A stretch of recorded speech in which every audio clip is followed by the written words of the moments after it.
And that should be working. Looks like it is. Cool. Hurry up, please. Alright. Gonna minimize that. Alright, let's get started. You may have missed some things. That's okay. Don't worry about it. Oh, shoot. I gotta record. I do not really want to miss important moments. That would suck.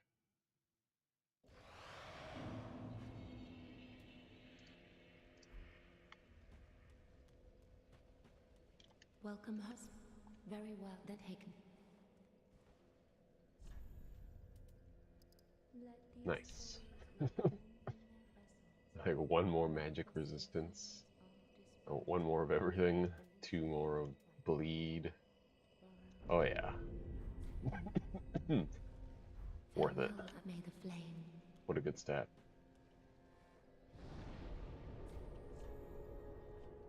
So we don't have a lot to do today. Other than kill this asshole, but it depends if you think that's a lot or not. I think it is and isn't.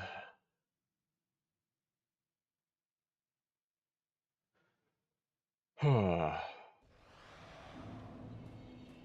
I don't want to do it.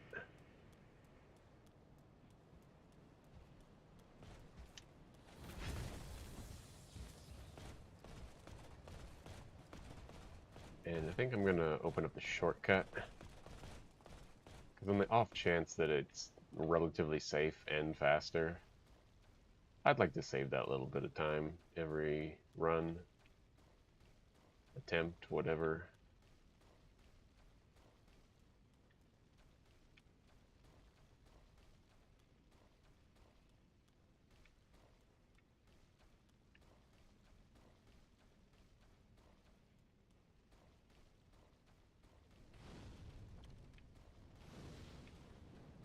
Can we get it? Can we get it? Ah, we didn't get it. No, I think he's over there, and he kind of drops regardless of where you walk. So we'll see what happens. We stick behind all this. We should be okay.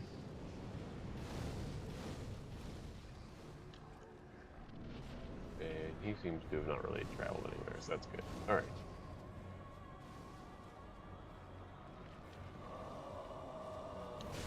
Ow. These are going to take some time to figure out.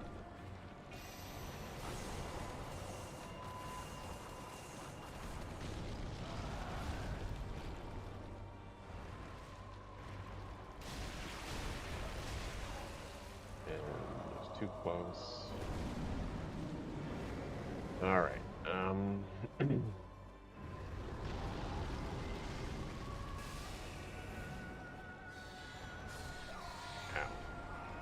Nice.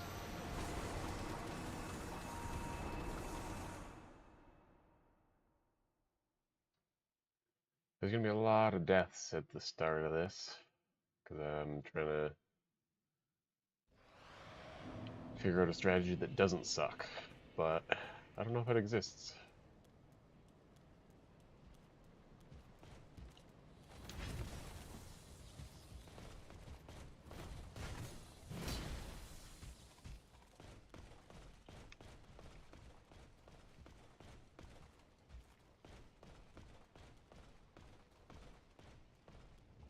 Yeah, this is probably a lot better, although that sucks. We'll get used to that though.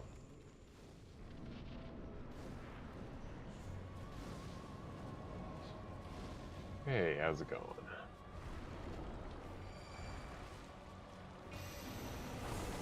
I don't imagine this will be particularly riveting content today. It might just be Aldrich.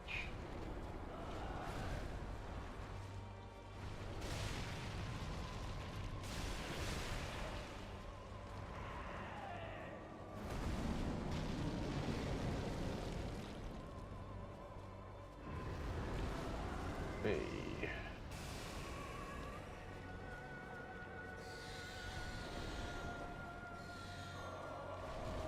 Oh my gosh.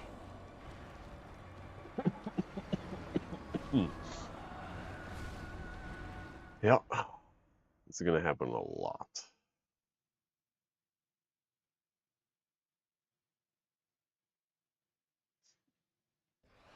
But I guess on the bright side, I think it's gonna go from, uh, like I think it was like 4 minutes to take out King of the Storm, just to have an attempt at Nameless King. So we're gonna go from 4 minutes of basically nothing, just wasting time, to probably like a minute and a half of just dying immediately to Aldrich. Oh my god. Yeah, that's not gonna piss me off at all.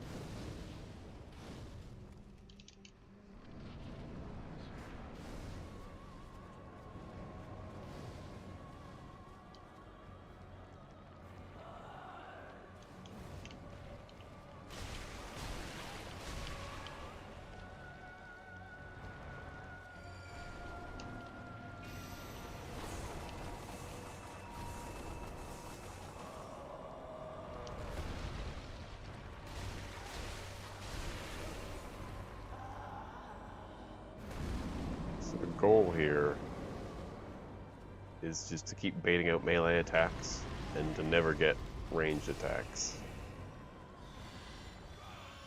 But it's not actually always possible. Also, apparently I have a cough today.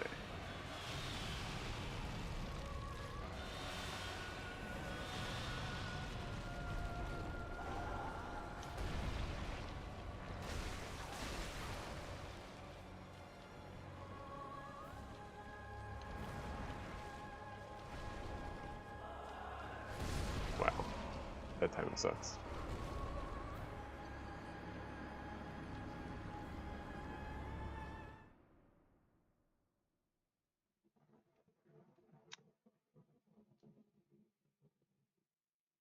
Um,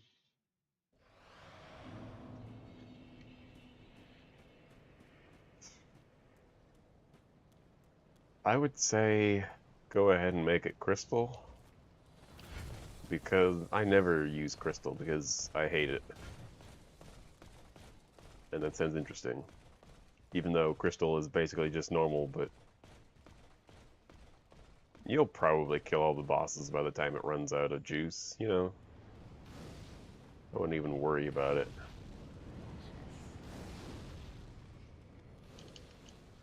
Yeah, arrow rain is terrible though. Yeah.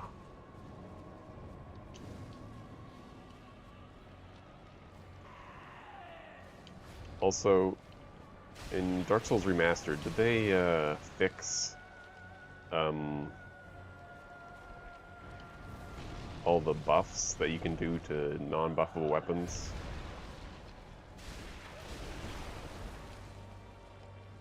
Like tumble buffing and all sorts of things like this.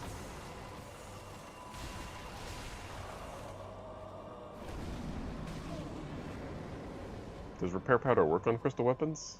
I didn't think it did.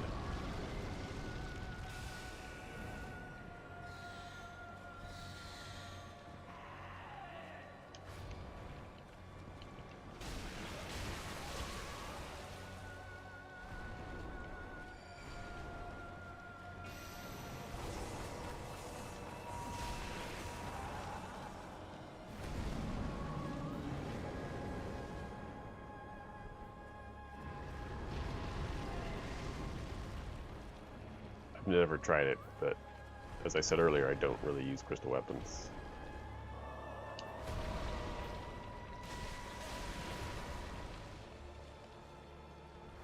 Oh, that sucks.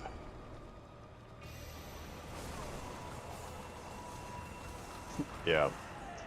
I think for crystal weapons, the only thing you can do is you can prolong upgrading them. So like, you can get a +1 crystal weapon, and then you can almost break it, and then you can upgrade it to +2, and it'll, get its durability back, and then you can almost break it, and you get to +3, which kind of defeats the purpose of crystal weapons. Because the whole purpose is that they do a little bit more damage, and if you're doing that, then they're not going to do a little bit more damage, they're going to do a little bit less, but, you know.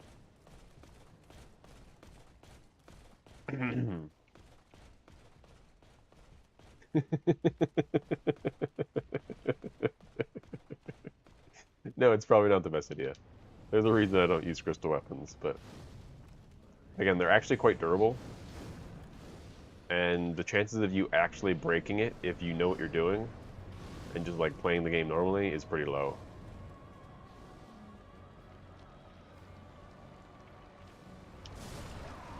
Ouch.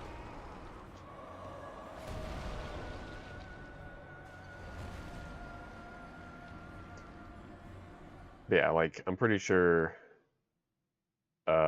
if you're just like playing each of the bosses taken down in, let's say, 2 or 3 tries, I think you'll have no issues. I don't think you'll run out by the time you beat the game, but the question is, are you just trying to beat the game, or are you trying to do other things?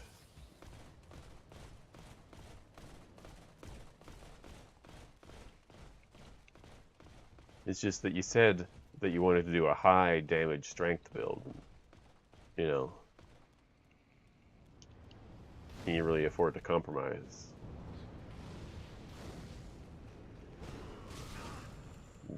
Wow.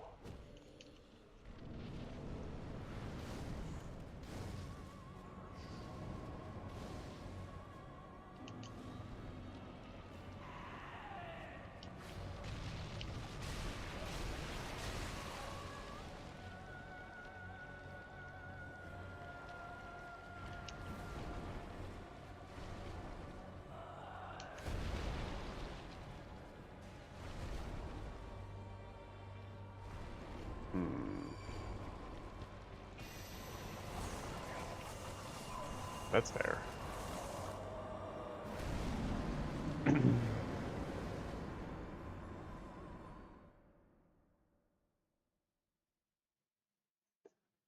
um, 100% achievements. That's if you could do like New Game Plus for that, I think. Um,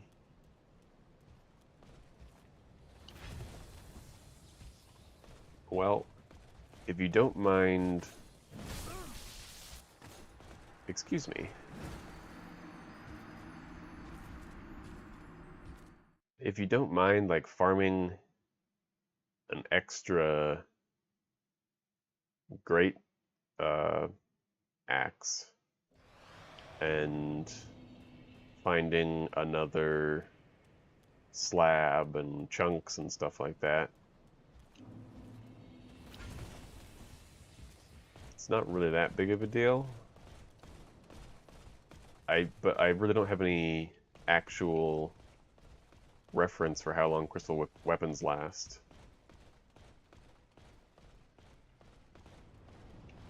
You can always grab the crystal halberd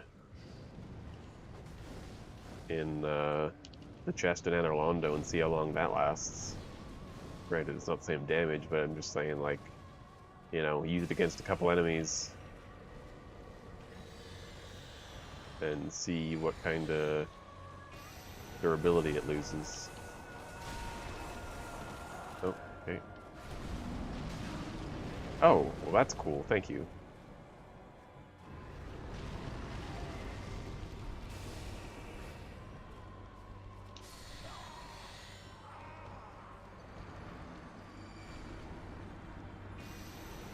Can we just talk about the fact that Aldrich doesn't even have a bow? Legitimately just pulls like an arrow and just pretends like there's a bow there. It's just a staff, but there's no string or anything like that. I think so. I think you can farm it from the demons. I don't know where else you get it. I guess does that's a lot of durability. Is it Shiva of the East? Or is his name something else? That's what's in my head, anyways. I thought he also sells it. And I think you can just buy like 4 or 5 of them or something. Probably like $10,000 though, which, you know, if you don't mind shelling out a little bit of cash. I took damage there? Are you fucking kidding me?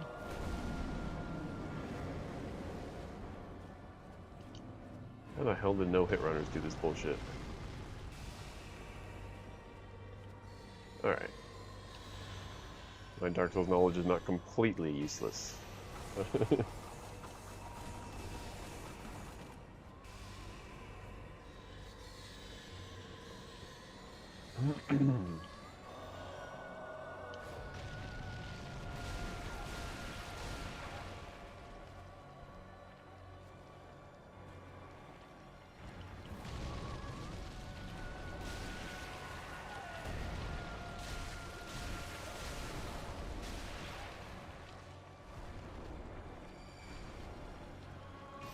Yeah, no.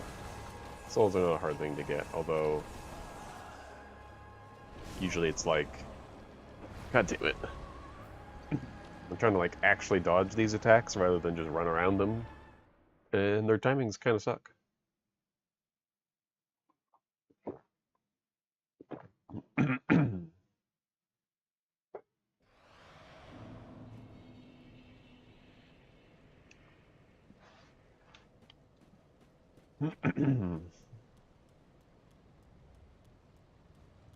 What do you farm in the painted world? Those like phalanx dudes, or I could maybe see them dropping a fair bit of souls.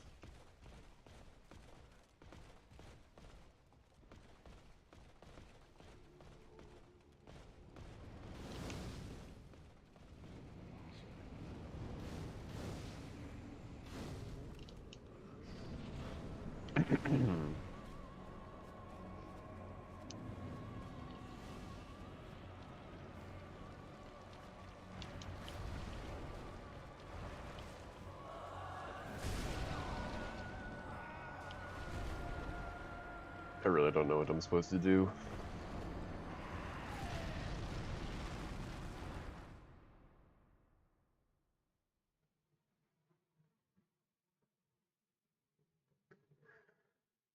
I looked up a no-hit guide and it made it look so easy.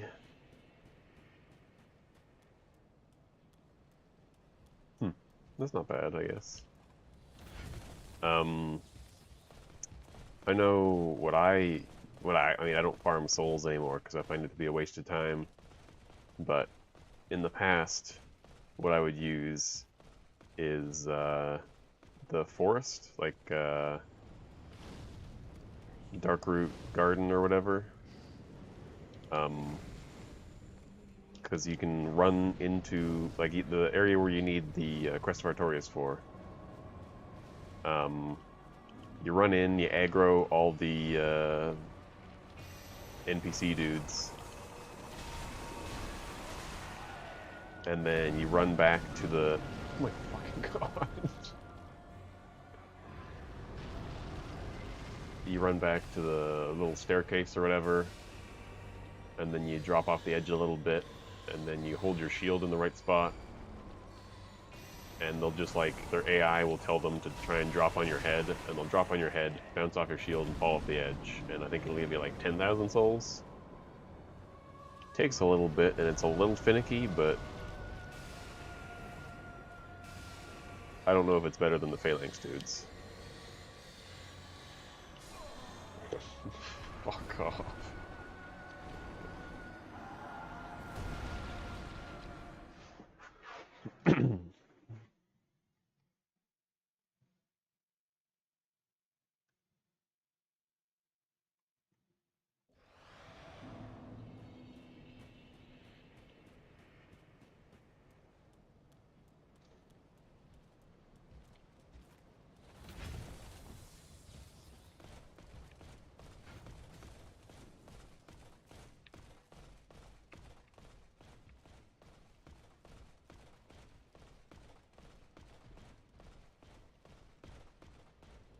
Yeah, those guys. There's the monk and the thief and the sorcerer and the bandit. Basically just the starting classes.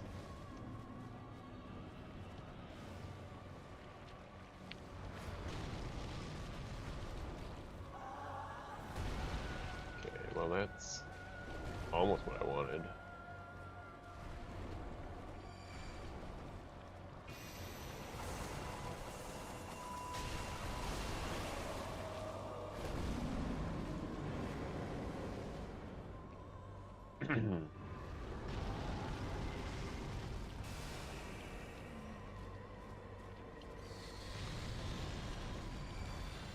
No. Oh, Rich, you're the worst. You know that? I should just do what I was always doing. It's working fucking better than this bullshit. I'm getting the arrow attacks, I'm not even dodging them every time. Fucking ridiculous.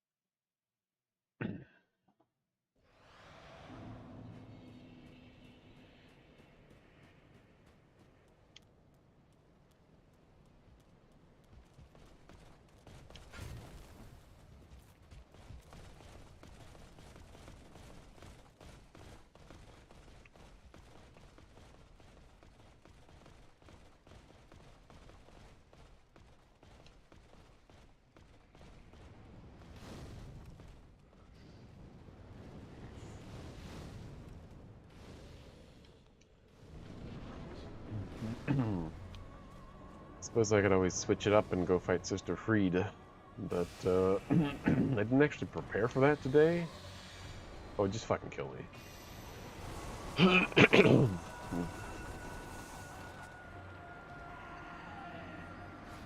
Man, you always fucking shit me. This is fucking ridiculous.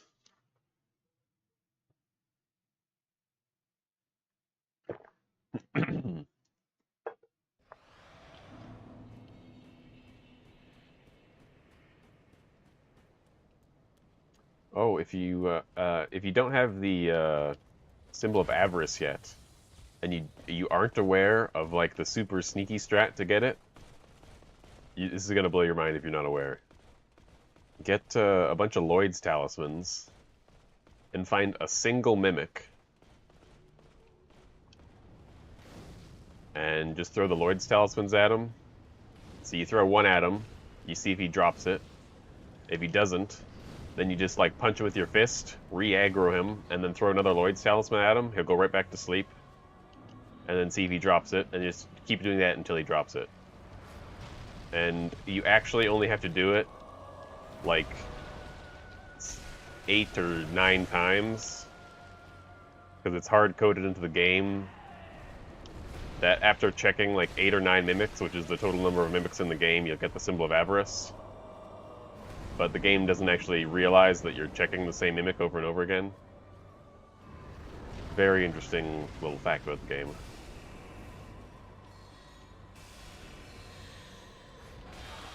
Holy fuck.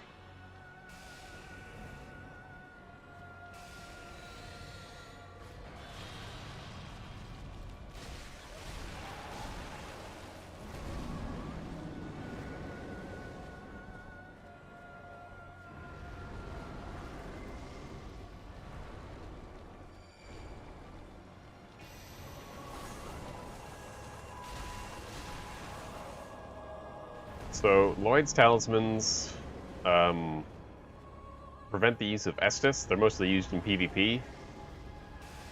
But they also have the effect of subduing mimics.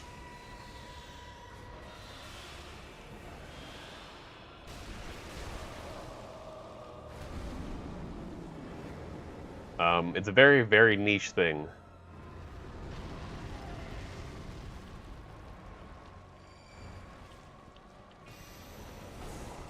And so, if you're ever like, is this a mimic or not, and you're not sure, just throw a Lloyd's talisman at it.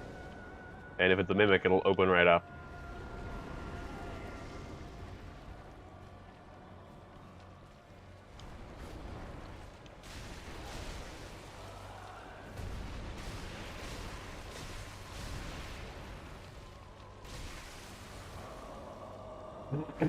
Alright. Oh, I'm dead.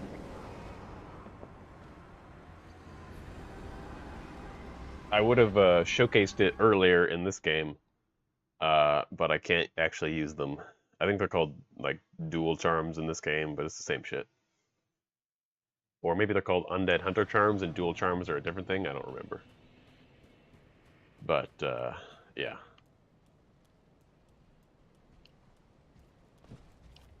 It's an underused mechanic. At least I rarely use it because I almost rarely remember to go grab some.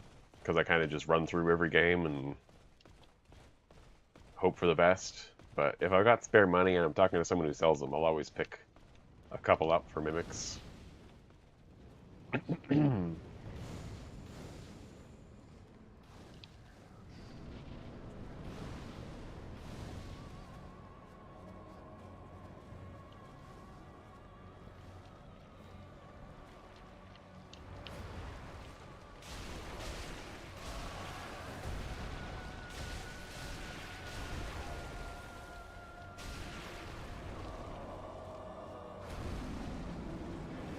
Yeah, if you throw it at the mimic, it'll put the mimic to sleep, and the mimic's like mouth will open, and it'll be like still in chest form.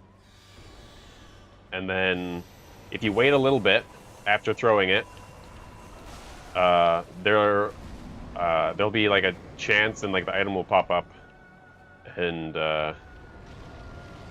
so like I guess okay, the first time you check any mimic, it'll just drop what's ever in its mouth, like whatever it would normally drop, and you can get it without having to fight the mimic. But afterwards, if you aggro the mimic again by like punching it with your fists, it'll get up and be angry at you, and you can throw the Lloyd's Talisman at it again, and it'll go right back to sleep.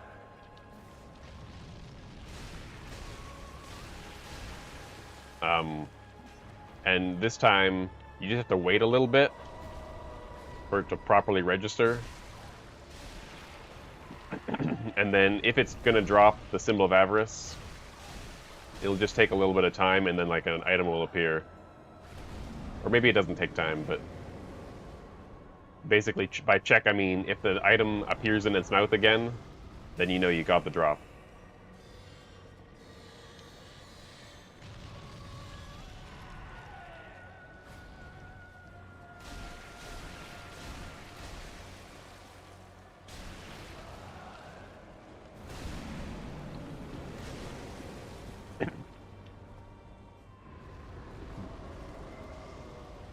Yay! I get to die now.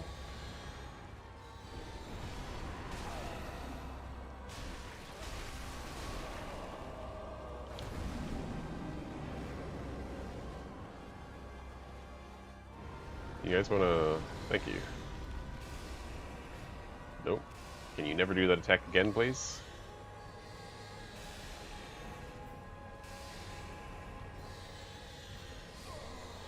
Fuck me.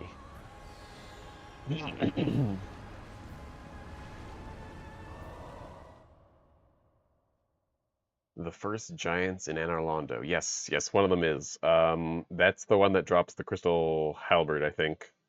So if you're leaving the bonfire, take a left and go into those rooms, or that room, and then it should be the chest on the right. That should be the mimic.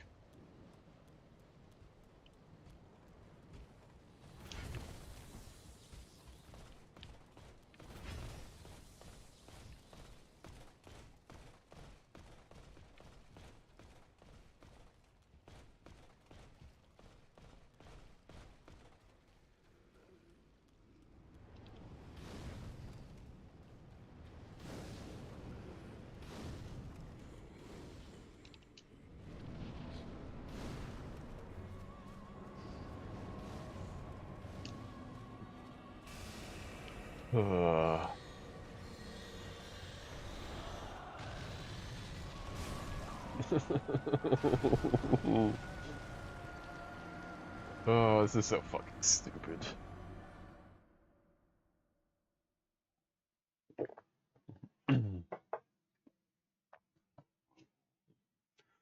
I'm starting to wish I have some sort of rule against fighting bosses that are like other bosses. Given that this boss is like, it's supposed to be like a combination between Nito and Gwendolyn or something like that. I don't know how I'd skip it, but...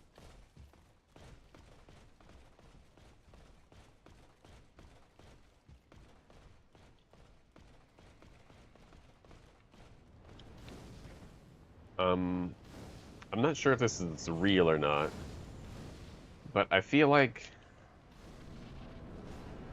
the bonfire in Anor Londo doesn't go out if you don't kill, I actually don't know her name. The lady with the brass set.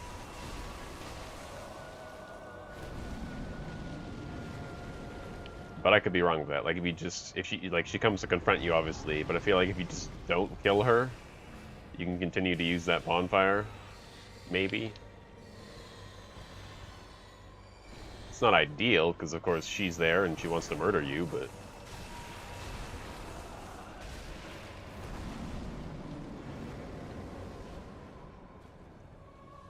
Guinevere is an illusion, yes.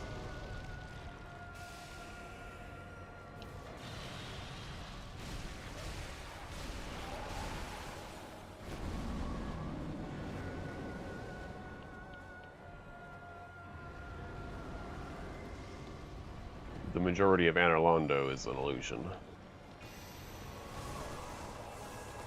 Fucking god.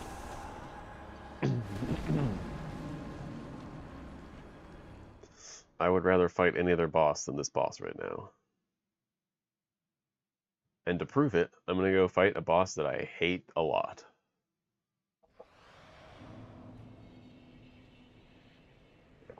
I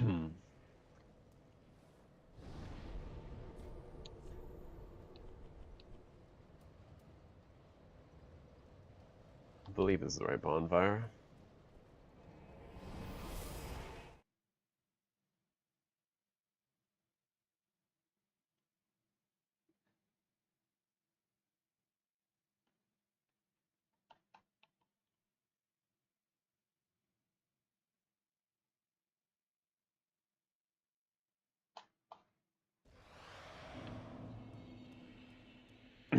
All right.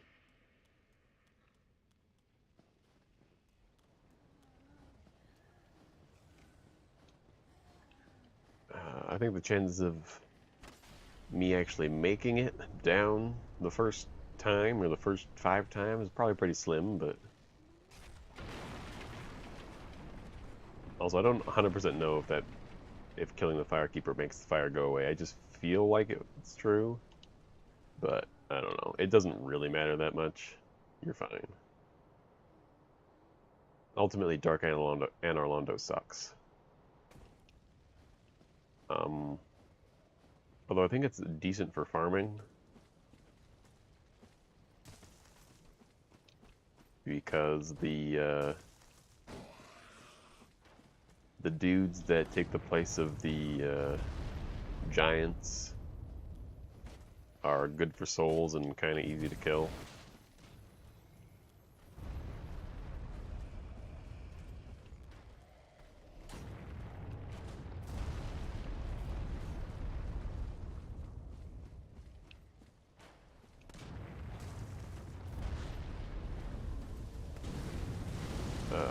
Shoot, where do I have to go? Down here. How's it going, my friend?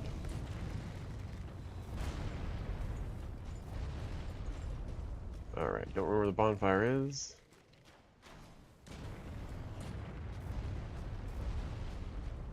But that was pretty lucky, it felt like.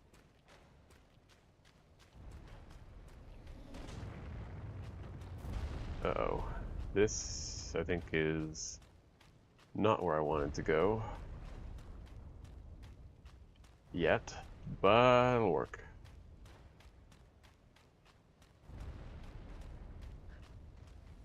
Hello.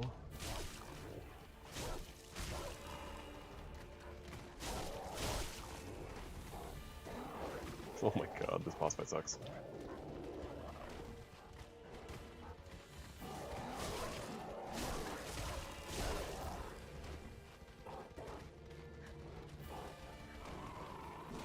At least all the wolves spawn already.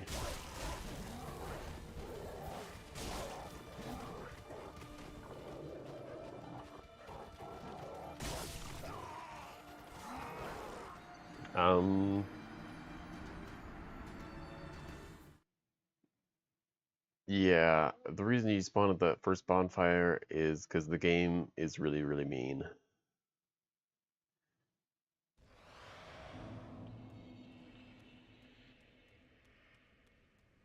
You might be able to reverse that by just resting at that bonfire outside Gwendolyn's boss room again, but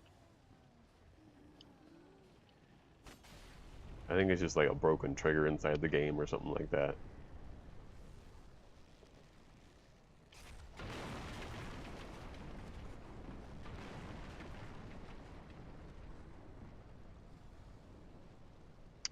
Also, I don't think Frost is the right way to kill this boss, so let's not do that.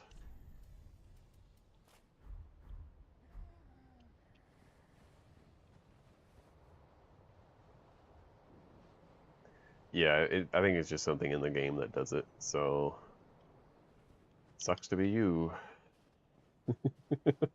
Really, that's the only answer I have for you. Game devs can be mean sometimes.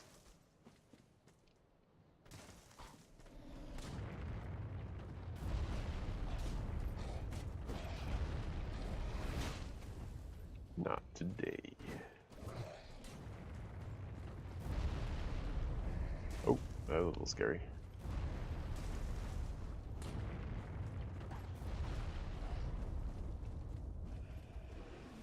Oh boy.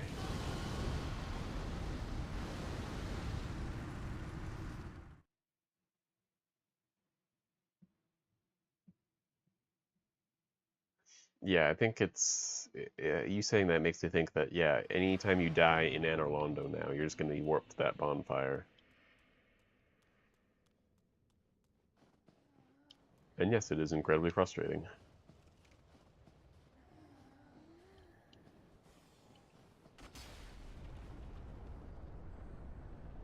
My advice would be kill Gwendolyn quickly and get the heck out of there.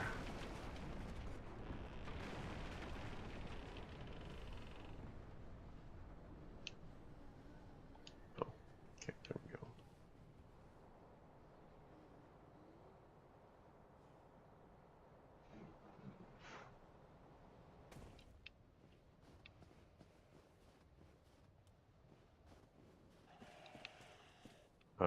My advice for Gwendolyn is generally use the pillars to dodge the small projectiles, and then, oh, thank you.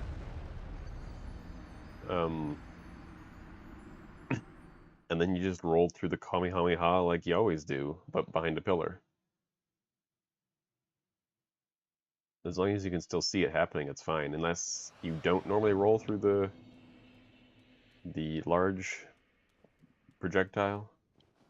Because obviously it's pretty easy to run side to side from, but rolling's generally advised. So you just pretend, yeah, you can roll through it easy.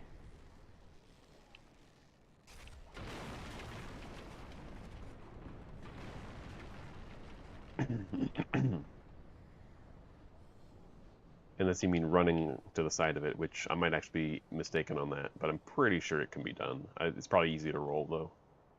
It's been a little bit.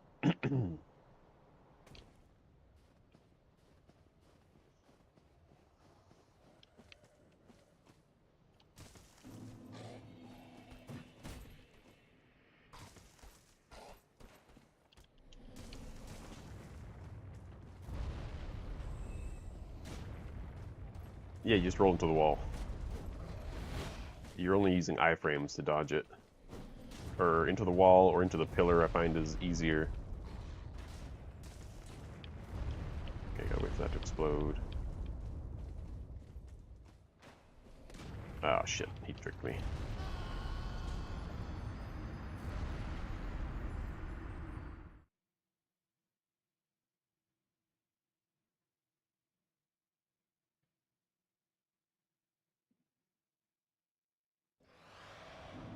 it's effectively like, let's say this is the pillar here, I'm hiding behind it, and I see it coming, and I just roll like this. Like, it's nothing more than that.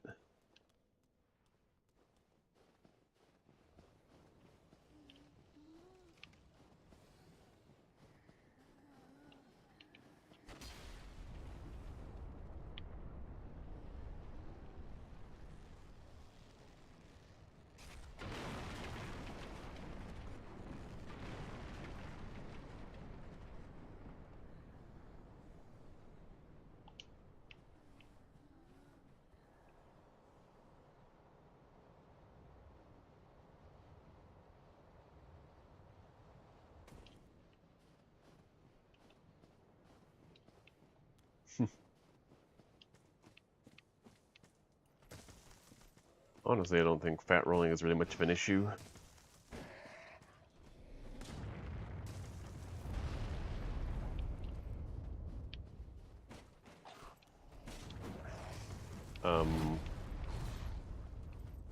Did you watch my minimum buttons playthrough?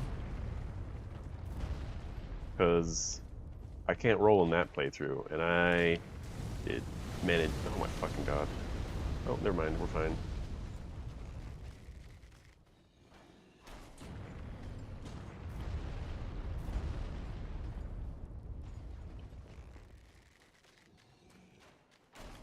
Basically what I'm saying is do whatever I did in that playthrough.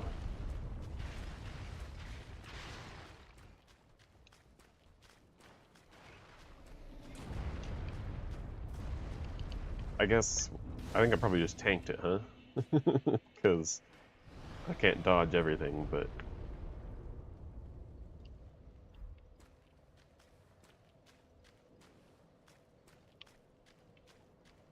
Alright, now is there anything this way? I don't think so. I remember this area being a dead end with scary ice crabs.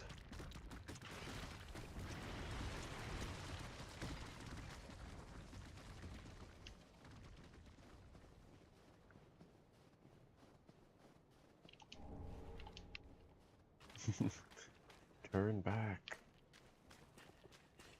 Is this like a secondary entrance, or is... what the hell?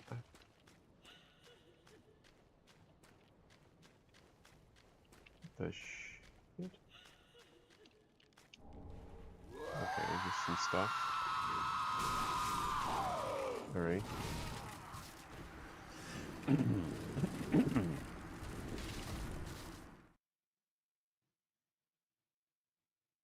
Because yeah, I think what I did for the most part is I took off like all of my armor, I think.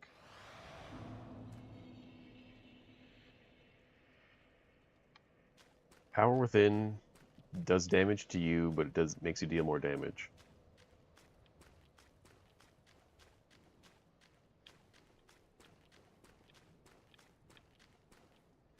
Yeah, I think if I recall now, what I was actually doing against Gwendolyn was basically walking towards him, and anytime he shot something, I would just do that. Just bam. And if you have heavy armor on, it won't work because you'll be too slow.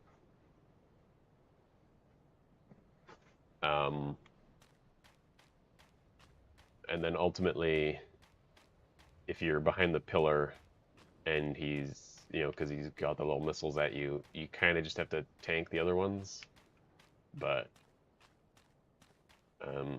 it shouldn't happen too much. If you've got lots of damage, excuse me, it probably won't matter too much.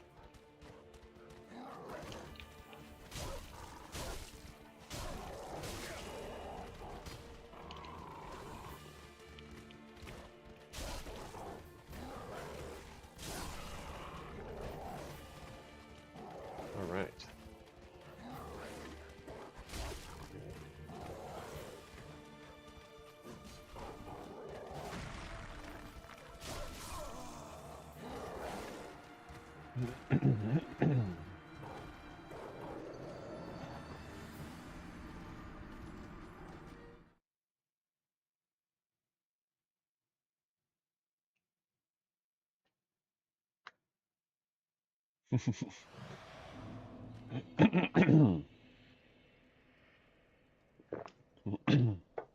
My general strategy in the game is once I get my damage, I immediately level health.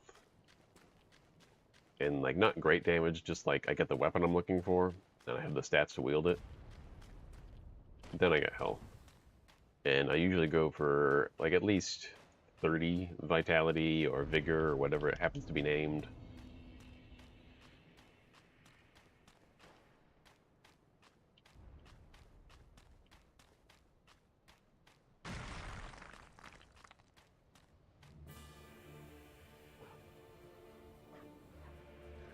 Alright, well this fight is impossible.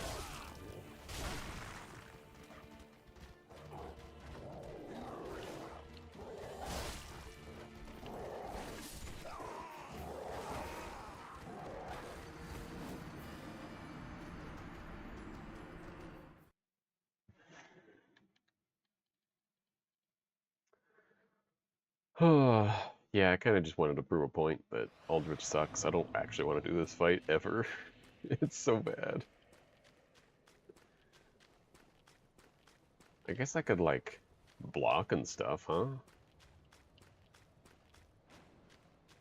I just forget that blocking's a thing. Let's do that.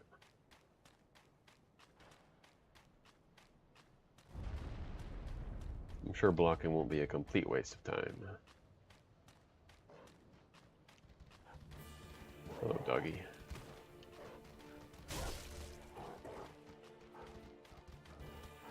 Oh my god. Okay, locking on is the worst, and it should not be in the game. Change my mind.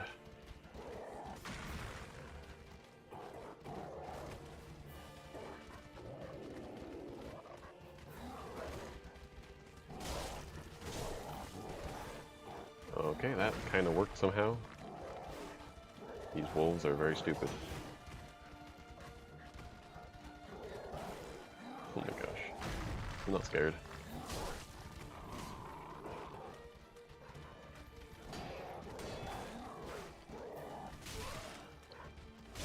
Whoops. Shouldn't do that.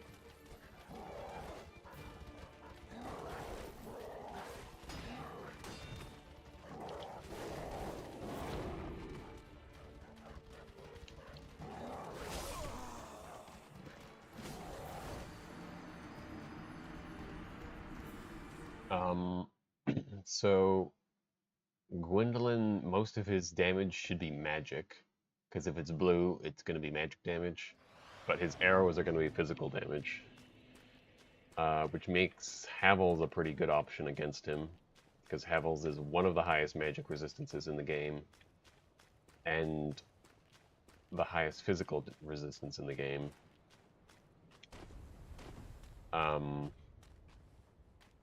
You could also use the stone armor, that would be pretty decent. Or if you're just concerned about the magic, there's a specific set of armor, max upgraded mind you, that happens to have the best magic resistance in the game. And by a certain set of armor, I mean a certain combination of different sets. I want to say it's Big Hat Logan's hat plus 5.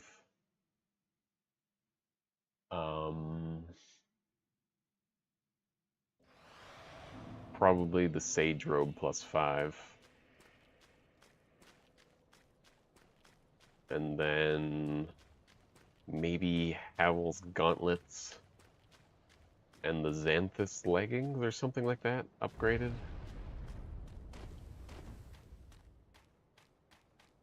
I don't know, I have it on a spreadsheet somewhere. It's the highest magic reduction you can get in the game. It's pretty good. I guess you can also get like spells and stuff to reduce it, but who gives a shit about that, right? Spells are lame.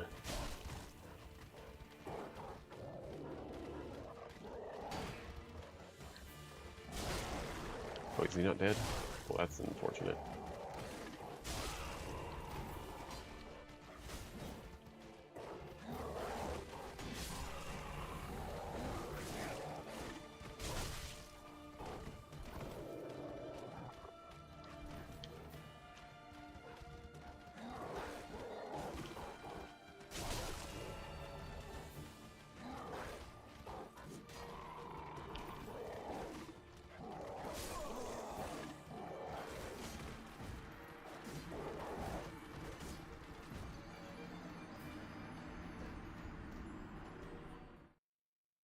You're not familiar with the Xanthous set?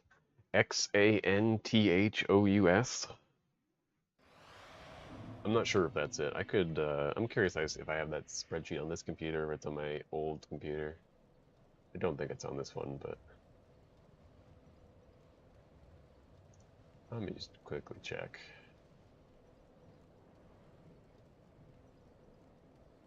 It's probably not here.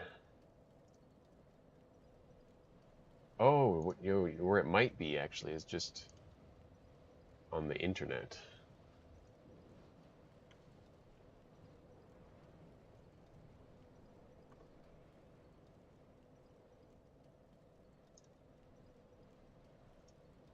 It's okay, I wasn't really making any progress.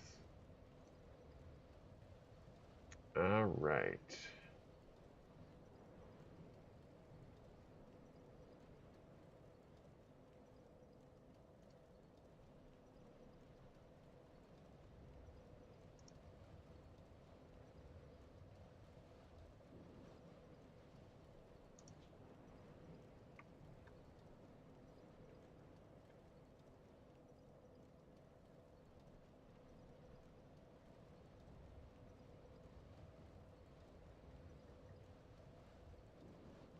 Okay, it's the Dingy Robe plus 10 is the best for magic. Then... Oh, apparently I didn't write anything past that.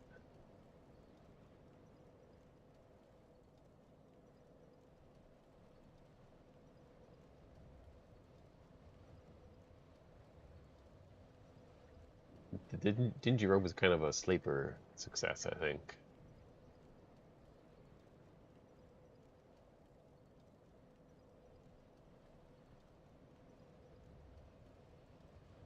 I only...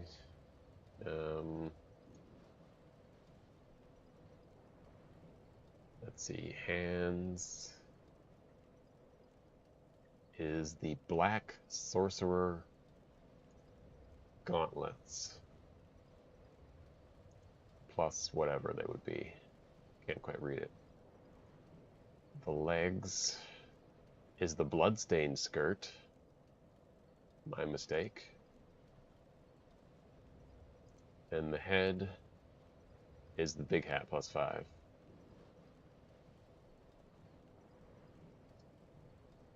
Alright, I can get back to the game now.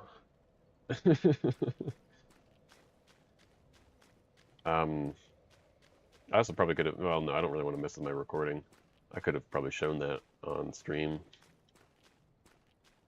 The Big Hat, I think, is, and the Sage's set is the same set, but obviously I was wrong. It's just the Big Hat, which is the best.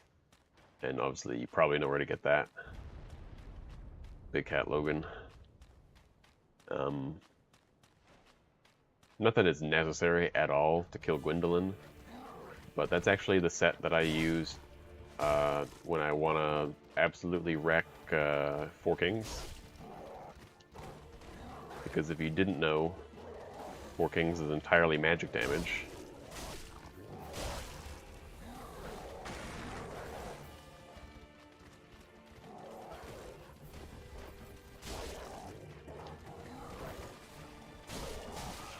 Oh, well that's unfortunate.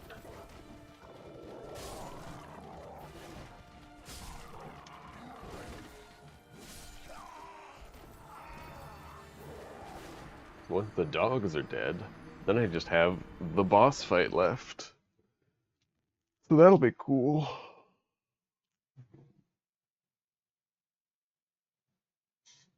I've almost recording for an hour. I've accomplished jack shit.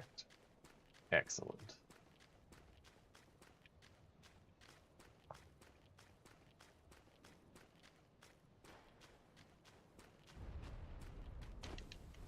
I actually love Four Kings now. I used to hate them, but they're just great. And if you get that set, if you get that full set with everything max upgraded, obviously it takes a lot of farming. It's just like, holy shit, Four Kings kind of sucks now. And yeah, they kind of do.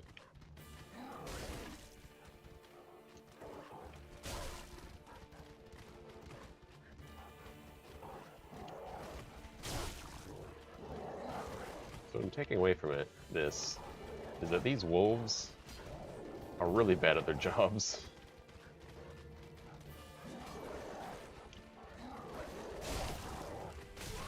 Oh, that's unfortunate.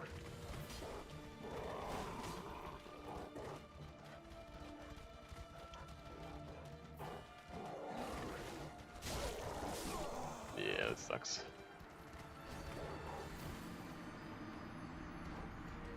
Is there a lore reason that there are 5 of them? Oh man. No, there's not.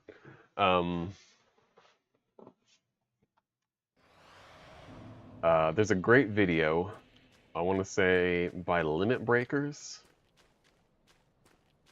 on how many 4 kings are possible. It's absolutely fantastic.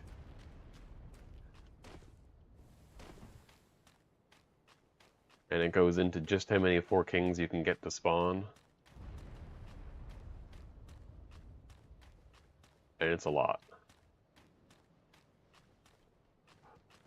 But I think the conclusion is it's called 4 kings because 4 kings is the maximum number of kings that can be on the screen at any given time.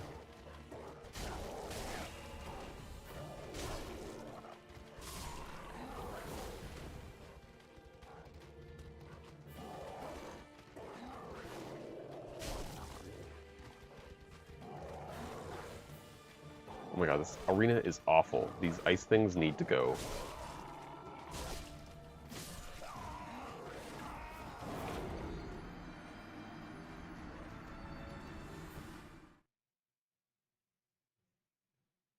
I mean, hey, I don't want to spoil too much, but basically there's a way to get more than just 5 4 kings to spawn. The guy clearly put a lot of work into that video.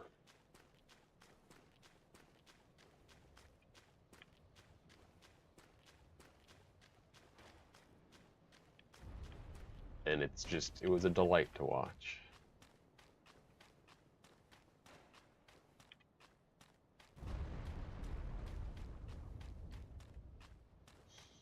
Also, I'm getting the feeling like I'm not going to kill any bosses today. Are you also getting that feeling?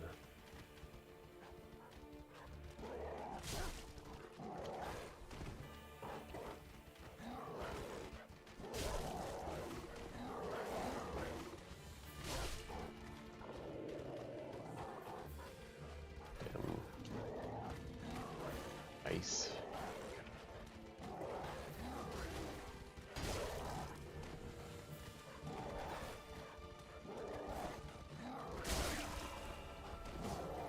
Wait, where did I take damage from? What?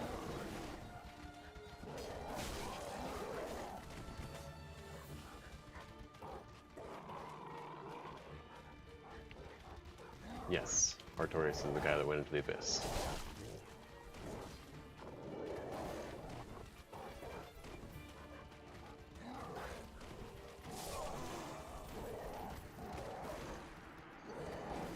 The Covenant of Artorias is the name of the ring.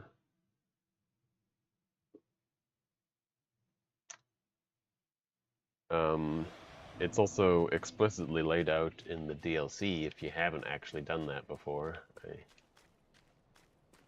The DLC is called Artorias of the Abyss, if you weren't aware.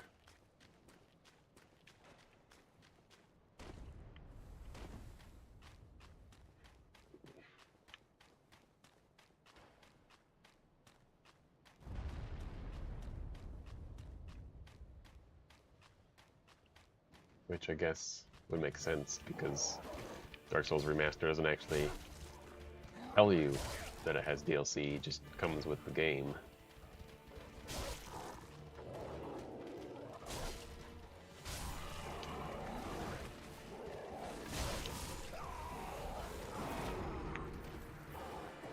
I'm almost like 900% certain it's just included in Dark Souls Remastered.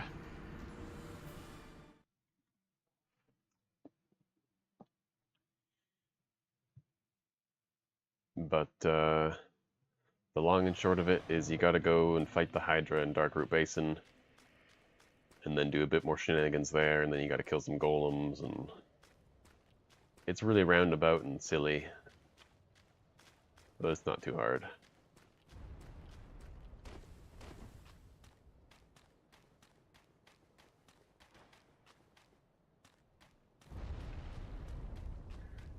There's only one DLC.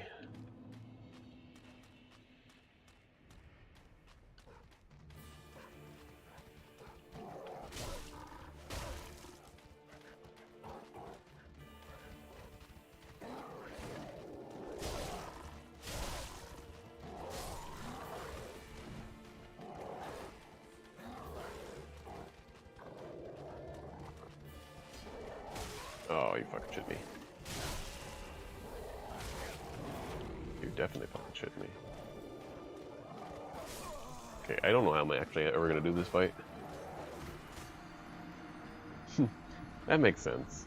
The painting world is strange, but no, I guess like in general, Dark Souls has always had like secret areas that they don't expect you to find on your first playthrough.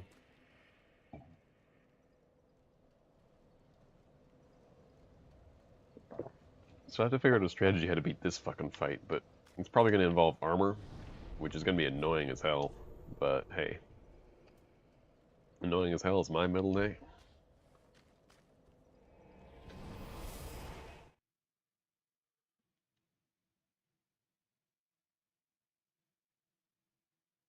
But to be honest, the Painting World would kind of be shit DLC.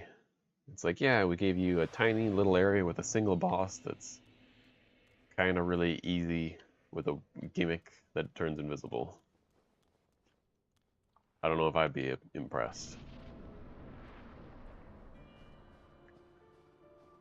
Oh boy, I don't want to do this fight either. I just want to play some regular Dark Souls.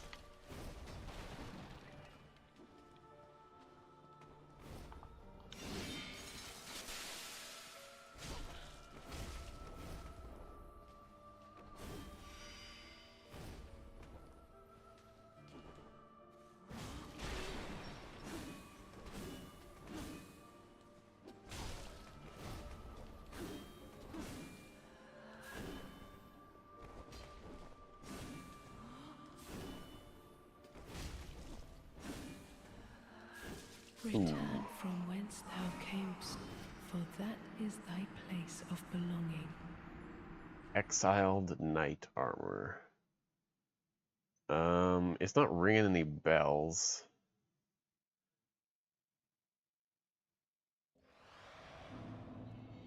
But there are a few unique sets. For right now, like I've found this, I went through the armor and I was looking for just like light armor because of the interesting mechanic that or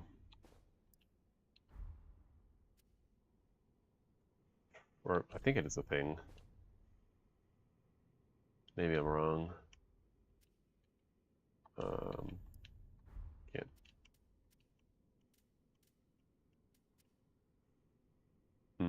I thought it was a thing anyways. Maybe it's invisible. I thought there was something where if you're not wearing something in a slot, you get a disadvantage to your armor, but that doesn't seem to be being the case. I don't know.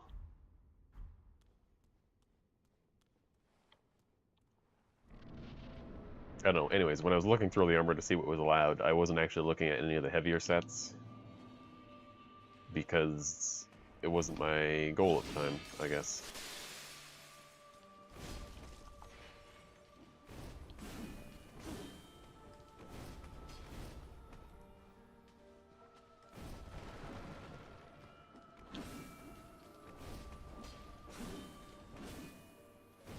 Oh, come on. You know I've been waiting for that.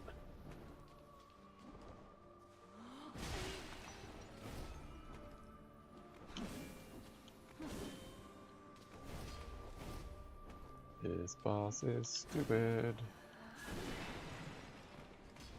Oh my... Oh my gosh, what? What? Oh.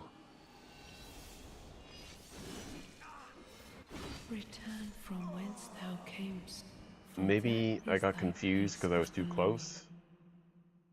But that totally looked like the scythe smash into like the icicles coming up. And I was like, you can't do that attack here. Also, I have no idea where she went.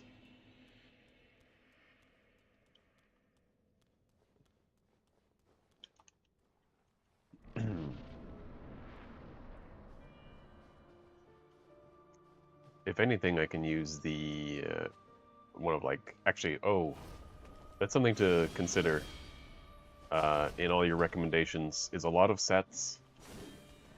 The Winged Knight set is not going to be on this list of sets I can't use. Return from It's whence almost thou certainly allowed, camest, but like for that is there thy are a lot place of armor belonging. sets which would be allowed, but are only accessible through the Shrine Handmaid, who I can't talk to or interact with at all.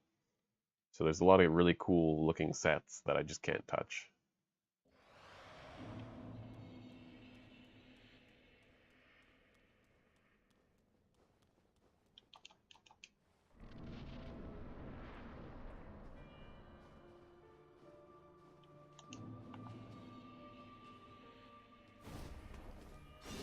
Return from whence thou camest, for that is thy place of belonging. As far as I know, these are the only 3 bosses that I can fight right now, and they all suck ass. I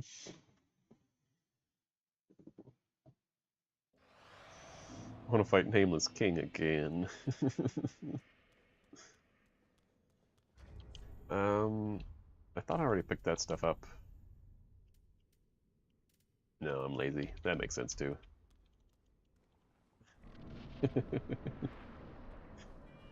Yeah, I think the Fallen Knight set is definitely an option.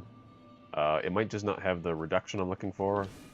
Like, if I'm going to go for armor, I'm going to go for armor, you know what I mean?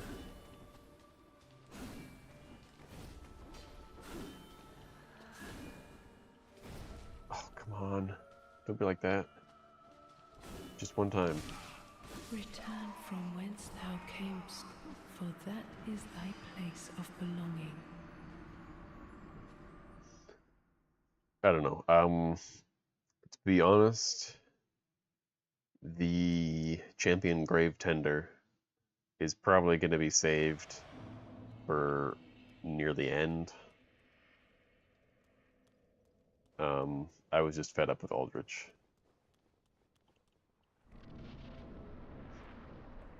In general, like, the weight of a set is like directly proportionate to how much damage it reduces. And the Fallen Knight set is a decently heavy set.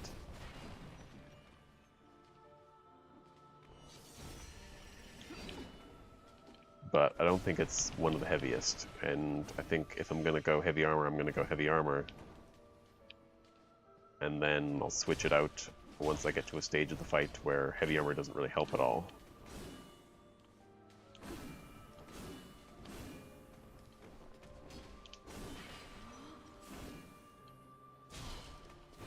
But just to be able to significantly reduce the damage that the wolves do with their tiny, crappy little attacks would be ideal.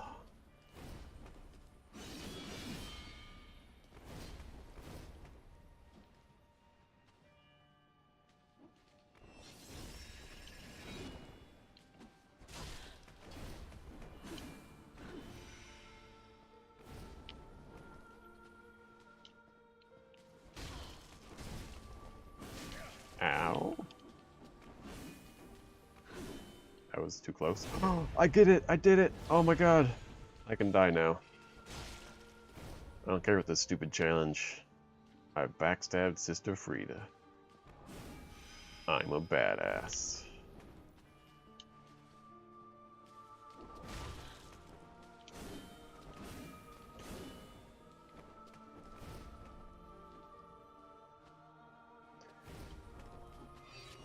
Return Oh, wow, from okay. whence thou camest, for that is thy place of belonging.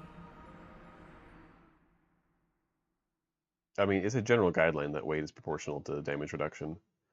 Some sets are going to be slightly more efficient than others. Like, as an example, the Ragged Mask is actually insanely good for its weight class. 0.7 weight, and if you look at the physical, it's 1.1 average. Whereas you look at this, it's 1.1 weight and 0.7 average. Which, I don't know if the elemental stuff balances it out maybe a little bit. But like, in general, like if something's gonna be really low weight, it's gonna be really low damage reduction. But usually it doesn't have any effect on the resistances for like bleed and poison and frost and stuff like that. Yeah, like 1.3, 0.8. And then you got something that's 4.8 and all of a sudden you've got actually good reduction.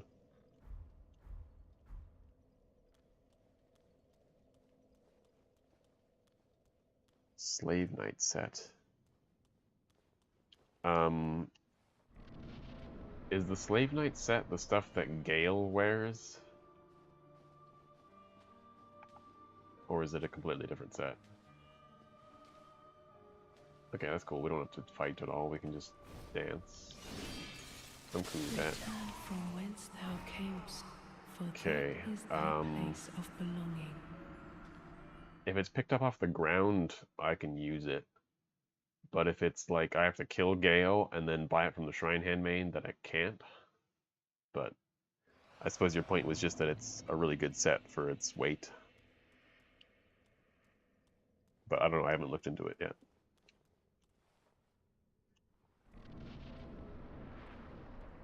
Oh, I think, yeah, I could also find, well, I can kind of find a good shield. The problem is I don't have the strength to wield most shields that are good.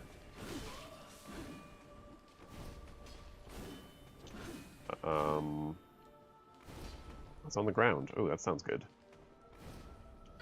I'll just kill Sister Frida first, don't mind me. From whence thou camest, Just take a for second. that is thy place of belonging. Oh.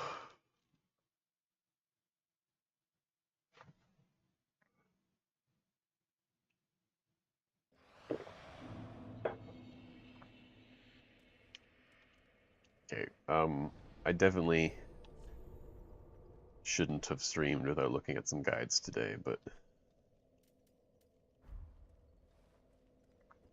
it's alright.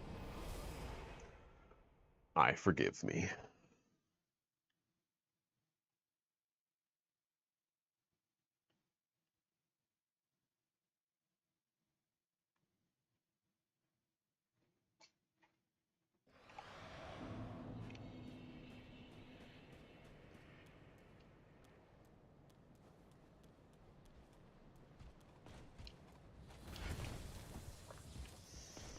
I'll assume for now that I can get the Slave Knight set and use it, but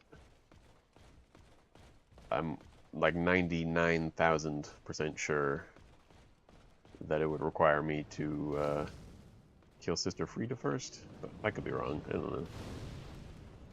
Or I guess it said Oriental Village, which sounds like I could get it maybe, but I don't know.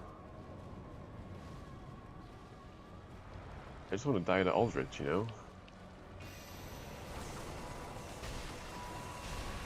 Because he's such a cool boss.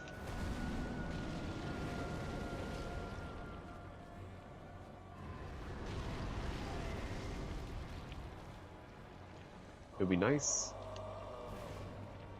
if I didn't have to record literally every second of every boss fight I ever do, because there's a chance that I could actually win, and I don't want to lose that footage.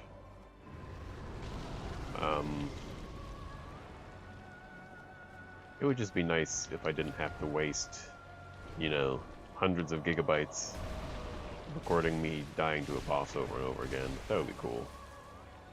It'd be pretty sweet.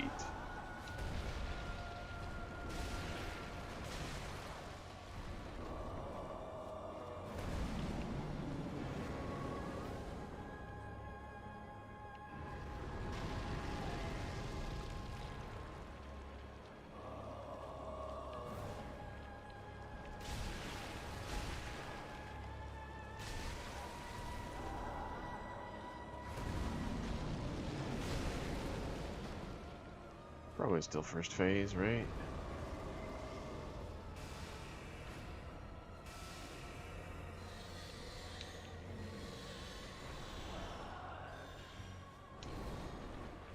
Also, do you want to know what the no-hit guide's suggestion for dealing with Aldrich is? It's skip phase 2 with lots of damage.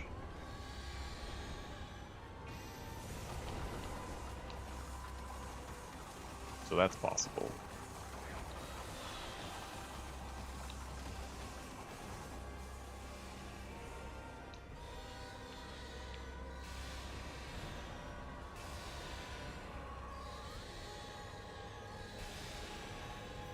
Okay, I want you to do the scythe attack. Because it's better than just kill me.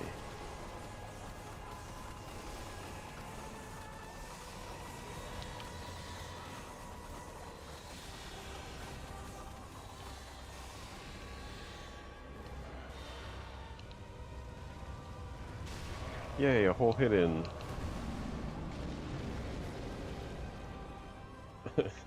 You can skip the fire phase if you kill Aldrich before they're able to go to the fire phase,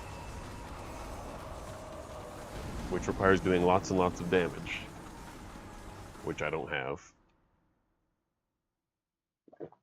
Typically, you would use like the Sellsword Twin Blades plus 10 or something like that with some fire resin on them. And it also requires understanding the phase and what causes the phase transition.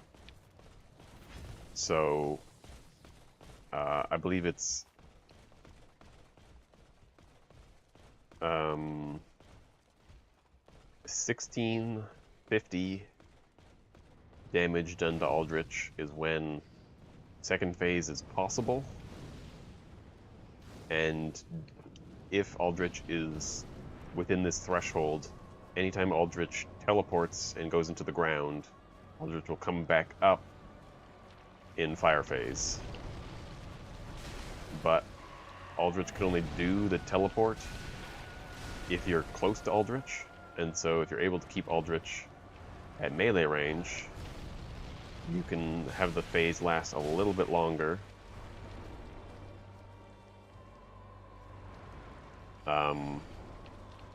But once Aldrich surpasses 1900-ish damage dealt, then they will just immediately transition to the second phase as soon as they're able to do another attack. And so to skip the phase, what you have to do is wait for one of the really easy to punish melee attacks happens, and then you get like 6 hits in during that attack that all do like so much damage. You end up doing like 3000 damage in like 6 hits and killing Aldrich before phase 2 happens. That's how you can skip phase 2. But as you can see, I'm very bad at even stopping Aldrich from teleporting or doing damage. So yeah.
Okay, this is looking like phase 2 already.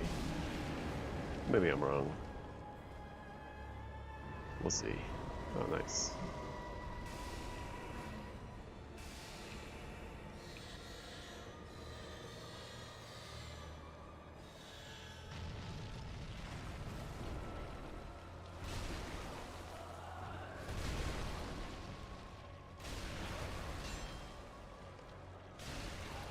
There we go. So that means that I got over the 1900 damage threshold to just immediately switch to phase 2. Because Aldrich didn't even do the AoE.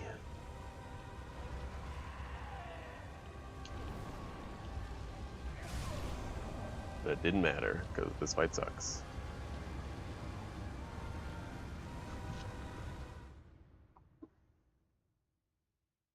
Ugh.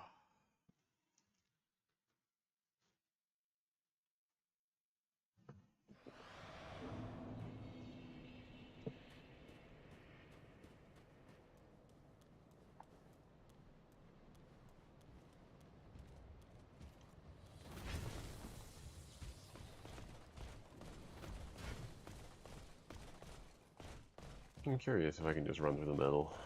Probably a bad idea.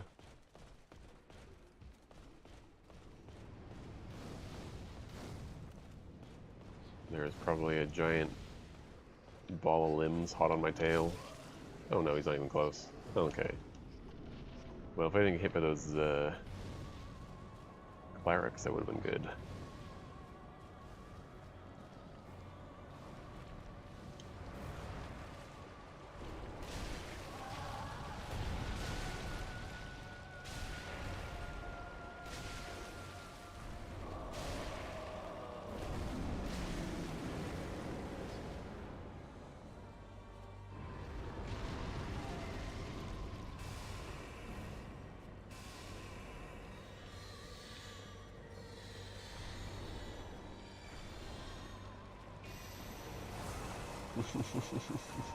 Every time I get hit with that, I just cry a little bit inside. And on the outside, but we don't need to talk about that.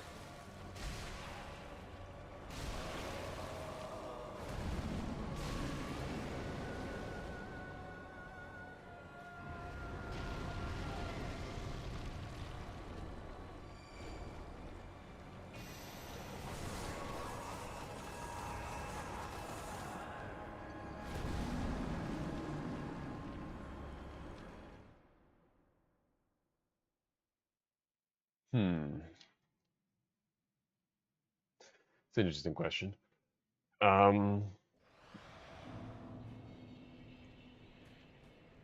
Obviously, whenever I play a game for the first time, I just kind of play it, and I don't do anything special.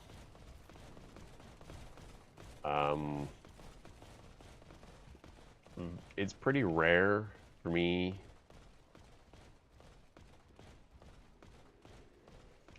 to play the game normally anymore, or like just trying to do normal builds.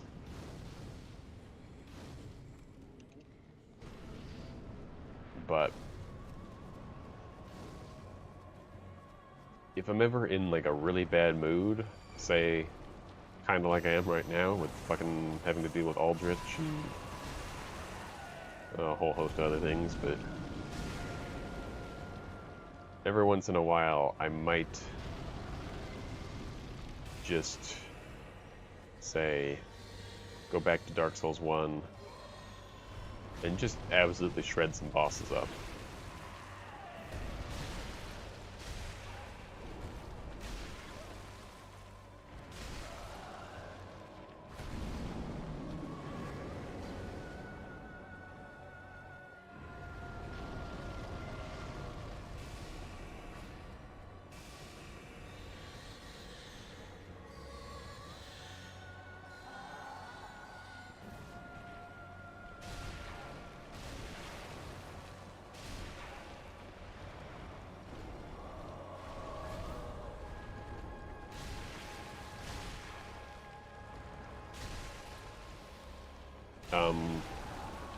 I mean, it's probably still counts as a challenge run, but That's probably a few years ago now. I wanted to do permadeath runs, which is more or less just a normal playthrough of Dark Souls. Because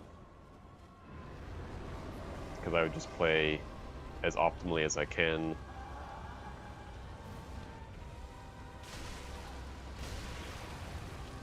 The only problem is as soon as I die, I immediately stop that character and delete him and move on to the next. I've also done speed runs, which, again, it's arguably still not a regular... Oh, right, this is second phase already, shit.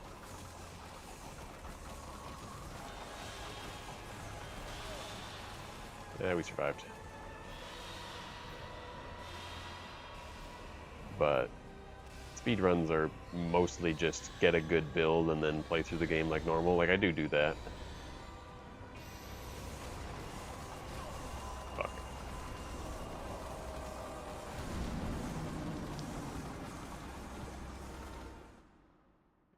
But in general, I just do weird shit.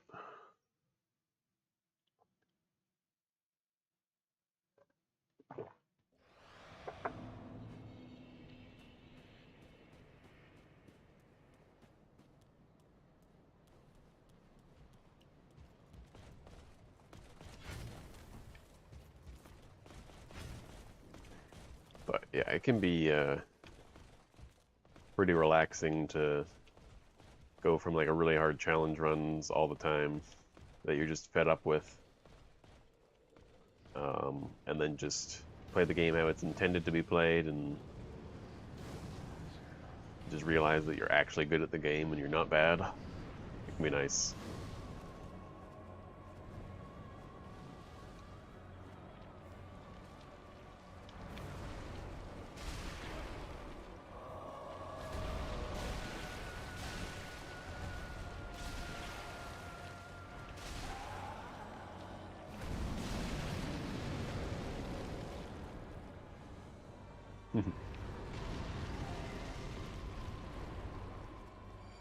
Yeah, in general, I don't like doing things like permadeath.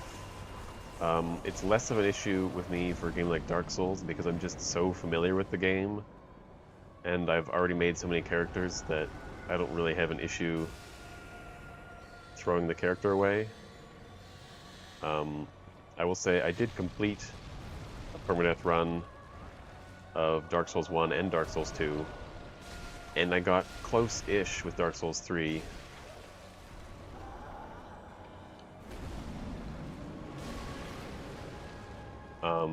And so on my Dark Souls 1 attempt, I think it might have been my first attempt, or maybe second or something, because I had a stupid death somewhere.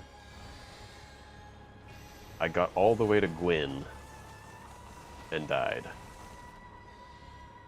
And I didn't really mind so much.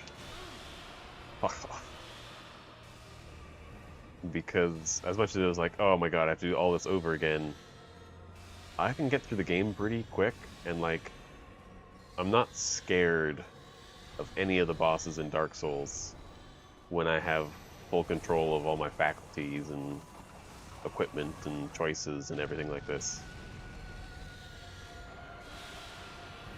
Like, it's just like going through the motions, more or less.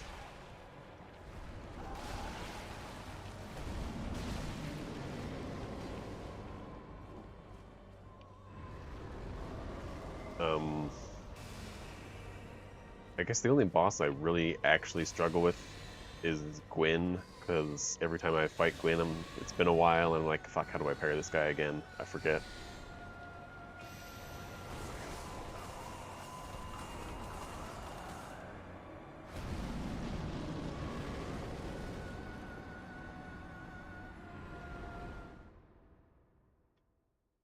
But it was a nice way to add a little bit of risk to what is otherwise a regular playthrough. So you still get the joy of playing through the game without all the... and also the joy of knowing that what you're doing is difficult.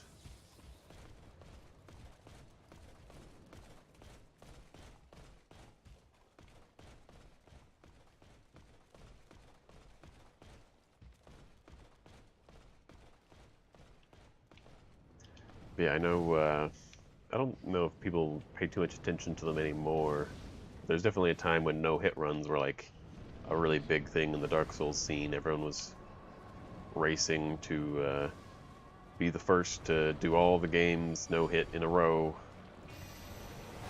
And I never really watched or paid too much attention to it, because to me, playing the game in a way that requires you not to get hit was something that was so boring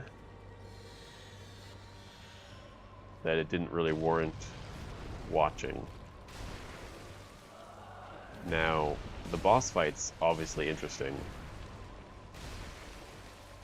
but everything else, it was just like, oh man, that is just not how I want to watch someone play this game.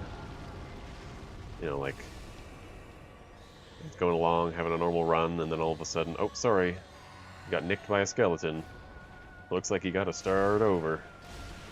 Because, like, we all know that skeletons are bullshit. We just deal with it.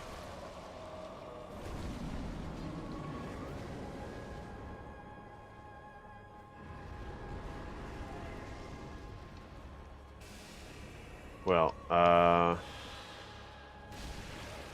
there was a few people trying to do it, and as far as I know, they're probably still trying to do it with adding all the other Souls games in. Like, I'm sure there are people currently trying to do Elden Ring without taking a hit, and then they want to include that to the list of games, but yeah.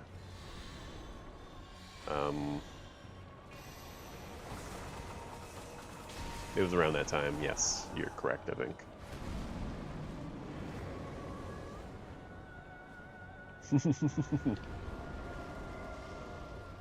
What do you got against the Pinwheel Skeletons? They're a perfectly balanced unit.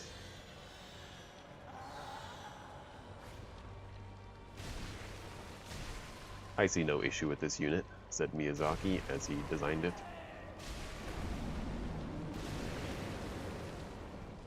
Is that fire, probably? Yeah. That looks like fire.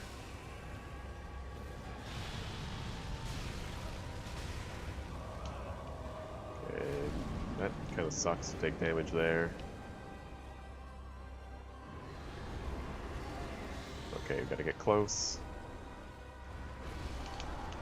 And that's how you dodge that attack. I hope you all learned something today. That's not how you dodge that attack. I hope you all didn't learn something today. And this is how you get arrows and die. We're all learning.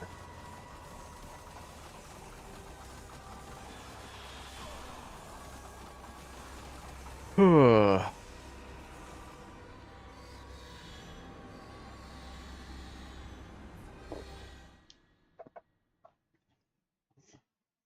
we all agree that I've basically killed all the bosses and that's enough? That the challenge is basically done?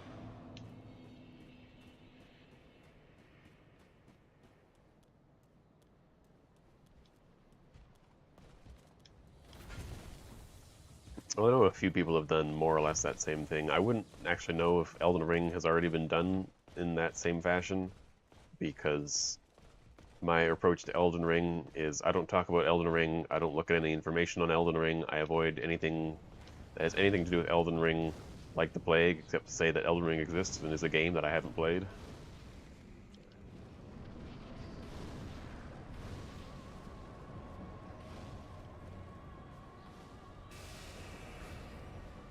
Yeah, me and the rest of the guys are like, you know what? You're a pretty cool dude. And that's exactly how it happened. Pretty much. Oh, that was kind of creepy. Not that a giant snake boss isn't already very creepy. Do you think if I like put the whole video together and, you know, talk about all the bosses I killed, and then just don't mention any of the bosses that I obviously haven't killed, do you think people will notice? They'll be like, oh nice, he beat the game.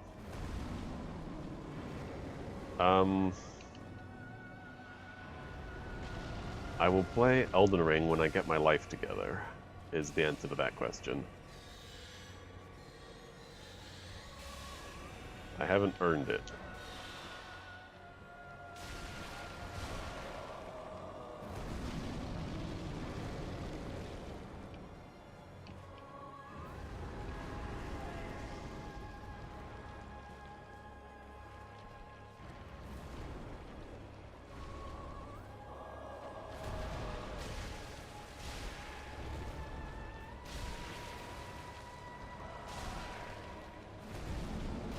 And given I'm not really a fan of, hey guys, I'm playing Dark Souls for the first time.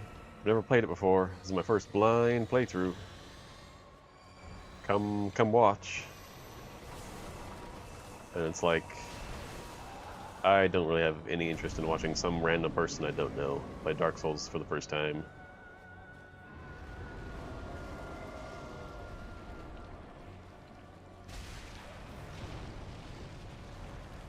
I don't know if there's anything wrong with it. Like, I'm glad they're playing Dark Souls, but it's just, it's not very interesting to me.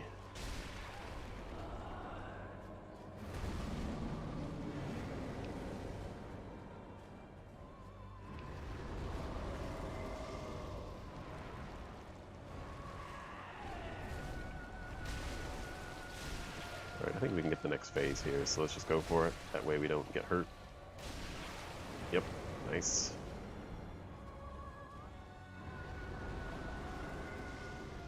Okay, please. Oh, you're the worst. What?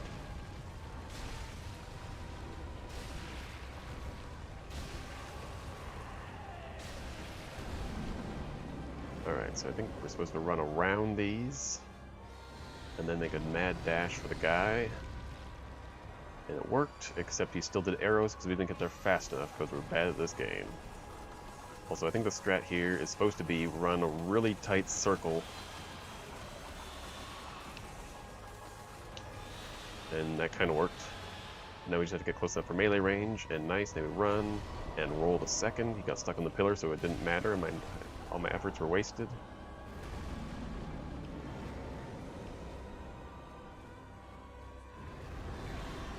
Oh, right, I forgot that was the thing. Well, please don't arrows.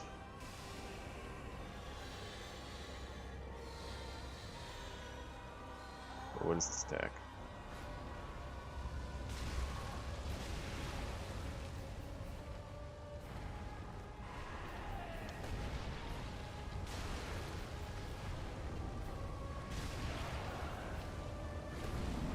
Alright, we're making some progress, maybe.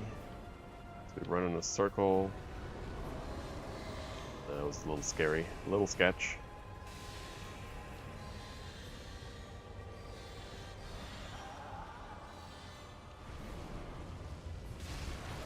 Ooh, I got a little scared. It's okay to get scared. Alright, I gotta remember that these things exist. We run in a circle. Then we charge straight for them because we've already told them which... jerk.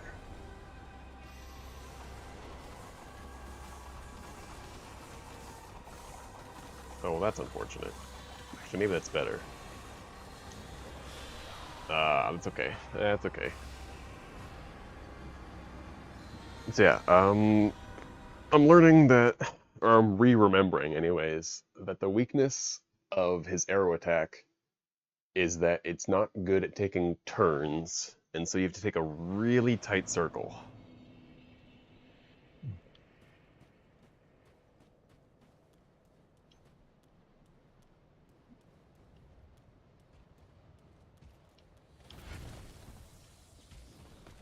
It's not that I don't like watching people play Dark Souls for the first time, it's just that when it's like some variety streamer or someone who's trying to get into variety streaming, it's always just kind of like the same content to me. It's like, oh, I've never played this game before, I've heard it's really hard.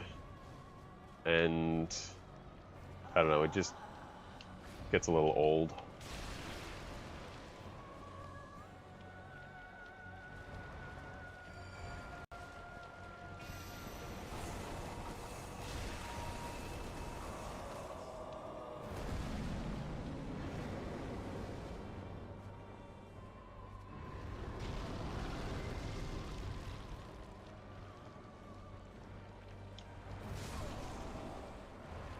That's cool. I didn't want to live. Is that too much information?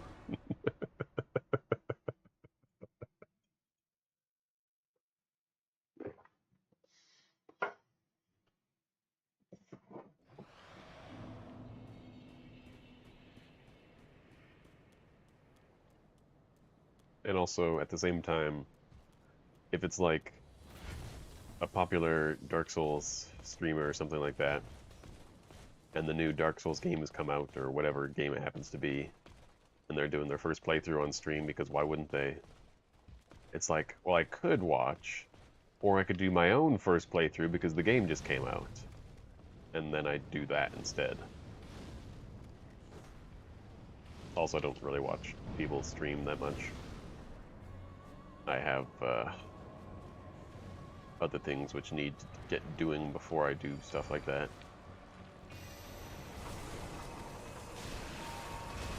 Alright, that's fine. 2 hits is good.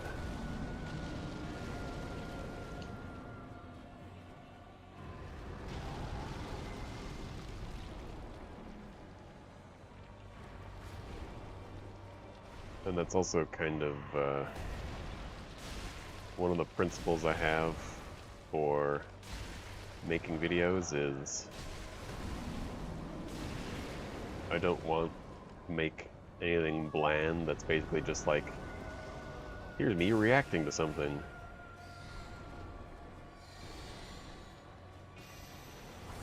Because it's kind of like, I'm just some dude, just like anyone else. Why would anyone actually give a shit what I think?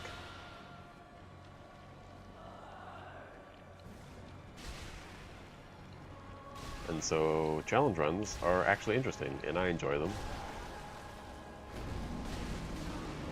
Fuck right off. And so, it's not just some guy playing Dark Souls, it's some guy trying his hardest to make his life miserable whilst playing a game that everyone loves.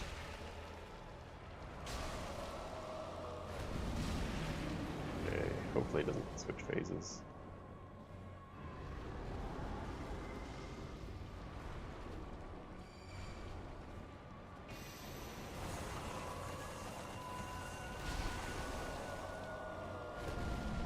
In general, too, the whole variety streamer type thing, it's just like a really oversaturated market, and it's like basically impossible to get into. Because, you know, everyone would love to just play games for the first time and make money. But, you know, just because you want to do it doesn't mean you'll actually be entertaining while you do it.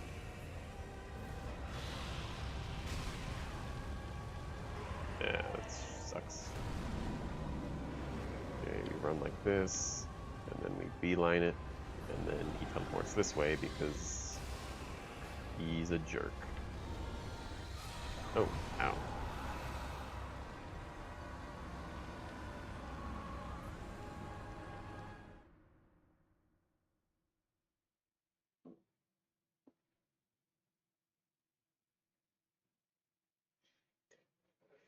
It's also interesting how there's kind of like a there's like a critical mass of people watching you, where if there's over a certain amount, it becomes more interesting because you're not just experiencing them watch it for the first time, you're experiencing them watch it for the first time and everyone else yelling at them for doing things wrong. Yeah, if I'm still streaming. Alright, that sounds good. Clearly someone knows that I'm tilted.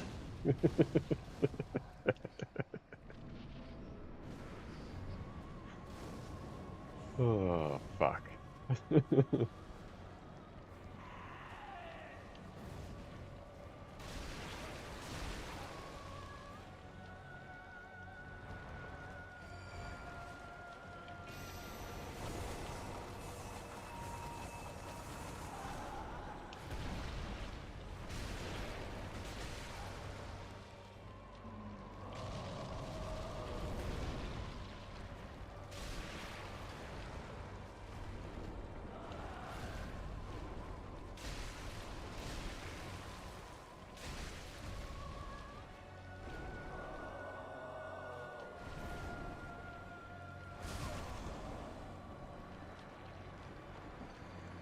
Nice. I was doing okay, but those attacks are hard to read. Also, it wasn't even the second phase, so it doesn't actually matter. Because the only reason I really have to bait out melee attacks is to avoid the stupid arrows in phase 2, which are impossible to dodge.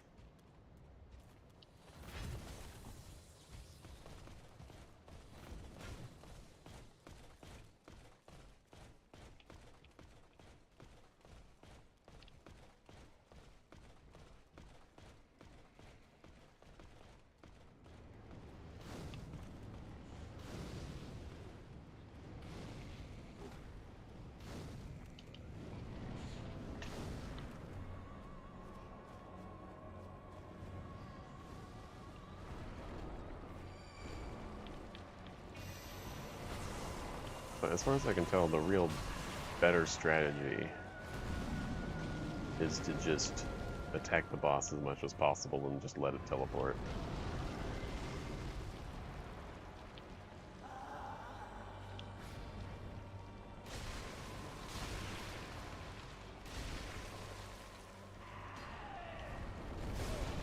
Fuck off.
Our damage isn't even really that bad. It's just our health. Our health is abysmal.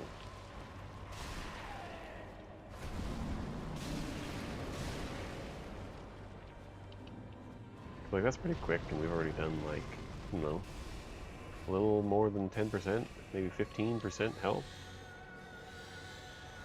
It's just like you never get a chance to hit this boss, so is it really 15%, or is it more like 1%? Based on time to actually be spent in the boss fight.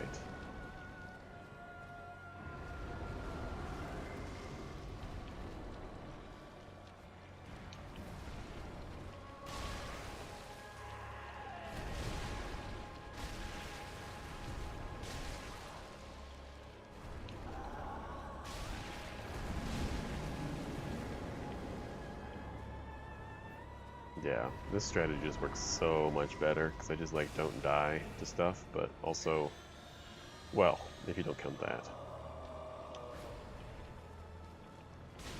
Because getting lots of hits in is way better than getting basically no hits in. That was weird. That's weird.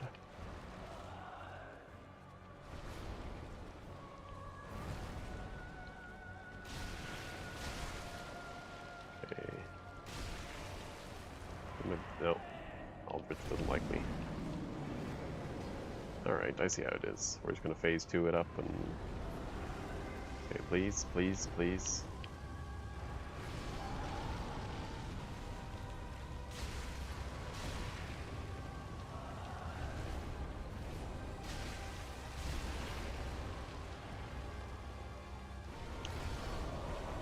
Oh boy.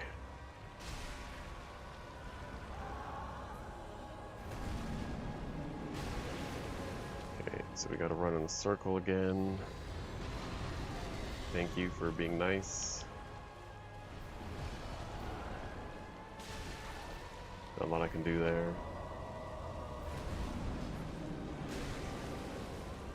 We're gonna run in a circle. Please no arrows. Probably gonna do arrows. Alright, I see how it is.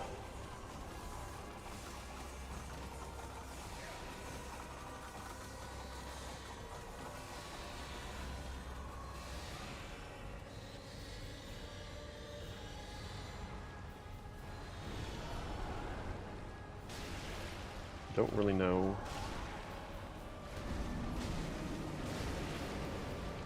Well, this is going okay. It's probably just gonna be arrows again though, right? Yeah, that's fine. I don't mind anymore. Not upset. I'm just disappointed.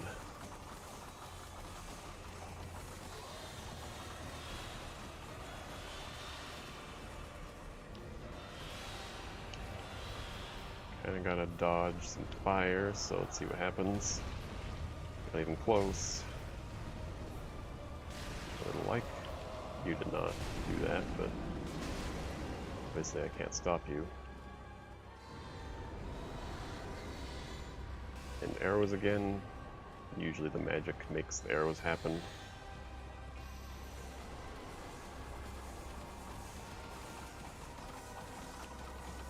Run as tightly as I can on this pillar and still die because the arrows cheated. Nice. Very nice.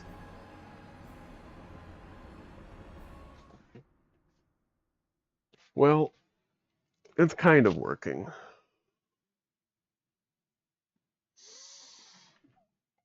But it's making it seem like it's just luck-based.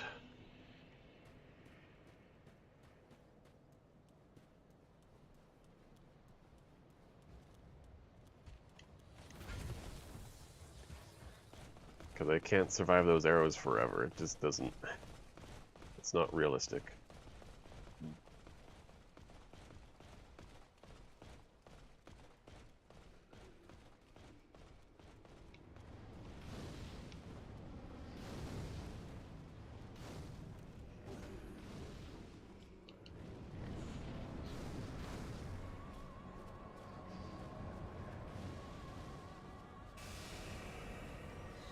Okay, that's not cool.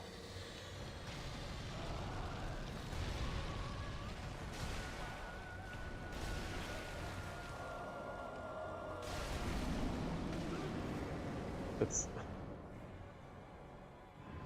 Really?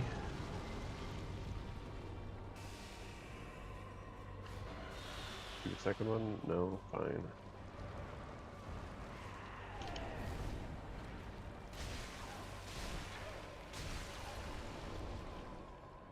Oh, nice. Wasn't expecting that.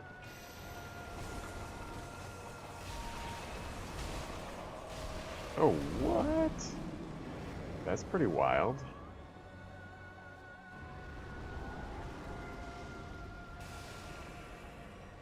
Well, alright. Let's just do something silly. That kind of worked. Okay, now it should spawn over here.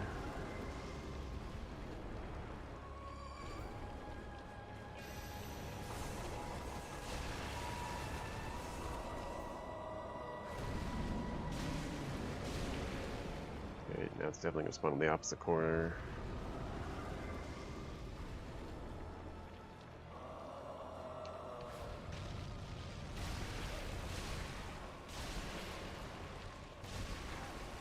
Good enough. And probably not second phase. Spawn over here. Nope. That was too soon. Okay, let's just take it slow. See, this is what the arrow attack should be in the second phase. Just run away from it and you're fine. But no. No, no, no, no, no, no, no.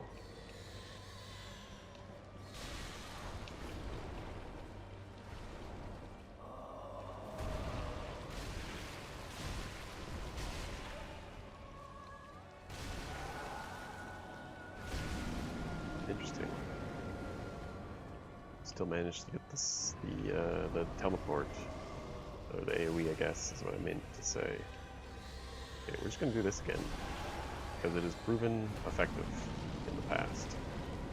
Okay, now if we run like this, yeah, that's what we wanted. That's not what we wanted. Stop it. We can't really afford to keep the teleports happening. But... why?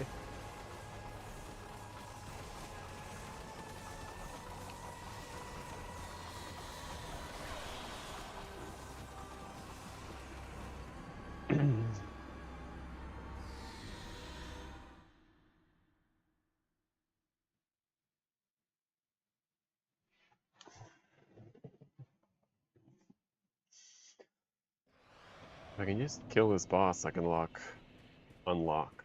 I don't know if I said that properly. 2 more bosses. Both of which are so much more fun to fight.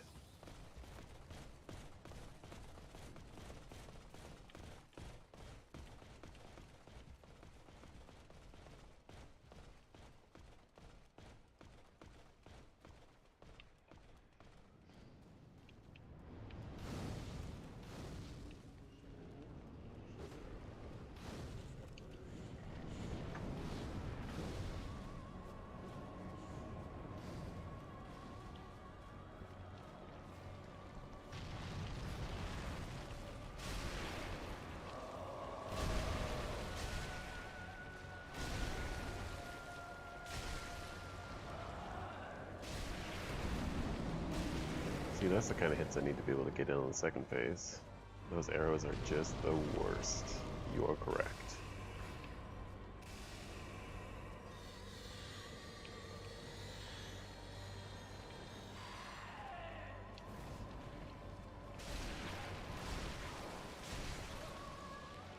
Oh, nice. Not even teleport? I don't really know what affects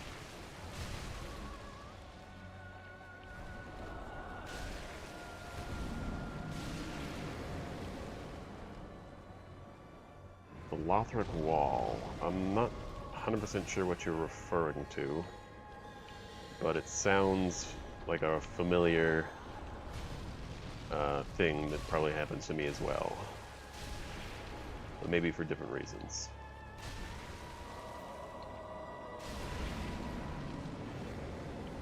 Okay, that's almost certainly phase 2, right? Yeah. Oh, nice. It's my favorite attack again. What is it, my birthday?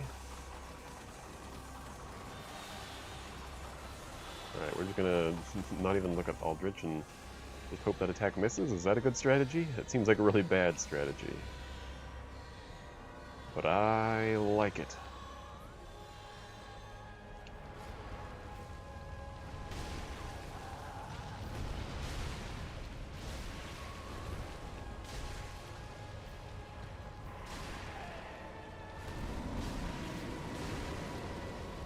Very nice.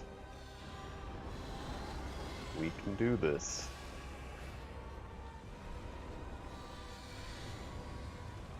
Alright, what if we take wider circles?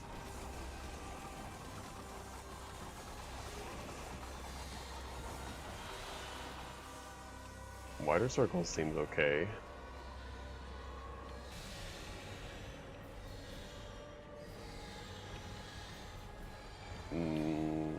Excuse me? Did they not program in, like, a limit?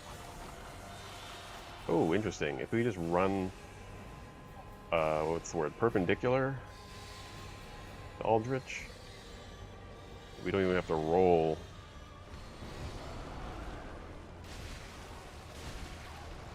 I don't really want you to teleport here, but I understand it's a necessary risk.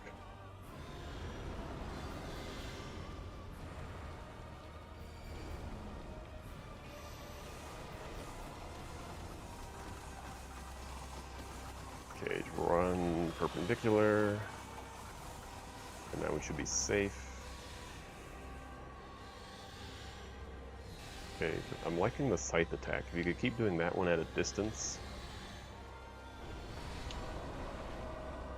and not scaring the absolute shit out of me by doing it against a pillar and messing up everything about the attack, But hey, you do what you want.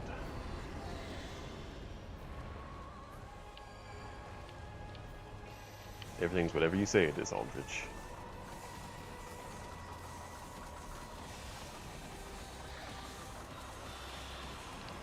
You can dodge that second one.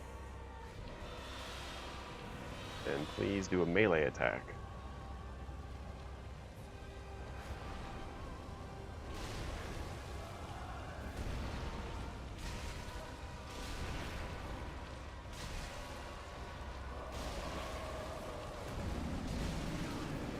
Okay, well that was stupid. I don't know how we're going to survive. Shit.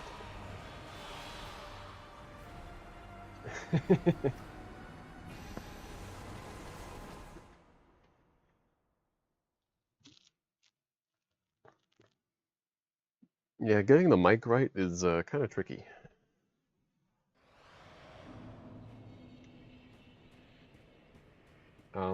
It's also tough to know, like, what other speakers people use and things like this. Obviously, you can't really account for that.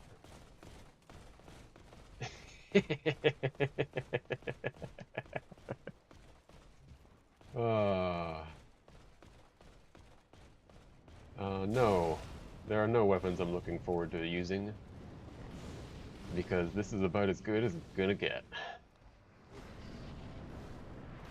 But like, for me, I have a very nice pair of headphones, like over-ear headphones that are really good quality and are very, very loud.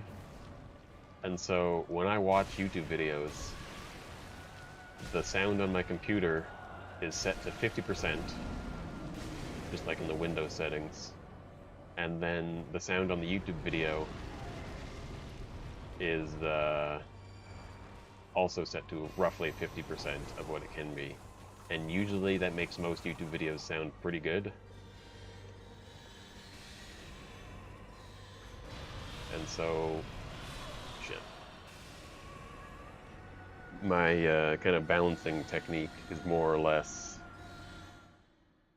with my 50% on the Windows and then like in the editing software. If it seems to sound like a good audible level, hopefully that'll be enough. But I also don't know if you, or I also actually don't know if the volume is okay on the YouTube video for my most recent video, because I thought I did a better job, but I haven't actually listened to it on YouTube, which can change things. And obviously I'm not other people and aren't at their computers using their speakers or headphones or whatever. So it's hard to know. But I do appreciate feedback, knowing whether or not it's working for the majority of people, because if it isn't, it should probably be changed.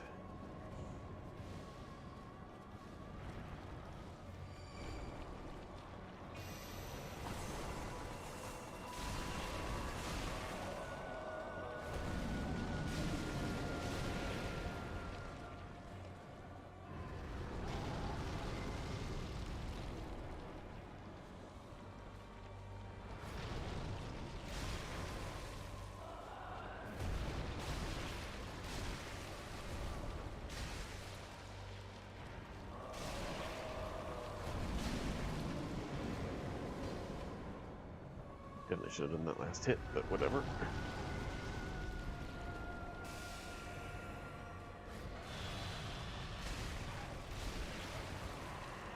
Just don't get hit, please. That's all I care about right now. Stand here a little bit longer, and now should teleport here, which is great.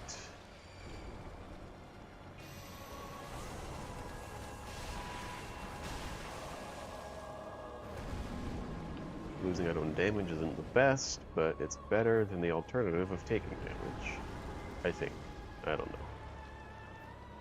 Can we do a melee attack, please?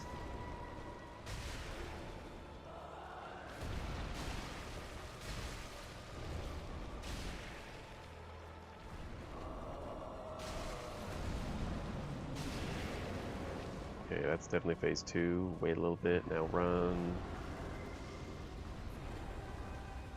Perfect attack. Well, not perfect, because which always leads to teleport, but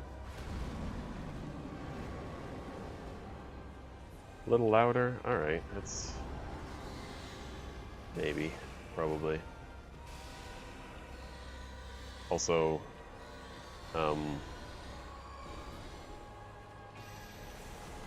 the latest one uses. Oh my god, I'm an idiot. If I survive this. I forgot it was phase 2.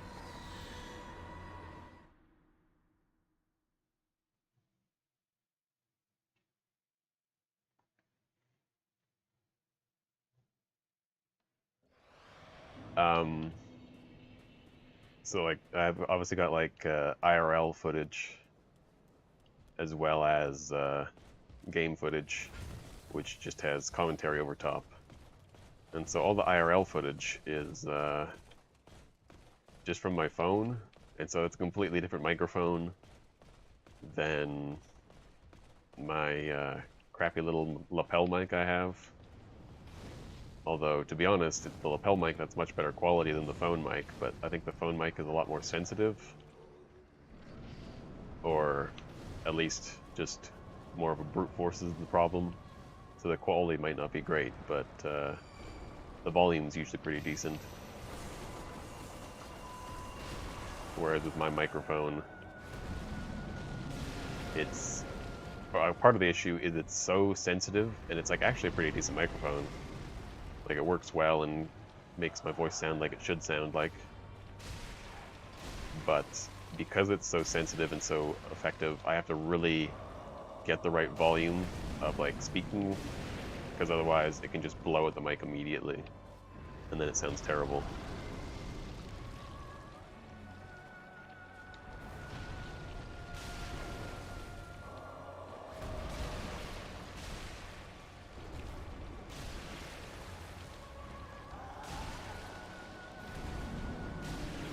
God, I'm slowly figuring it out. And for whatever reason, and I don't know if this is still the case, but it seems whenever I put my mic through OBS, like I am right now for streaming, it just like naturally makes the mic really, really loud and clear. And I don't know why or how it manages to do that, but I would like it to do that all the time.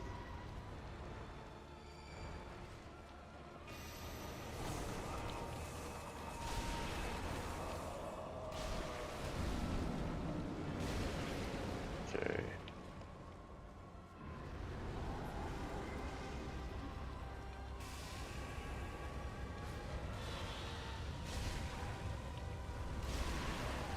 Kinda gotta get out of here.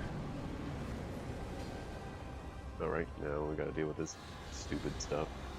Alright, let's just give me arrows. I want them. I want the arrows.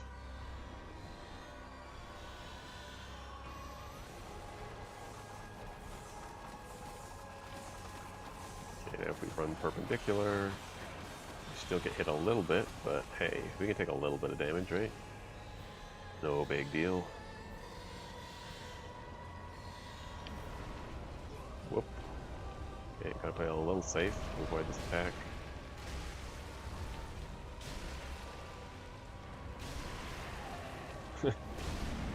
If you haven't been here for a while, you've missed a lot of my bitching and complaining about how terrible this boss is.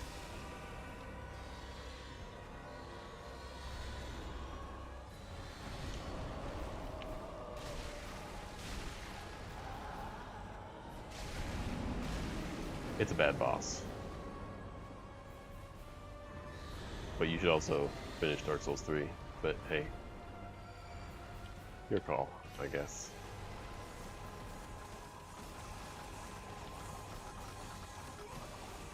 I'm sorry, how did I take damage there?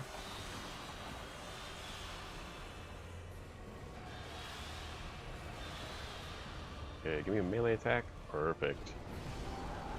Not my favorite one, but... Okay, I'm not happy with that turn of events. If we can get another melee attack,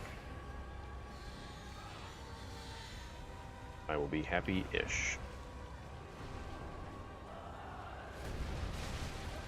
wasn't close at all, don't worry about it.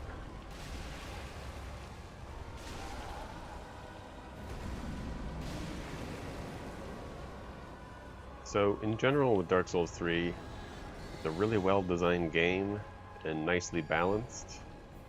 The issue is when you start doing things like, you can't upgrade your weapons. All of a sudden...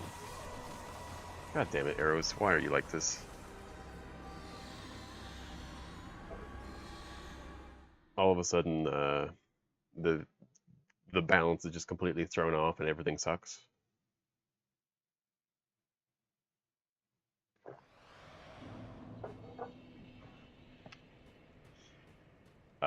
And unfortunately, there's just kind of a few bosses in this game which I consider to be damage checks, where it's kind of like the little signs at amusement parks that are like, you must be this tall to ride.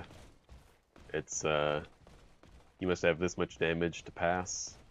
It's pretty annoying. Because it's like you have the damage and all of a sudden you can just brute force the boss. Or you don't and it's just, oh, sorry.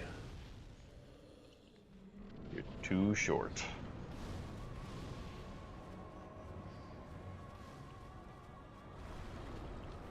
Come on, guy. This attack is boring. Give me some pizzazz.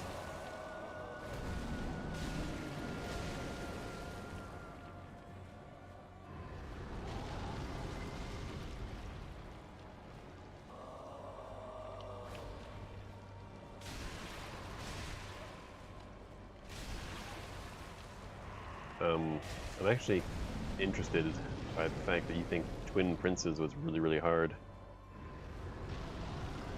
Which I'm wondering if that's just because you don't know how to do that fight yet, but I actually find that fight to be my favorite fight in the entire series. Oh, so it's phase 2. I thought it was phase 2. That's better than the opposite, but... I find Twin Princes to be a very, very fair fight and super fun, and my favorite fight in possibly the entirety of the Dark Souls series.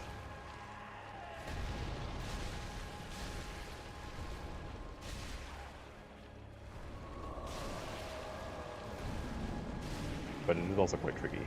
But I don't know, I feel like I struggle with quite a few bosses in this game, but I always just kind of had an affinity for that boss fight. I don't know why. Again, thought it was phase 2, don't worry about it. But, again, better than the alternative. Ooh, that's a scary attack, I forgot about that attack.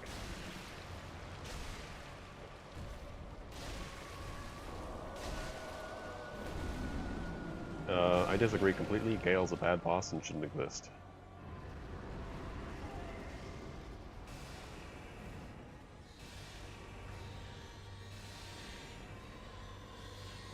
Yeah, the Dark Hand is not an ideal weapon. In fact, I wouldn't call it a weapon, but... I did attempt to do a playthrough, or like a challenge run, of Dark Hand only. But I gave up because it was really hard. And then I came back to it later, and they had buffed the Dark Hand, and it wasn't really a challenge run anymore, which is kind of interesting.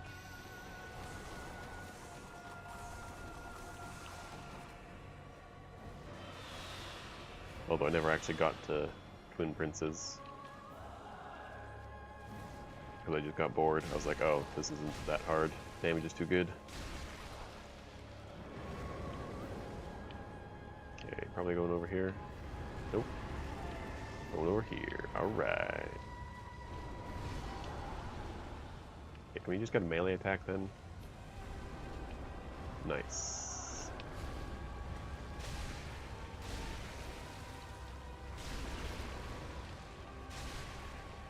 Perfect. Uh-oh. That attack is nigh undodgeable at close range, so yes, I am a god. No, I do not do autographs. Let's just get in there.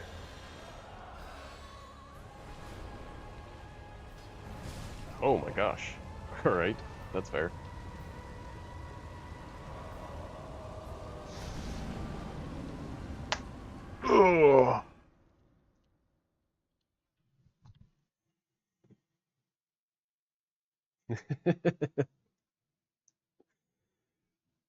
I guess it depends what you mean by plan, because I haven't played Elden Ring yet.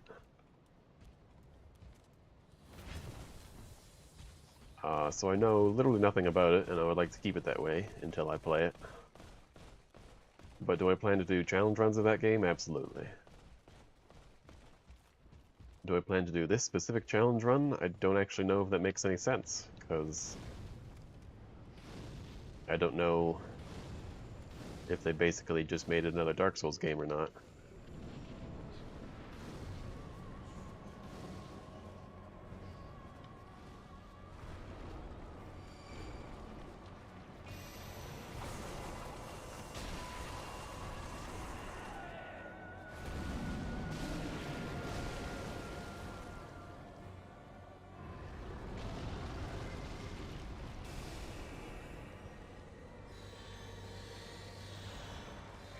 Oh, come on, that's not fair.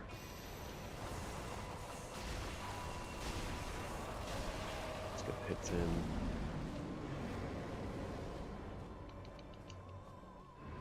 Yeah, people have a tendency to disagree.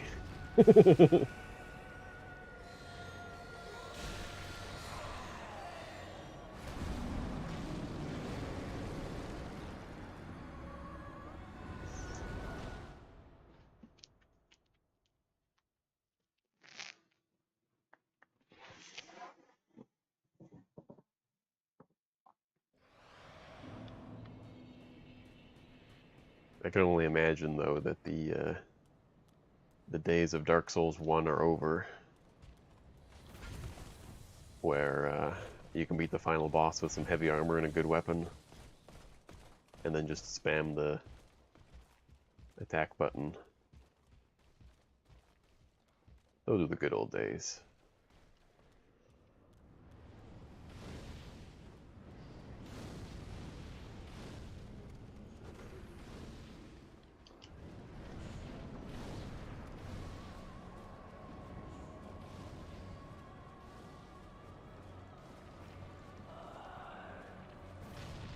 Back when your worst enemy was the fact that you were actually scared of the bosses.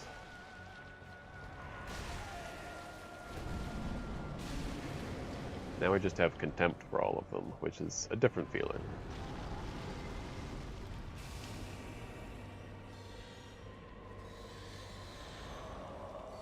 Okay, that's not fair.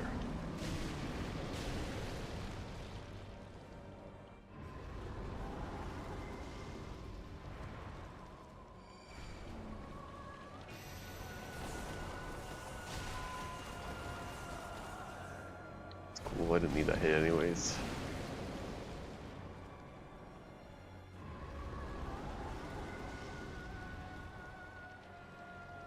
Sure, let's do that attack. Nice, got stuck on the pillar. Don't... Oh, wow. He's actually still stuck on the pillar. That's very interesting. I gotta roll now.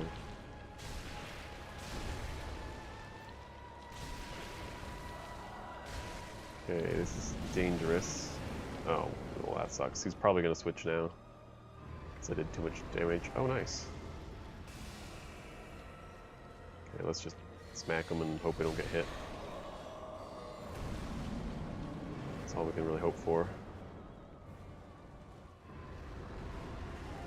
There is one stat I can level up in this game, but it doesn't really help.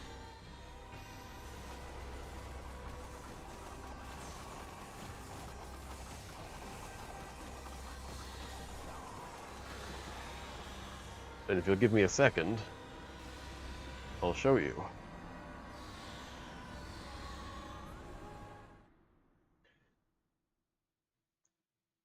But this is essentially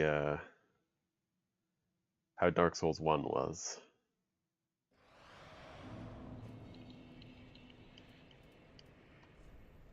There you go.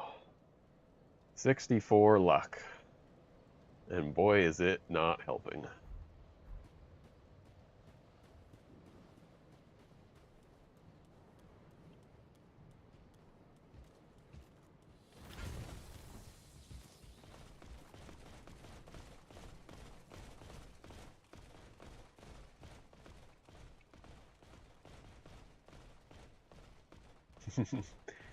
So luck affects item discovery, as well as your base resistances and damage absorptions and things like that, which all stats do to some degree, but I think luck is like twice as efficient, so it's basically like resistance. But not that resistance was good. As I hope everyone is aware at this point.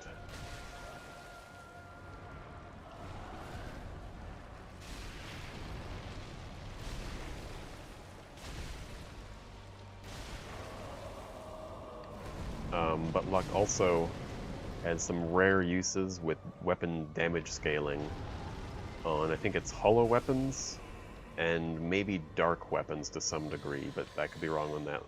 I don't remember exactly. As well as there are a few rare weapons in this game, which... oh my gosh. There's a few rare weapons in this game which have native luck scaling, such as Henri's Straight Sword.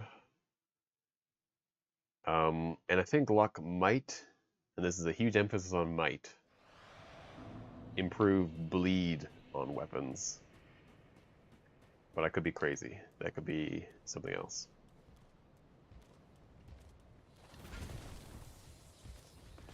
But what's important to know is that even though some of the most broken weapons in this game are broken because of the luck stat, I can't use any of them, so that answers your question.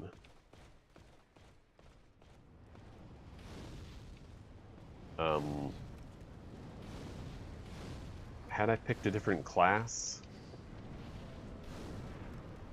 actually, I don't know. I think so.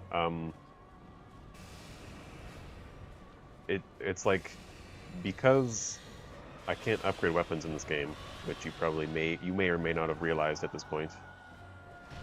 You probably realize, given my damage is ass. Okay, cool. What was I saying?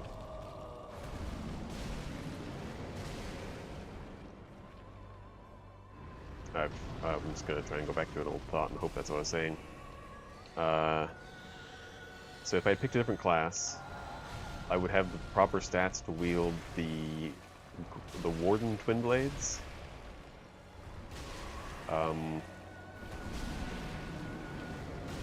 Which is generally a decent weapon, and I think they have some minimal luck scaling.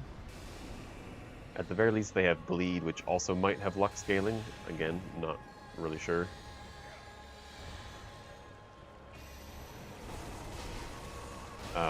But I don't have the dexterity on this class to use it, because I wanted to use Walner's Holy Sword instead, because I thought that it would probably be a better weapon for this run. And I think I'm correct, although I'm wishing I had bleed right now.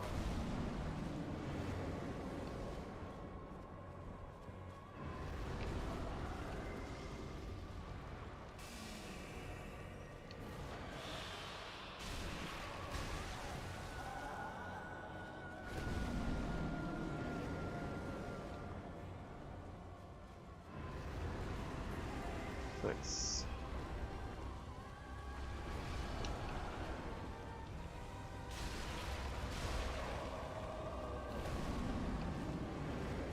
But yeah, this is by far the hardest of all the games to do.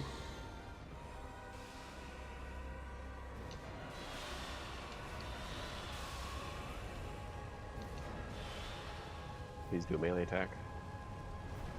Get out of the fire. That's unfortunate. I don't really want to cross the fire, so could you just do something else?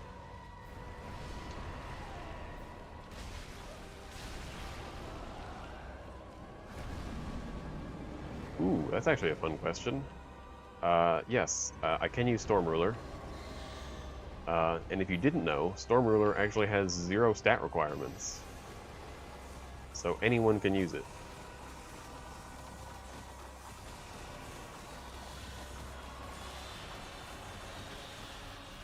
And its damage is actually comparable to Walnir's Holy Sword. And so you might wonder why I would have gone out of my way to play the one class that can use Walnir's Holy Sword when I could just use Storm Ruler. And the answer is, I don't know. But it turns out I made a good choice. Because Storm Ruler has really bad durability. And it will break on any boss with any reasonable amount of health.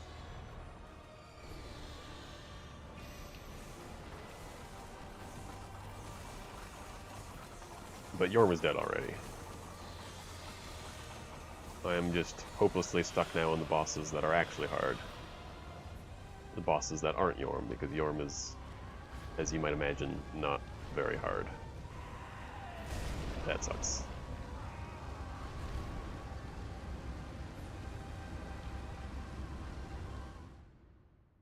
But yeah, I've done challenge runs before that I get to Yorm and then I'm like, you know what?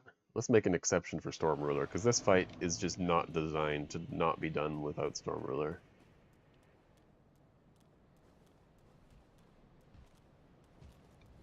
Yorm is just bad. Like, I get that you're supposed to use Storm Ruler, and if you use Storm Ruler, he's fine, but he's just kind of boring, and it's kind of just like, I hope he doesn't do any stupid bullshit while I'm charging up my laser.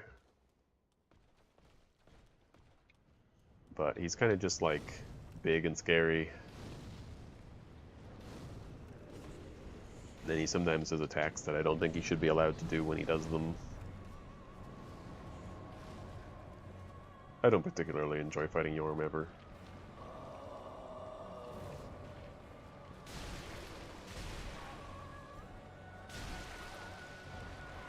Nice. Okay. Apparently there's two attacks like that, and one of them is more punishable than the other. Good to know.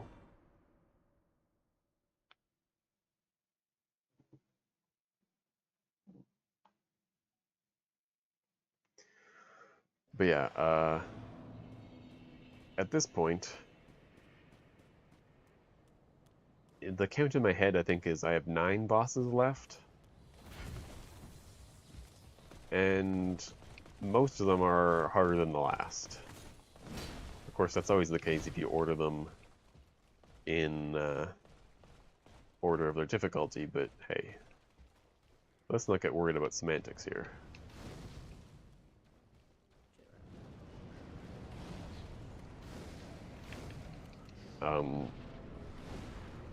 Aldrich is currently the easiest boss I have to do that I can actually fight right now.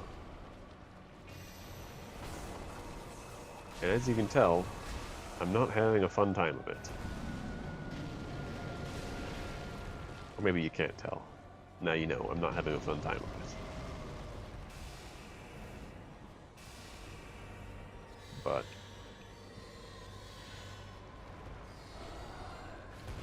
if I can get Aldrich down, I can do some bosses that I like, as opposed to trying to do the DLC bosses, which I do not like.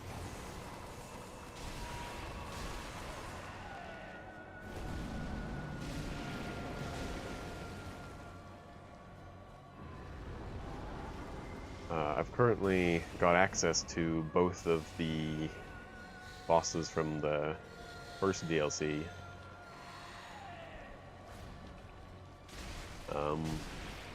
And I'm very much struggling to even take Sister Frieda down to her second phase. And as I'm sure you're probably aware, she has 3. Each harder than the one before it.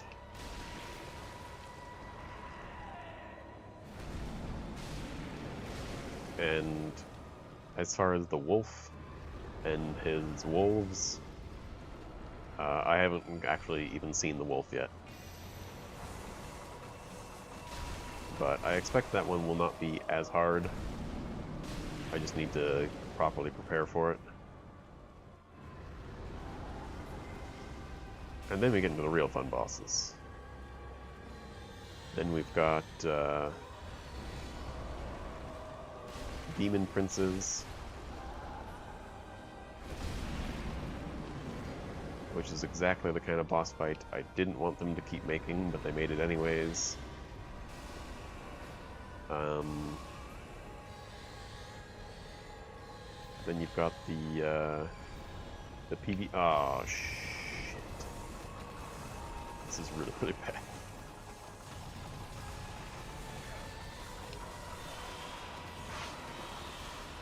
You've got like the PvP boss. I like to think of it like the Painting Guardian and his Painting Guardians.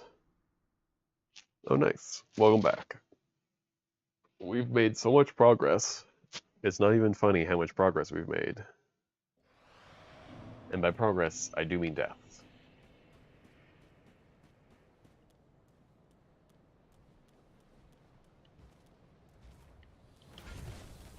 Adding more phases isn't actually my biggest complaint with bosses. I like changing it up and things like this, and like ultimately, if all 3 phases or however many phases you throw in are really good and fun, the boss is actually a really good boss.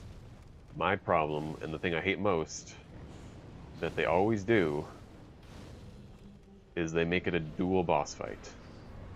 Which, I've already said too much on why dual boss fights are bad before, in the past. I will not get into it again. Dual boss fights are a bad idea. Don't make them, please.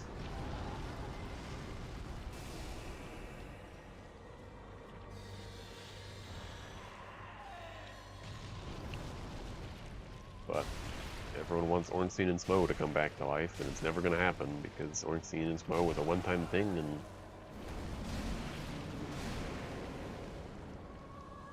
you can't recreate something that already exists.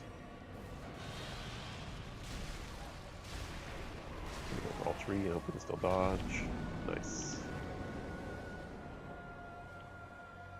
But I think the biggest problem with adding more phases is as you add more phases, what you end up doing is you give more chances for yourself to make attacks that are really stupid and no one wants to learn how to dodge.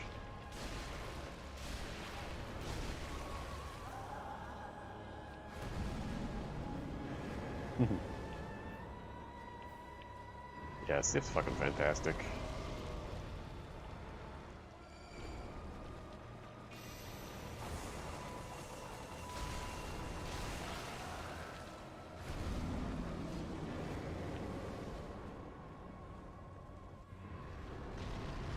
Yeah, Four Kings is interesting. For the most part, it's okay. Because there seems to be some sort of AI where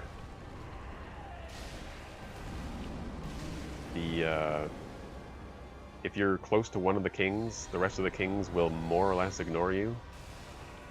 Like, I think that was their intention, but I think they just didn't realize.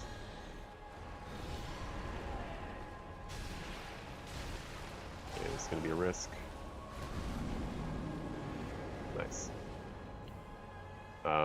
They didn't realize that there's just a lot of room for error with the AI. And so occasionally while you're fighting one of the bosses and you shouldn't be attacked by the others, you'll just get slammed by one of them with like some off hit.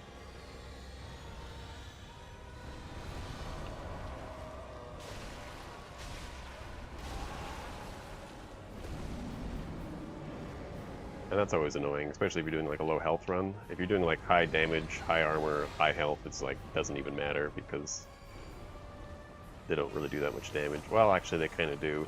They kind of hurt from a distance.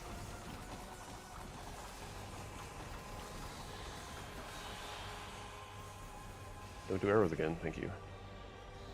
Also, can you just like take 10,000 damage from this? That would be appreciated, actually. That wasn't 10,000, but it was damage.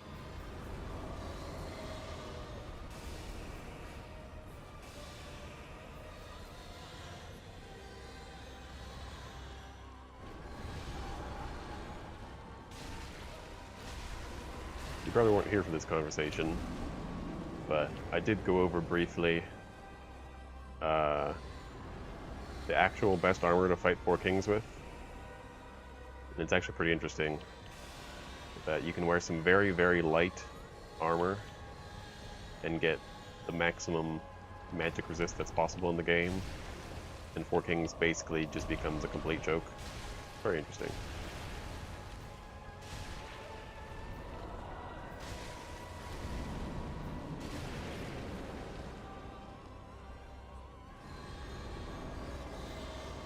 Please no arrows.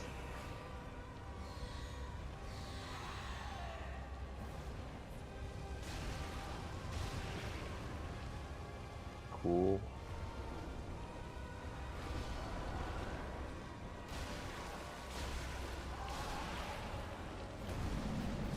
No. Okay, so all of this armor has to be fully upgraded. And it's big hat, dingy robe, bloodstained leggings, and black sorcerer's gauntlets.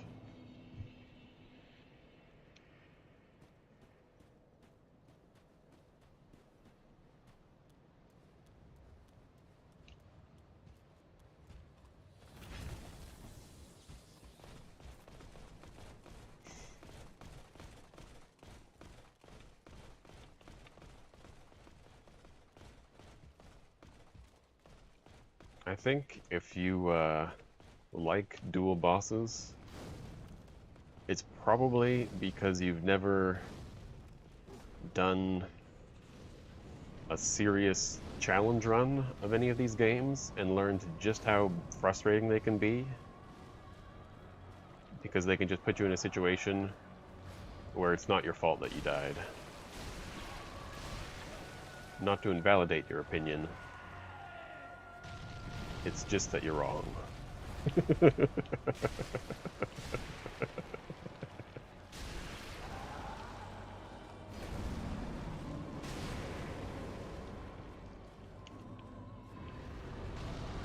Pontiff is definitely a dual boss, but he is different. He's manageable, and I don't hate him that much.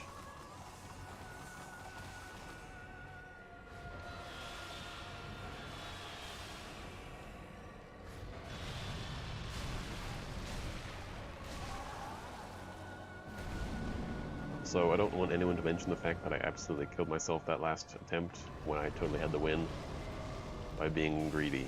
No one mentioned it ever, thank you. Yeah, clearly a lot of thought was put into the Pontiff fight. Thought that was not put into, say, the Demon Princess fight. Although, again, you do run into the issue that occasionally, through no fault of your own, the bosses desync, and now all of a sudden you've got a serious, serious problem. We'll just run.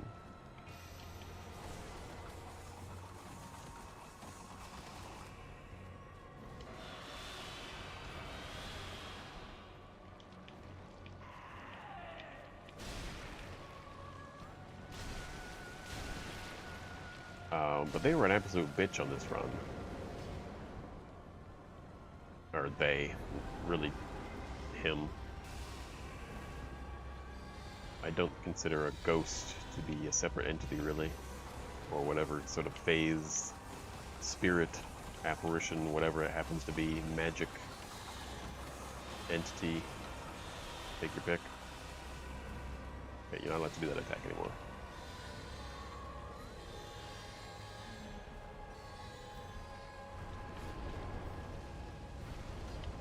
Shit. If someone wants to, like, mod this game for me and send me a copy where Aldrich just doesn't do any attacks, and I can just pretend like some sort of weird glitch happened, that would be appreciated.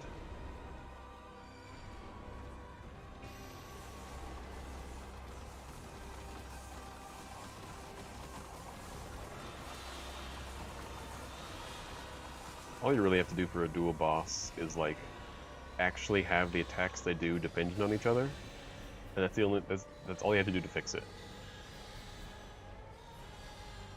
As long as they don't have free reign to do whatever they want, it's not an issue.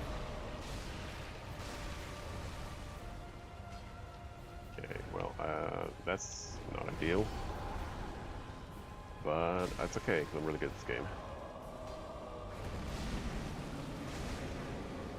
And that's not me just saying so, it's just a fact. Okay, no arrows please. I would have liked it if you wouldn't have hit me with one of those, but... Oh, is this not the actual one with a follow-up attack? Thanks, okay. Can we get a melee? Nice.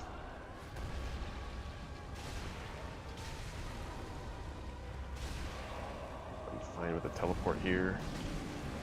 One hit is fine with me.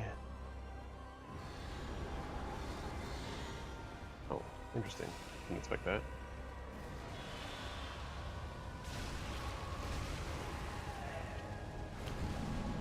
It's fine.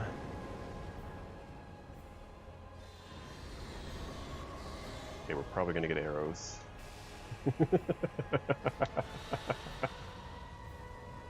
Ah.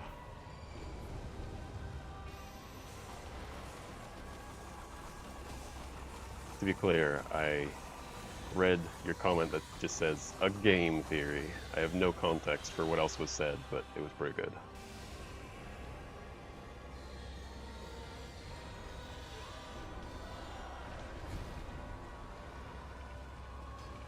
Oh my god, are you shitting me? Okay, please don't tell me. I know you're going to, but please don't. Okay, that attack also sucks. Please don't do that one. Thank you. I mean, I know you did it anyways, but if you could just stop.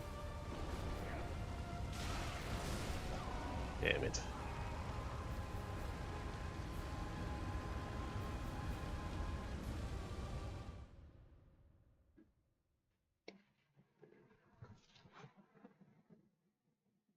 And I'm looking for some context, but I don't actually see any. I just see that you said a game theory out of nowhere. That's alright.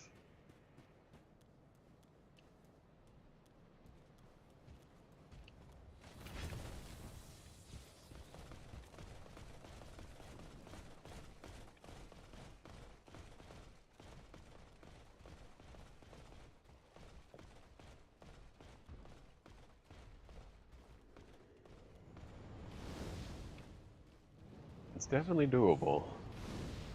I just don't want to do it, you know?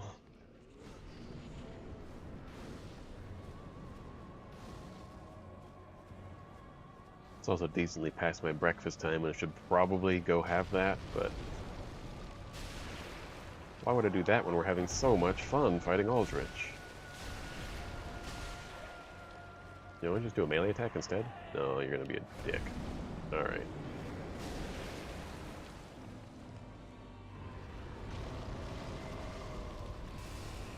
Okay. Yeah, it's a little tricky to figure out when you're responding to me or someone else. Because by the time I see something you said, it's already basically been whatever latency has existed. But I gotcha. I understand.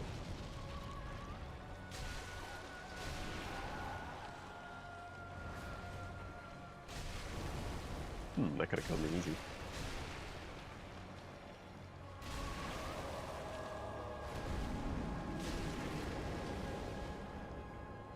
And I have a tendency to forget things immediately after I say them, too. Especially, well, mostly if I've been fighting a boss during when I said it. Then assume whatever is coming out of my mouth is complete gibberish and makes no sense.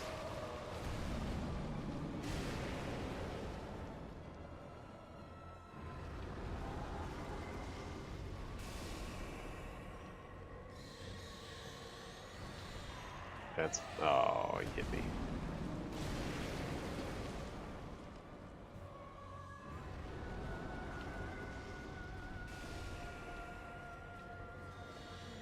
I mean, that is what I want to do. But I'm not here to do what I want to do.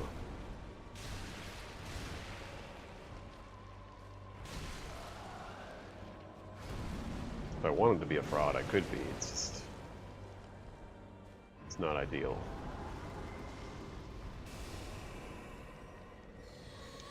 Oh, shit.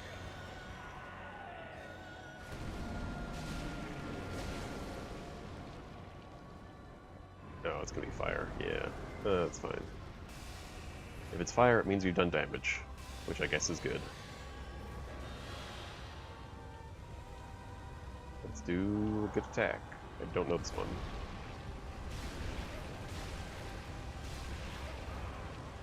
Weird, but okay.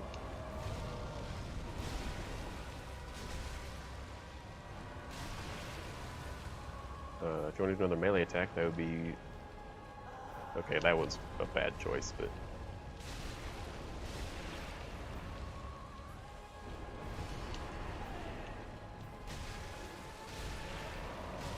Yeah, we're gonna go for that, because we're in the right spot to get away with it. I think the trick is to never do that triple punish when you're directly in front of Aldrich. Just don't even look. If you look, you're going to die. Perfect. Also, if we weren't wearing the shield, we'd be dead right now, so... Oh, we're dead. There's no way I'm driving this.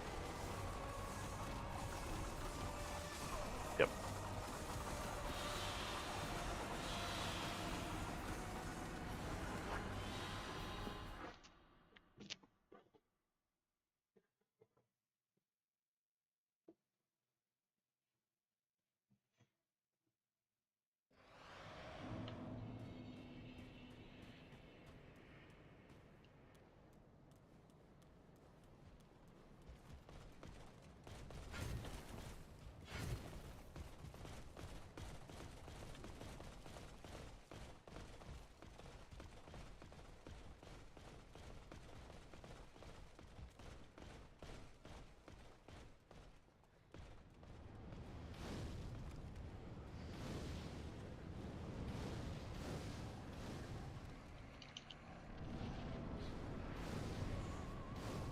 God, I hope every boss that's left doesn't take this long to get down, but I have a feeling some of them are going to take even longer.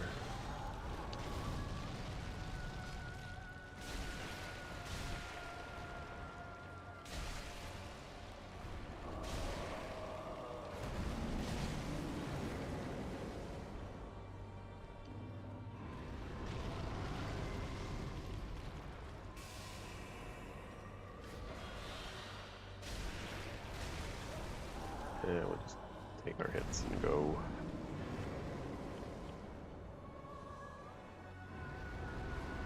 That's a good idea. Oh, sorry, can't parry.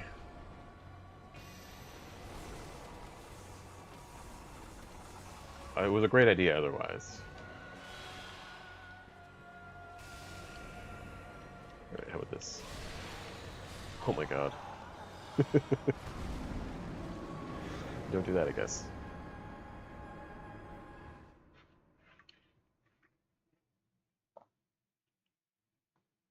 Apparently standing still in this boss fight gets you killed. Who knew?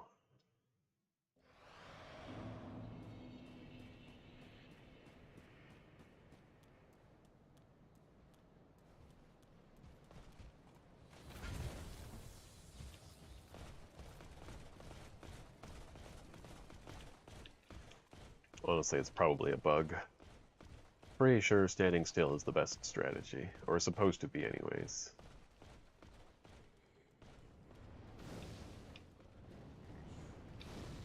That was close.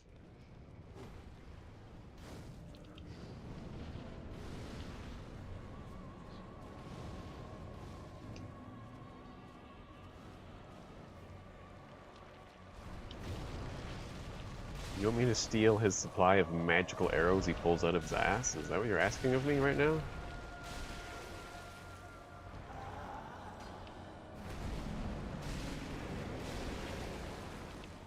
I just want to make sure we're on the same page here, because like I'm down, it's just I want to make sure we're using the right language to talk about the same thing, you know?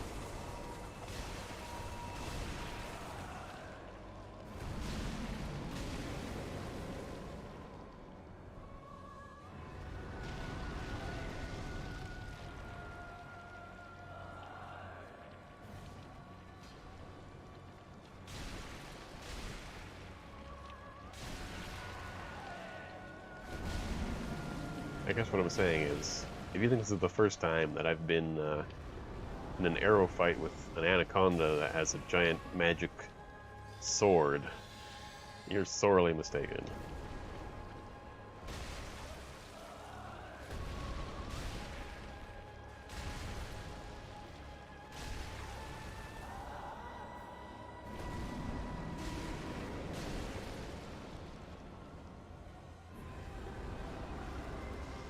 Well, that went pretty well.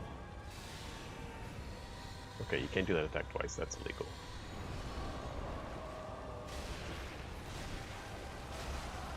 Ooh, I might even get 2 more hits in. Or just one. Just one. Took too much time to reposition. Okay, clearly I was too close for you to do that attack. And in the future, I would like it if you'd be more mindful to my feelings. That was a lot of damage.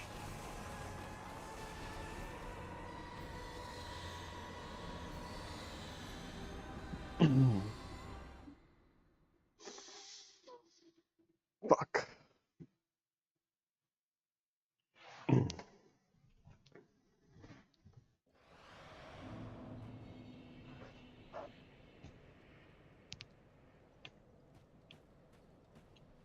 Ah, shit.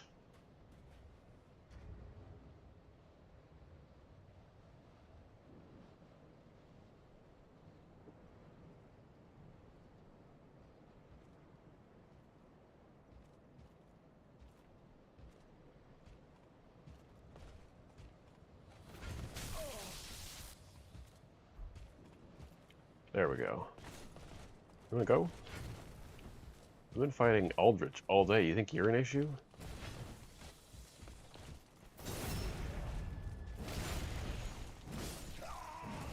Okay, well that's just not fair.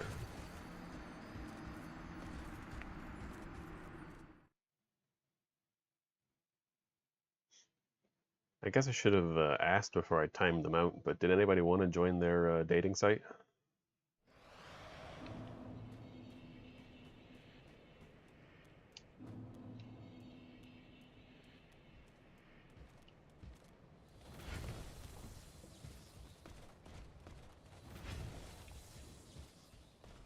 Ah, shit. Well, at least someone's married. That gives me a good excuse. Alright.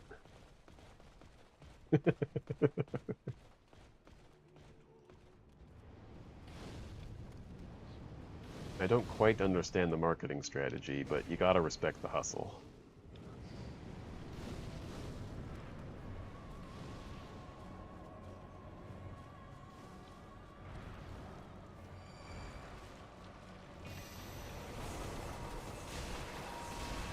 What? Oh. Oh, let's two-hand this thing, maybe. That sounds like a good idea. Crazily enough, without two-handing this thing, I only have 1 strength missing in order to properly wield it, which is kind of crazy that it does that little damage. That's how I advertise? Or you mean like you as in general, that's how people advertise? Yeah, no, I think that's about right. I'm usually, personally, just a little less cutthroat than that, but... You know, I prefer to, like, advertise to people who are actually going to pay attention and give a shit, you know? But that's just me.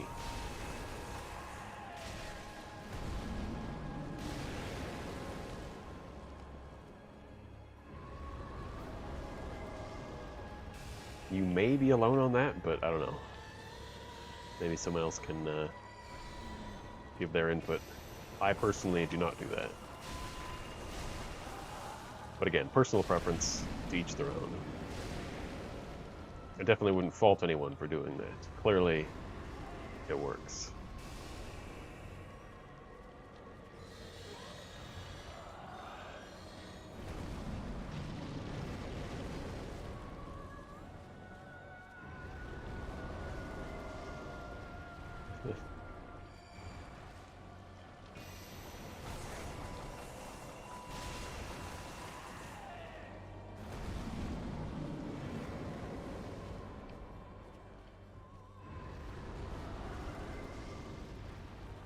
I'd time you out to the joke, but to be honest, I'm a little busy right now.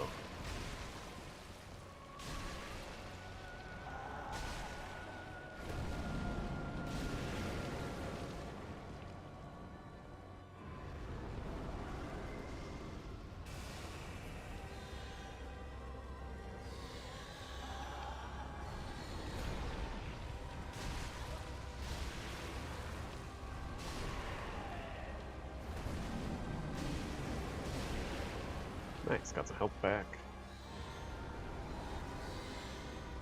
Alright, and boss is basically dead at this point. All the hard work is done. We've gotten through that shitty first phase. Ugh, gross. So let's just make it a quick hop, skip, and a jump to the end.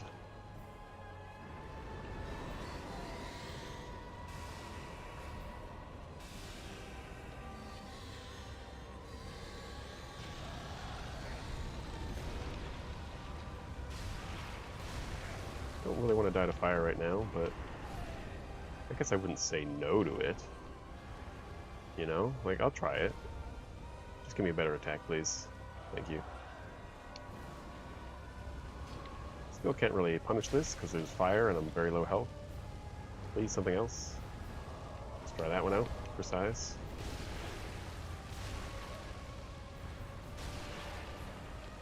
Okay, you want to tell me?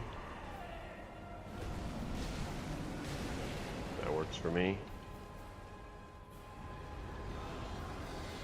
Ooh, that's a lot of damage. Okay, if you could give us a melee attack, I will be your best friend. Okay, we're almost dead. The fire, which is always cool. Oh, I realized a little too late that that was the one I have to roll a second time too. It's okay.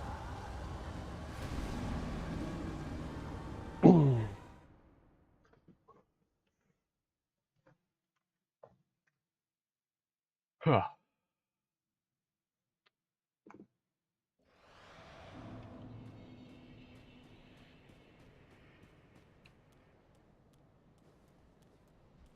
So on a scale of 1 to 10, how riveting is the content right now?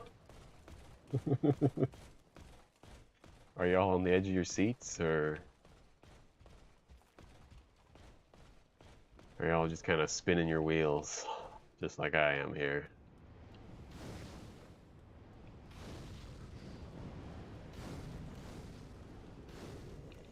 11. That feels like a lie, but I'll take it.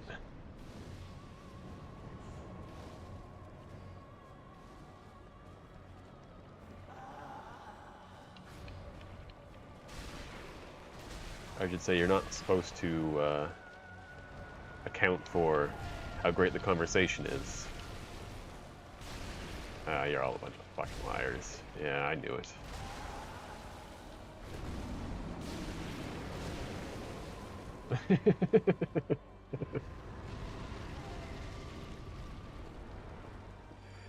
Alright, let's not take a hit here.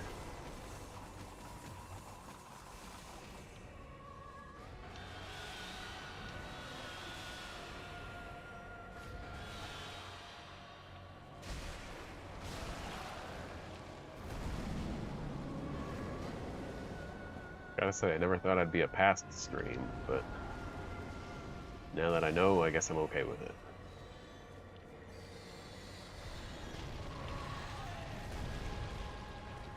Figured, you know, it might be like a grilled cheese stream, but a pasta stream? No way.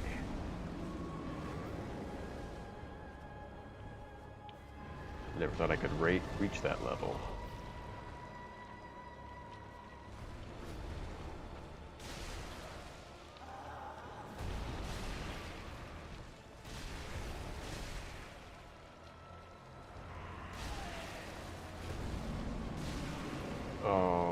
I would like to object. Your Honor, this is clearly hearsay evidence. And argumentative. I'm so dead. I can't move.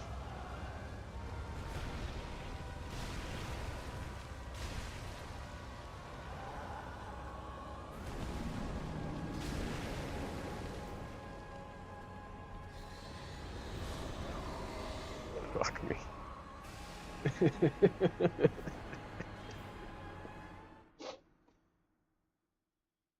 Oh.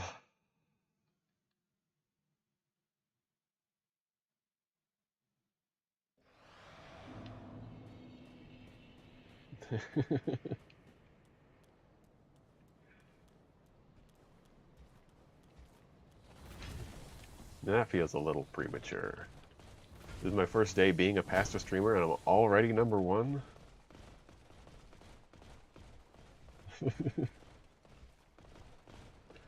I mean, maybe I've been a pasta streamer in the past and I didn't know it, but... I can say I've never cooked pasta while watching my stream, so... Definitely wasn't me that did it.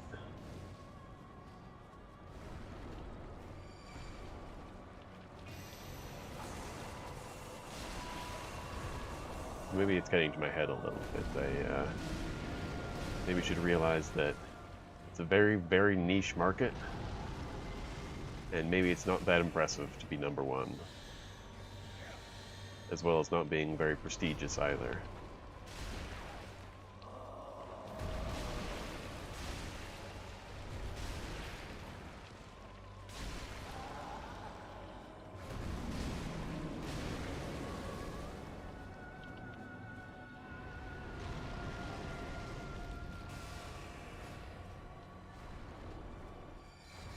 Okay, we'll waste some time, that's okay. It's actually ridiculous how easy this attack is to dodge compared to the other one. Like, I get why they buffed it, they just obviously did a little too much.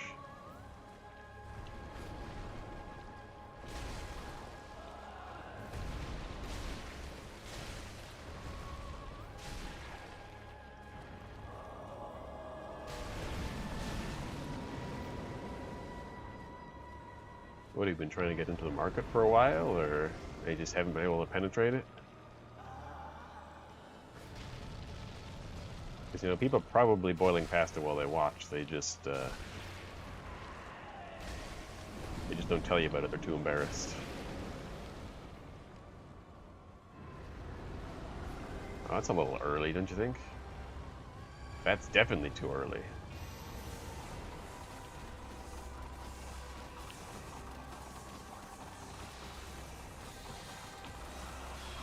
Yay!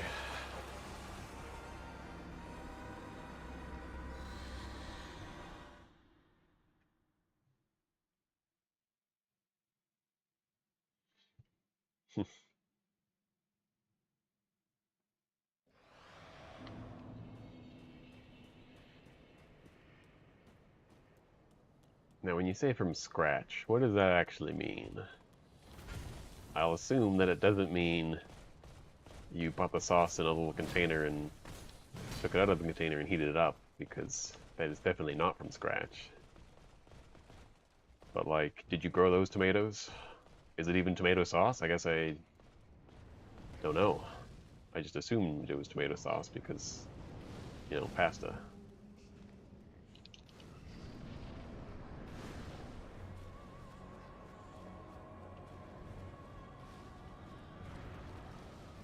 Alright, we don't need to resort to this kind of violence, alright?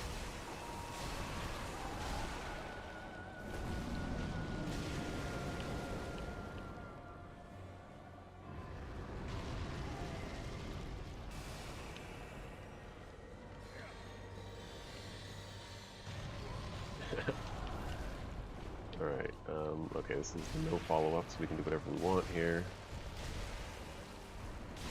I would like to heal a little bit, but I didn't.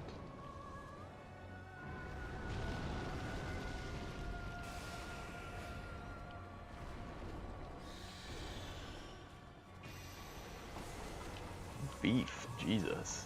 Is this like a supper pasta and it's just a different time zone for you, or you just like to do beef in the mornings? I guess it's not really morning anymore, but it's morning for me.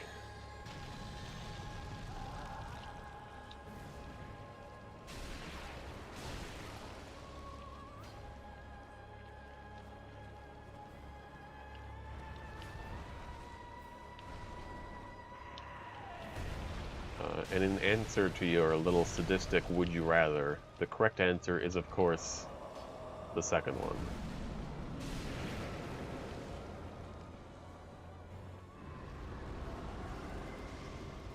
Man, that's just, that's wild to me.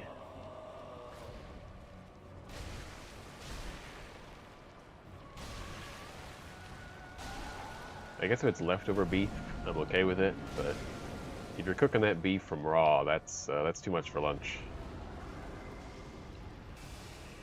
Lunch is supposed to be a meal that you skip because you'd rather be doing anything else.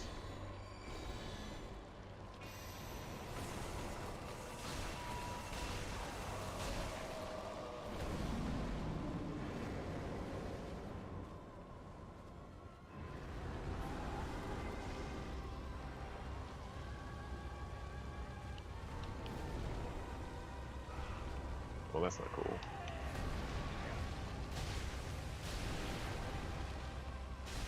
I'm gonna do something that isn't a teleport, I would appreciate. But I understand.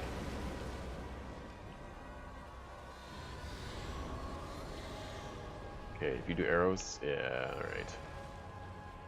I was gonna say something not very flattering and definitely says something about my moral character, and that maybe I need to work on some anger issues, but would have been funny.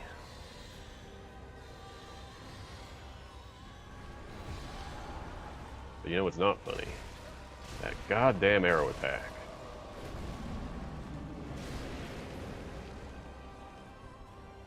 Okay, where are we? What are we doing? Okay, no arrows.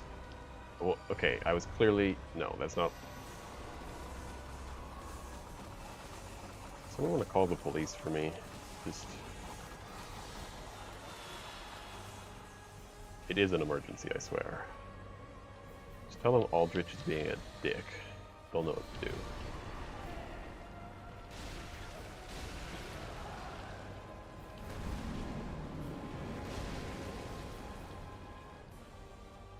Okay, I don't really know where all these little balls are, but... Okay, please no. That's literally the worst attack you could do right now. Don't change my mind, please. Okay, let's just play it safe-ish.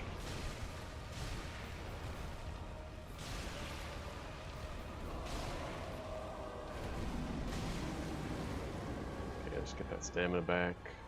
And that's scary, but that's fine. Whatever. Okay, we're dead. I hope y'all enjoyed. We're dead.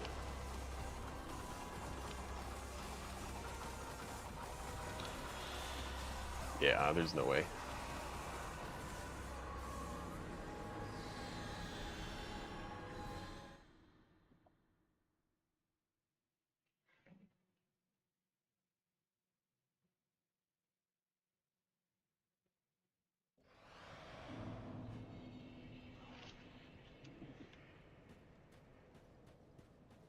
Yeah, I mean, uh, it's almost 2 o'clock for me here, and I usually have breakfast whenever I feel like it, which is usually around 1 o'clock. And then I usually skip lunch because I hate lunch. Lunch is stupid. But if I do have lunch, I'll usually cook something, but...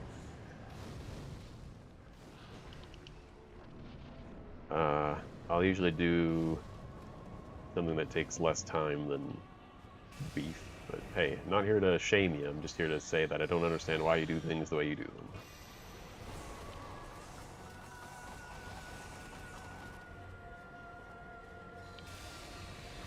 In my opinion, it is impossible to skip breakfast. Unless you don't eat that day, which I don't think is the case. Because breakfast is so named because it is the first meal of the day, and as the first meal, it breaks the fast between when you ate yesterday and you're eating today. And by that logic, you cannot skip breakfast unless you don't eat.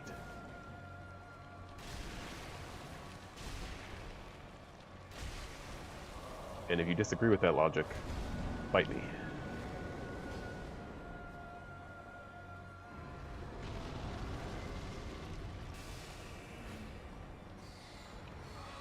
Alright, so that's how it's gonna be, is it?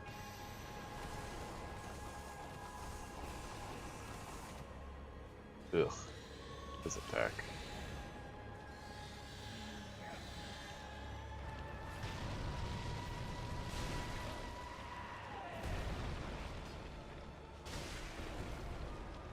Right, so my point is, if you don't eat for the entire day, then there was never a breakfast and you skipped breakfast.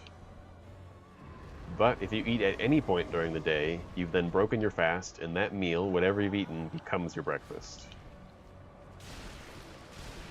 So to say you skip breakfast but have lunch is just a lie.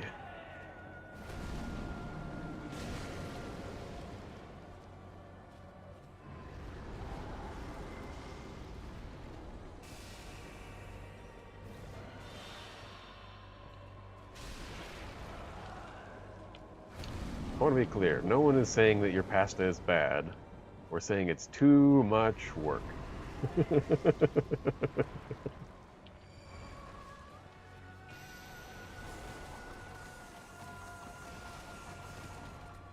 I don't know, maybe maybe you're doing it differently, and you're doing it in a way that's reasonable and not ridiculous. But the fact that you said you're doing your sauce from scratch sounds ridiculous for lunchtime. That's supper time shit.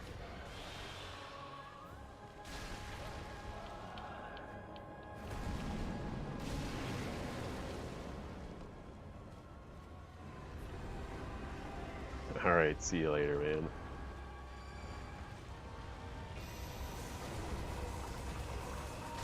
Oh, wow. Southern spaghetti. That sounds interesting. But that's probably something similar to what I would make. I actually also hate spaghetti. I think spaghetti is the inferior pasta. And then I think we should all use short pasta that is not really long and weird. But I'm also not a huge pasta fan. Don't tell anyone I said that, though. Definitely don't tell the Italians. They will be pissed.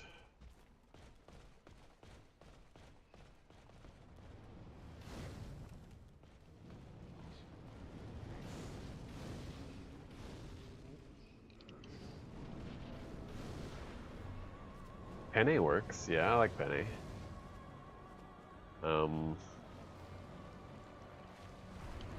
You know, shell noodles, egg noodles, which I don't know if egg noodles is actually the shape, but they always seem to be the same shape, so.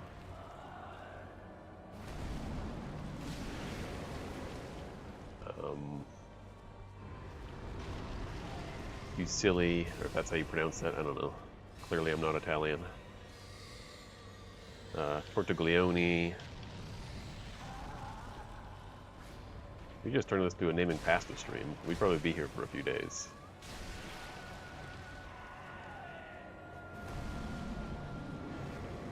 Rotini.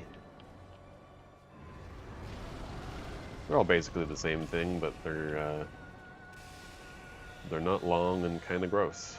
So, but that's just my opinion.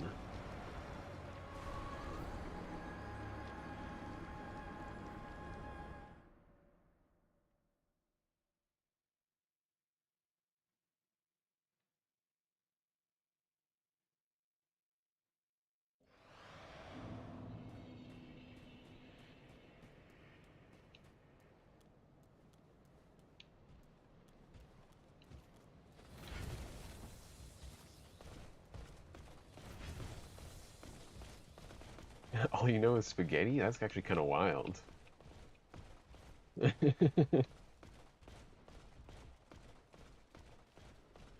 Do you at least know that there's a difference between spaghetti and spaghettini?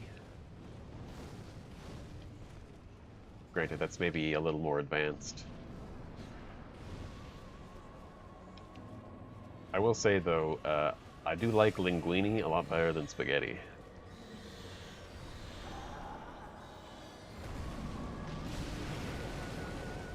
It's just so much more sensible.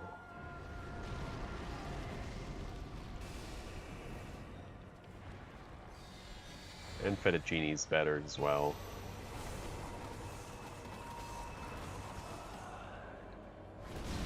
I'm a little scared of taking damage. Don't really want to do that this early. So spaghettini is basically just skinny spaghetti.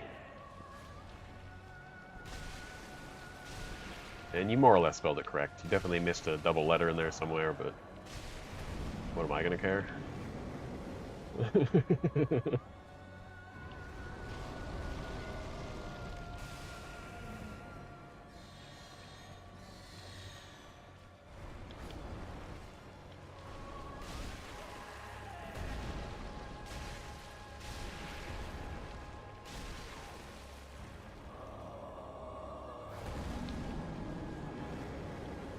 I'm pretty sure you could make an entirely new language just out of words for pasta.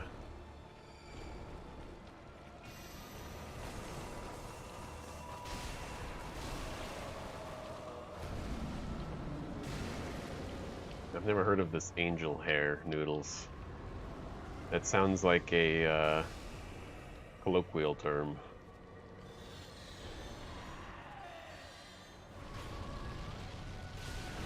Whoops, whatever, we didn't die. And not dying is half the battle.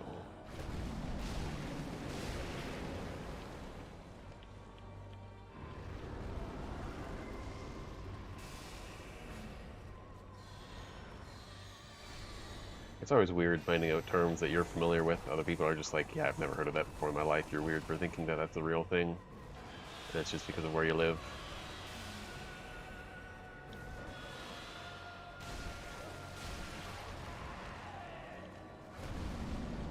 God knows there's a bunch of weird terms we have around where I live, but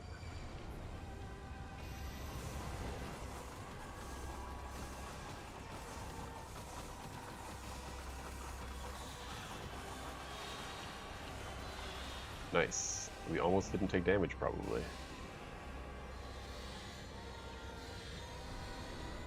Okay. And easy attack to dodge. That attack used to be the scariest thing ever until I learned how to dodge it, and now it's just like, please do that attack all the time. Okay, he's gonna be somewhere on that side of the room, almost certain. Wow, that was really bad. Unfortunate. Ugh. You're the worst. I want to be clear, I'm talking about Aldrich. If you thought I was talking about you, you're probably just the second worst, which is, you know, a step up, so don't worry about it. Ooh, he makes fire when he does that? That kind of sucks. Can I not stand in the fire, please? Thank you.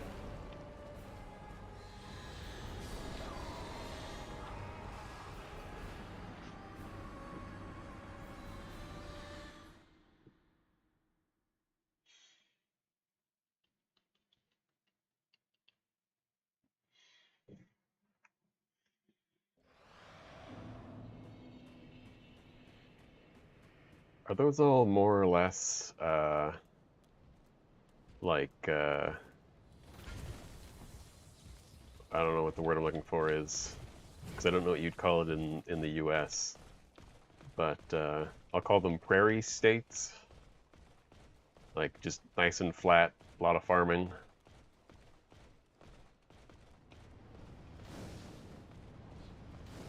I can definitely tell you with certainty that the Italians would never call it angel hair, but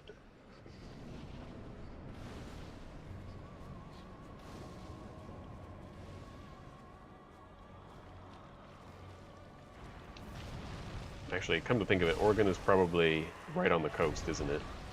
Because of the whole Oregon Trail being going from one side of the states to the other, but I don't know. I don't know the states too good. I know I'm alright.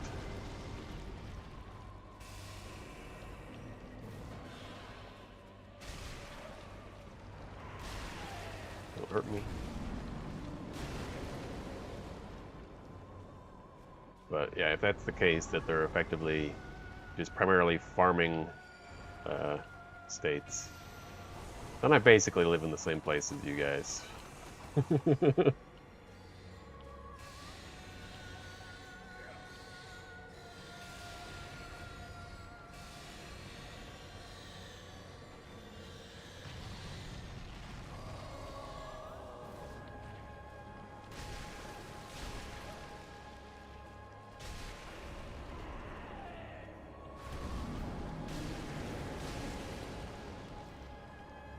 That's interesting.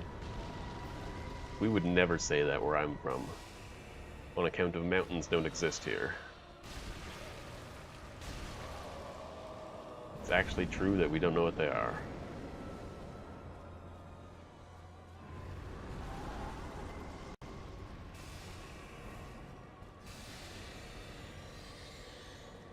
But I'm guessing that's somewhat of a flat joke.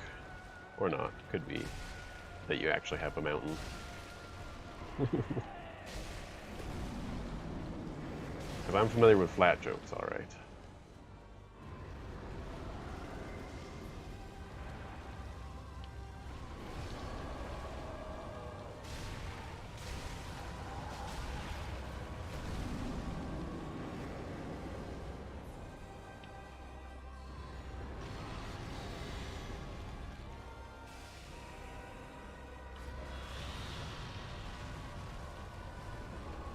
Alright, that's kind of rude. I was right there. That was clearly melee attack range. You knew it. I knew it. And you just looked at me with that sly little grin and were like, I'm not going to do a melee attack. You idiot. Wow, that hurt.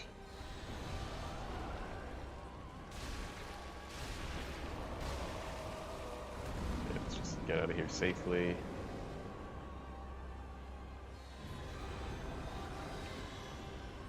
Alright, this is 100% gonna be arrows. Yeah. That's alright. I like RNG. Okay. Oh, damn arrows snagged me. That's bullshit.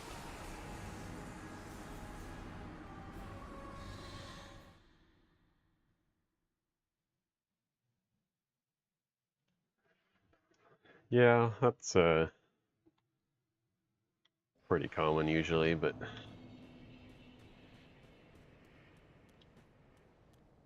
I don't go outside a whole lot. It's cold.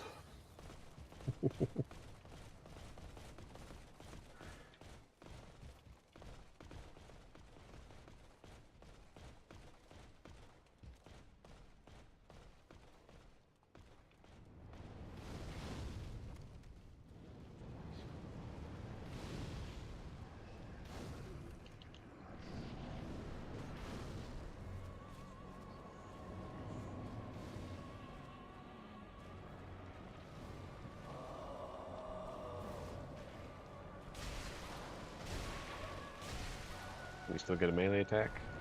That's close enough, I guess.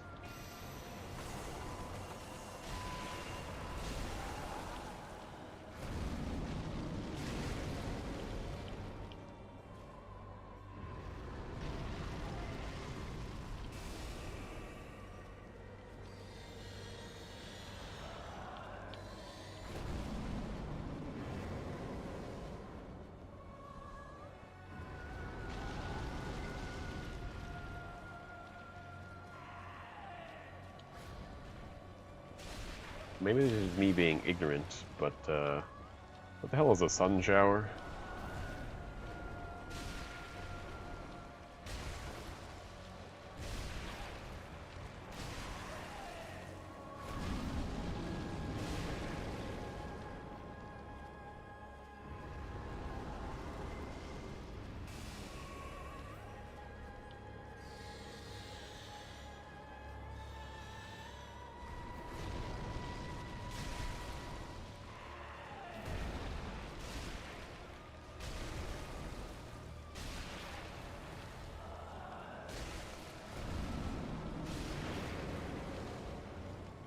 I wasn't aware that that was a thing that was possible. I thought that was just a clue answered in National Treasure 2.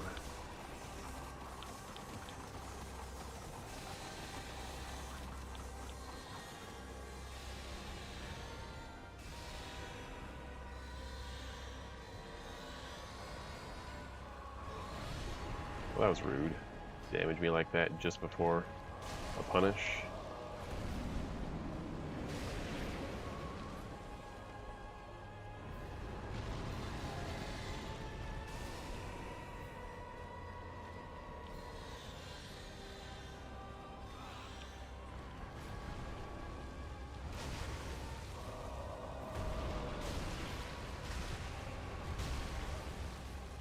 If you're gonna do a melee, that'd be cool. Or not. Pull for safety. Alright. Can we... No. I knew it. We all knew that was gonna happen.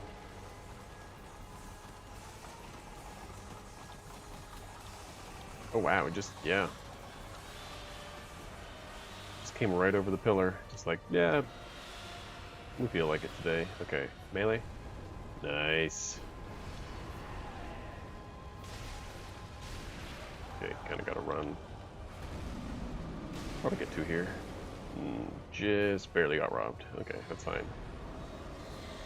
Can I get arrows? 100%. Okay, just kidding.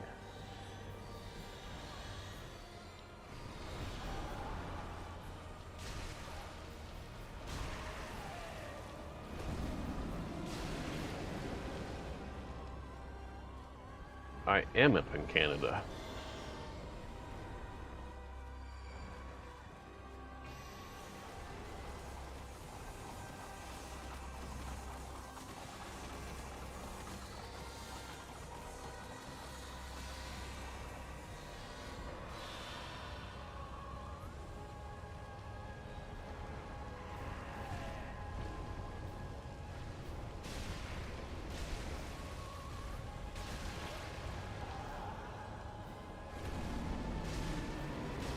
Hey, I actually got two in. That was nice.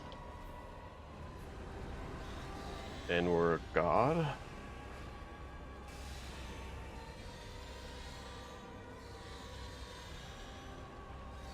Ooh, that was interesting. Okay, we're just gonna play this safe-ish.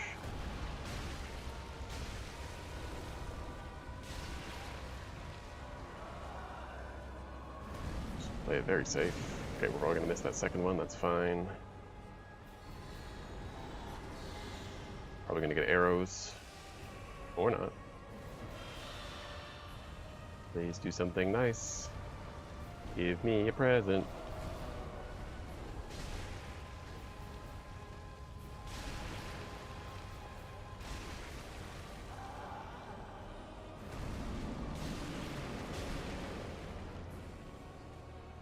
No pressure. We're not even scared.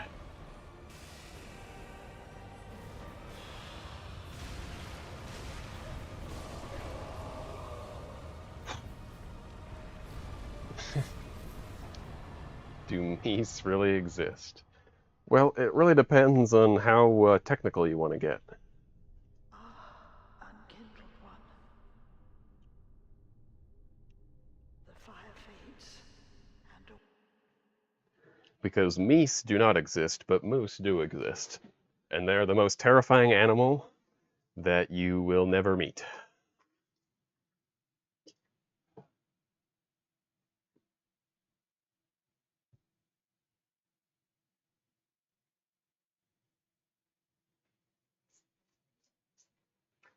Also, we did it.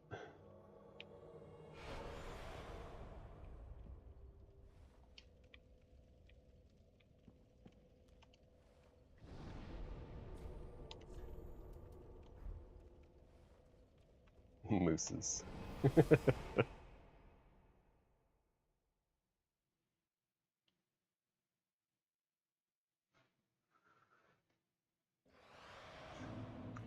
I'm just gonna hope that you know that mooses also don't exist. Well, very well. Then But I'm pretty sure you know that.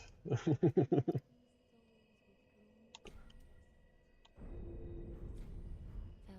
Ashni. Alright, I know everyone's excited, but I have to go grab breakfast and do other things. I'll be back-ish, soon-ish.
Alright, I'm back.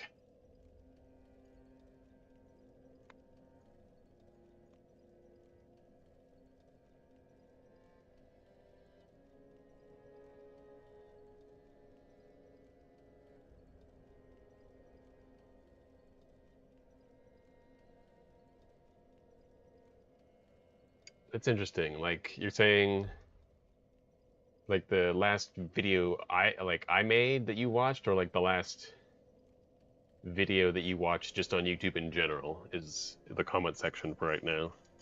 I've never heard of that before.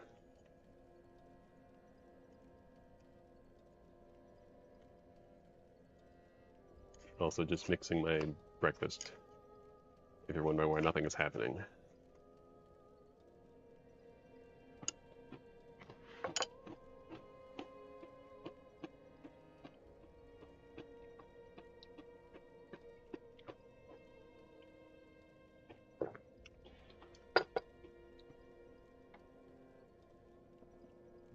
That's fucking wild.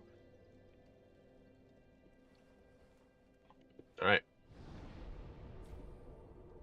Let's go face my favorite boss in the entire game and one-shot him.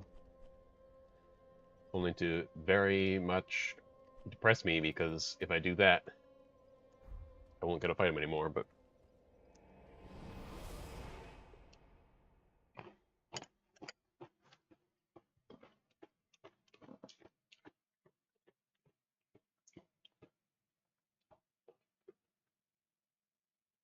I mean, if this James Randall character wants to donate their comments to my stream, I'm okay with that. Alright, got hard twin swords. Can't use them.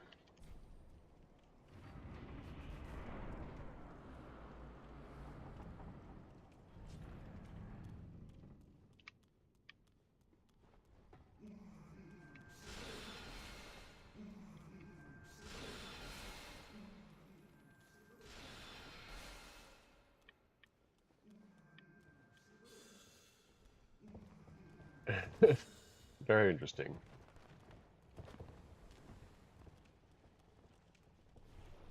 I'll change my mind. Maybe I don't want those comments.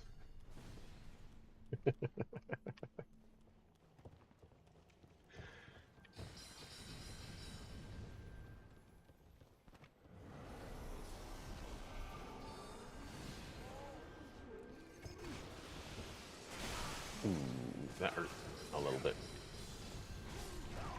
Shit. That's okay.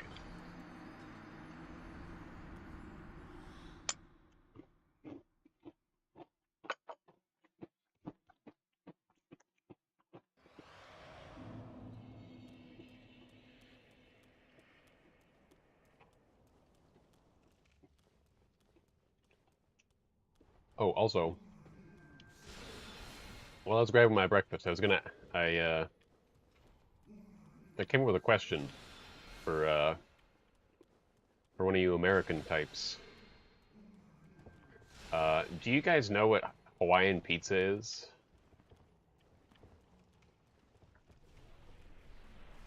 Or do you call it something else?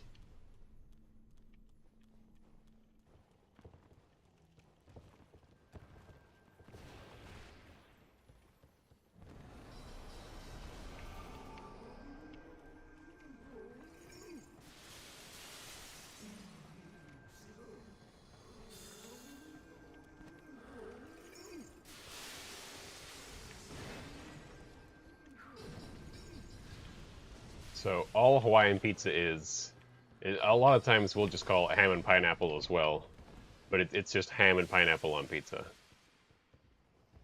Usually with some cheese and sauce, but it's just interesting because I'm like 99% certain now that it's a Canadian invention, which is obviously weird because Hawaii is not in Canada.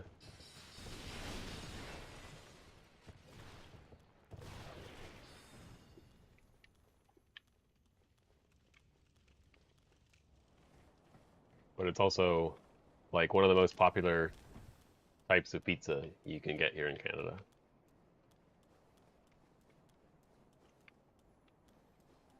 Okay.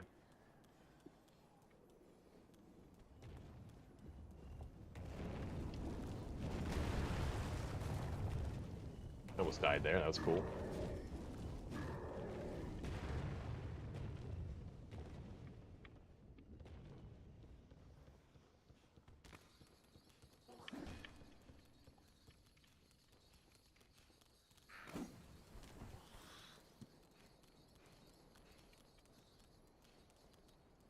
I only mention it because there's a pizza crust sitting in my fridge right now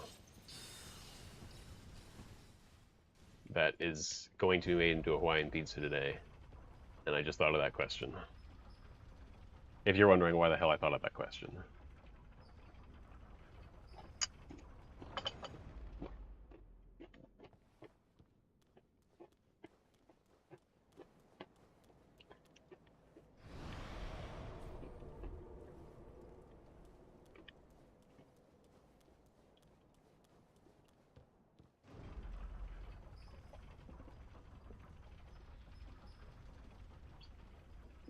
I always find it interesting how different places will create things and then name them after places that didn't make them. Like French fries, obviously not French in any way, shape, or form. And we actually like to blame a lot of things on the French, which is great. Pretty funny.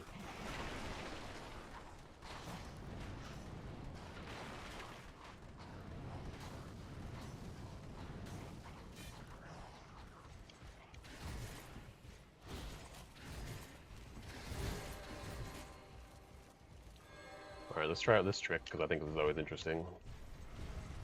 I don't usually do it, but I want some more granola, so...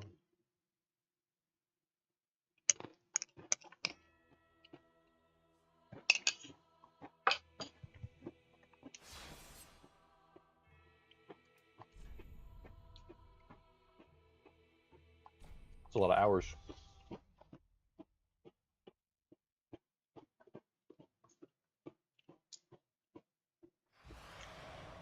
I've got no idea. But they ain't French. And the French think it's weird. And they're only slightly offended that we call them French fries. Alright.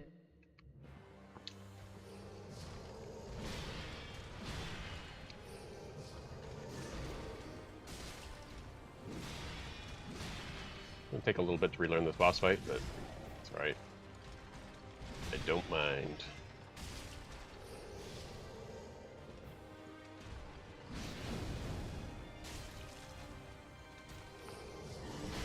Oops. That's okay.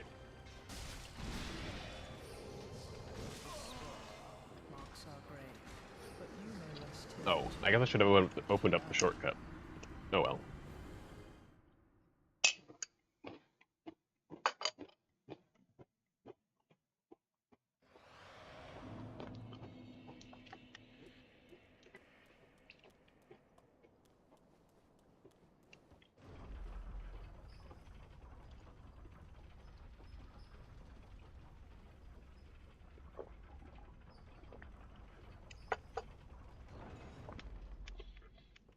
It's possible that French fries are British, because that sounds like something the British would do.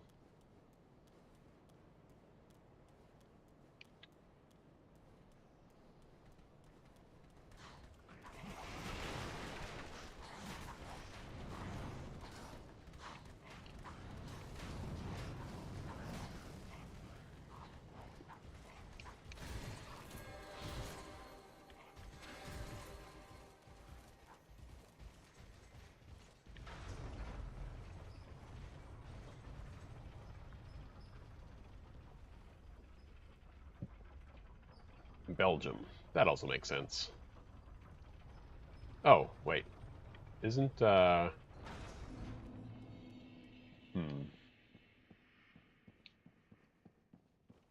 Maybe that is Well, because I swear it was Belgium that also speaks French, but obviously is not France.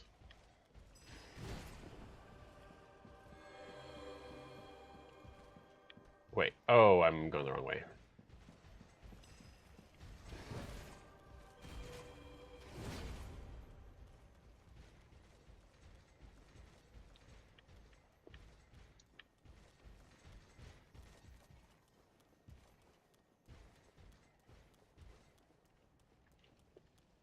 There we go.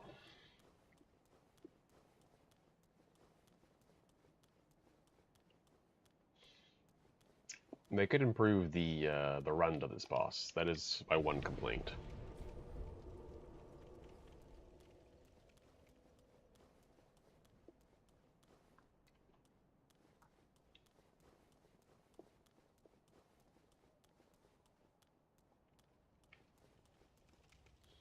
They did make it so that you can basically do it without taking a hit every time, but it is a little long.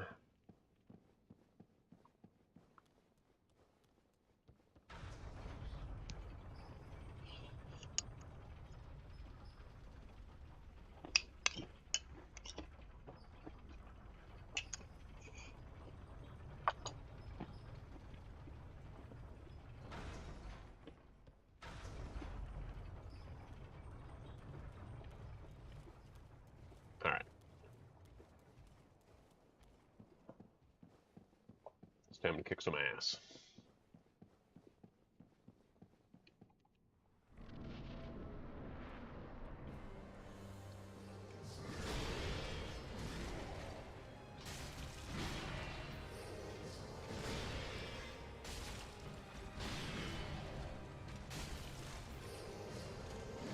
Oops.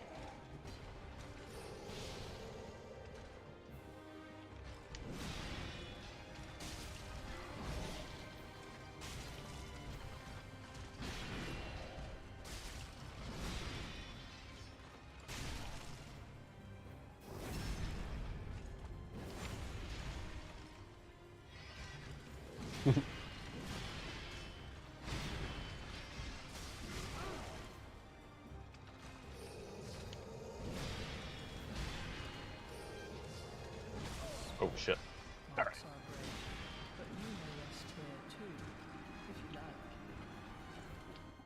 I mean, don't feel too bad, because I also didn't know that, but I also didn't care. No offense. There's also a lot of places in the world named Buffalo. Like, a ridiculous amount of places named Buffalo.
Yeah, alright. Locking on is probably the correct call for the stage.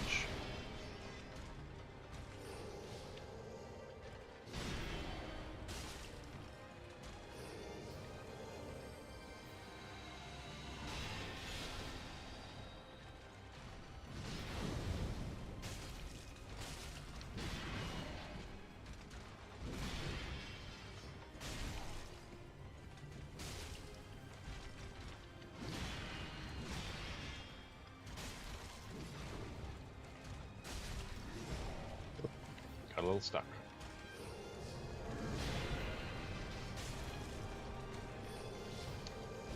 Whoops. A little early.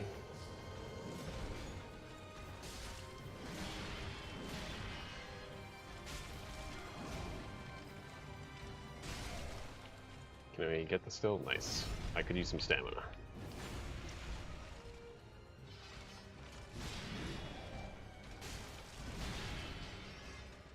Still need stamina.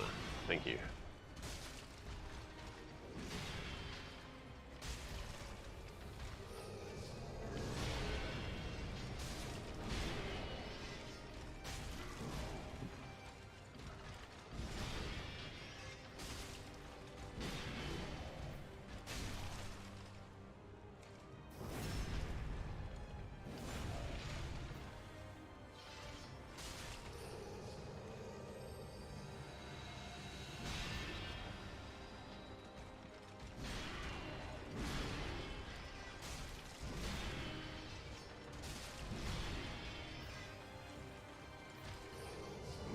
Ooh, shit.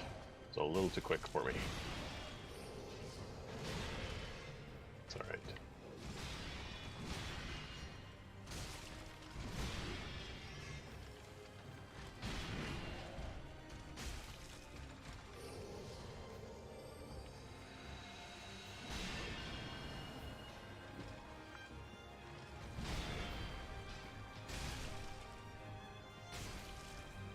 That's kind of bullshit, but alright. Pretty sure I deserved that riposte, but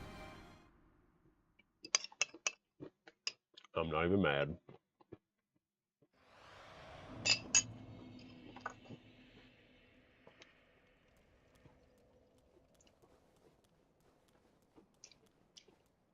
Also, this is a pretty wild tangent we've been going on with foods and where they come from.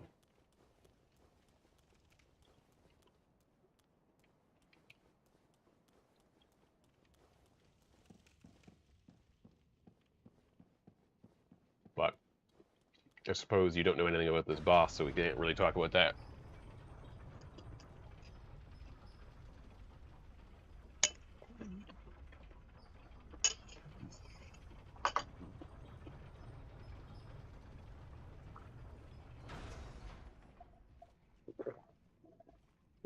Oh shit. That's okay.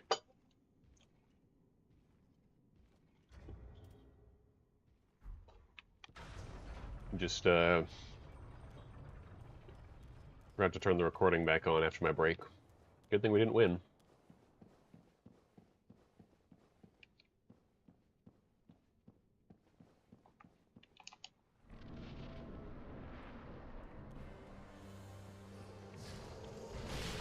Oh, that was way too early.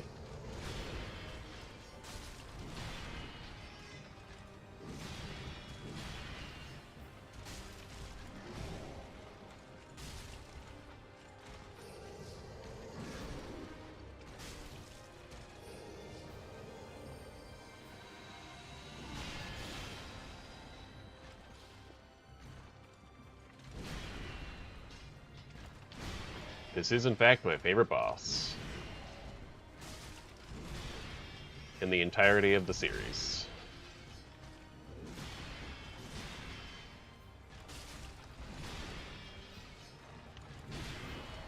But it has been some time. Oh, shit. Okay, I thought he was doing a completely different attack. Whoops.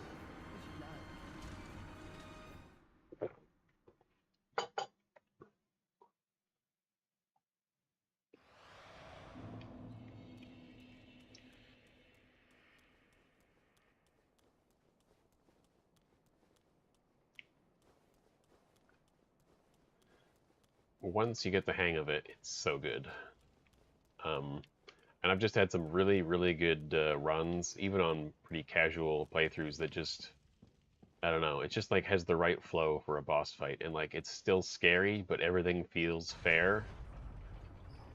There is one attack in the second phase, which is kind of frustrating, but it's not that big of a deal.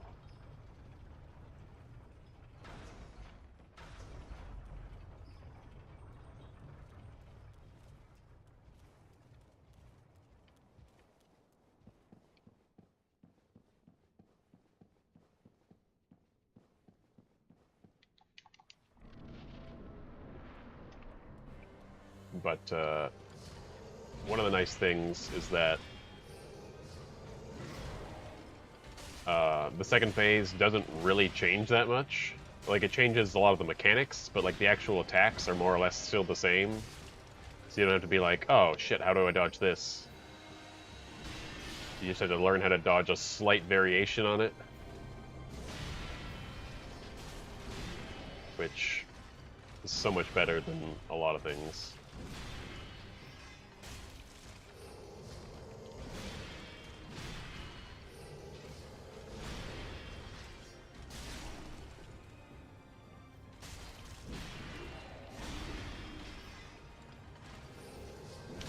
Ah, fuck. I'm getting I'm a little old.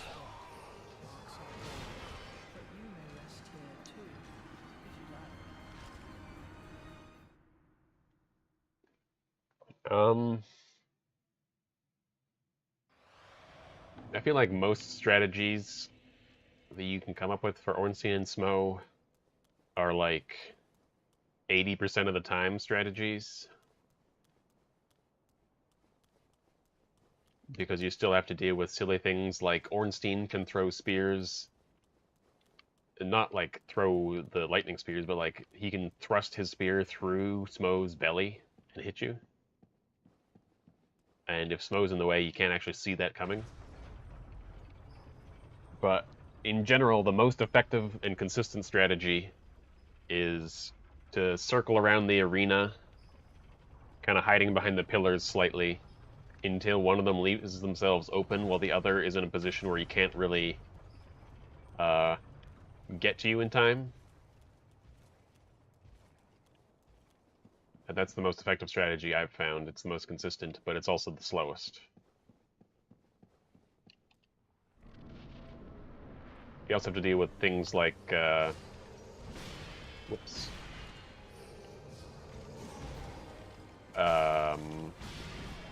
Ornstein has some pretty broken animation canceling that he's allowed to do, which I think is mostly just a bug.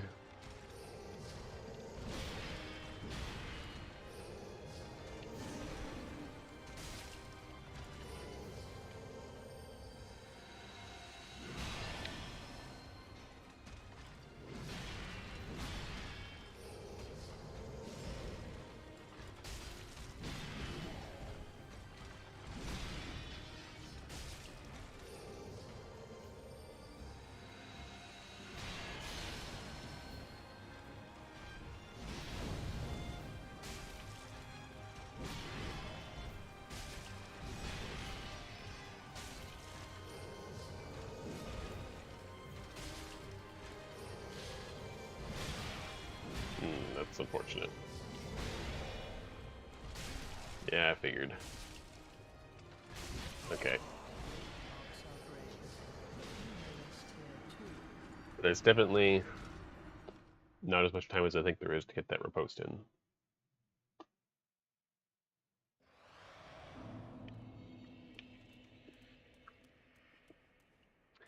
It's just kind of that anytime you're getting yourself close to both Ornstein and Smough, you are opening yourself up to the possibility that they do something that is basically undodgeable together. Like, any of their attacks by themselves are completely dodgeable, but when there's two, it changes a little bit.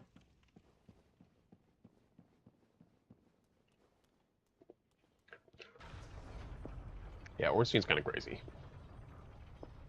But we love him.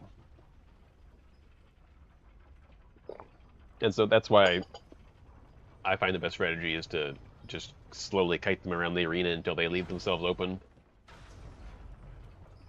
Because otherwise you're just dealing with complete... you're just opening yourself up to bullshit, basically. And you just kind of... Especially if you're doing something more difficult, like low health, no healing, stuff like that. You just gotta accept that shit's gonna happen.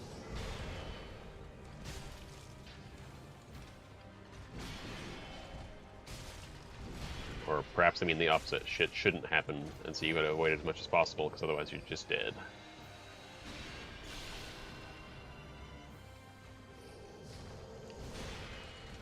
Ooh, that was a little scary. I tried to roll, and the roll got completely eaten.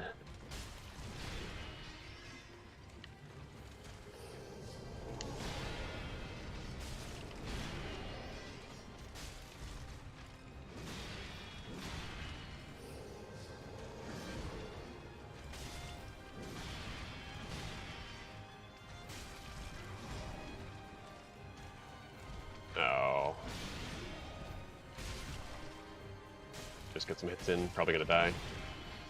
Very lucky there that I had enough stamina to roll.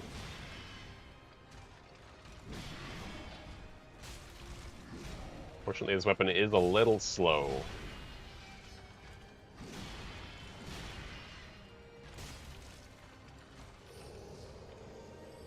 Stay a little bit back.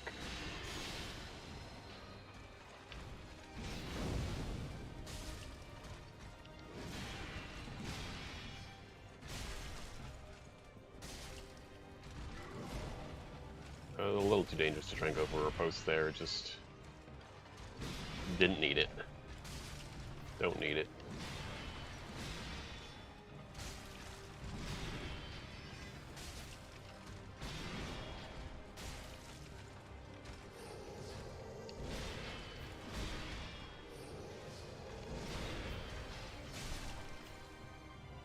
Okay, I waited long enough. I should have gotten that, but...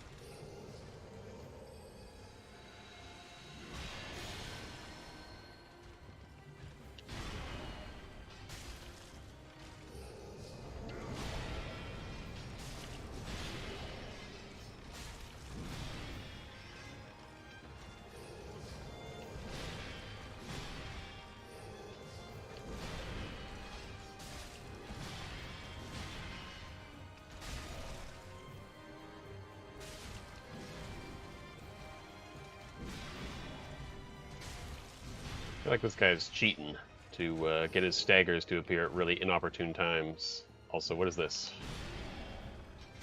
That is pretty rare for that to happen.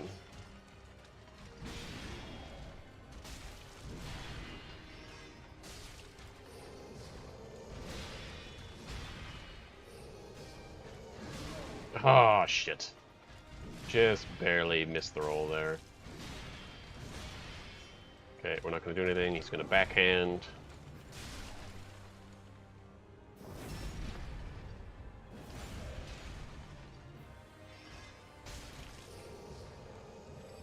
Oh god, where is he?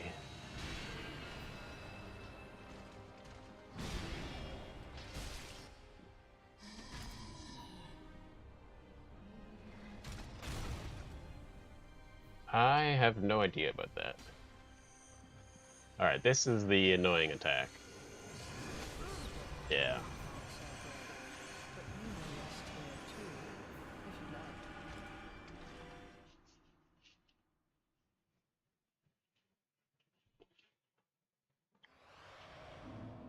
I don't remember exactly what I'm supposed to do against it other than pray, but...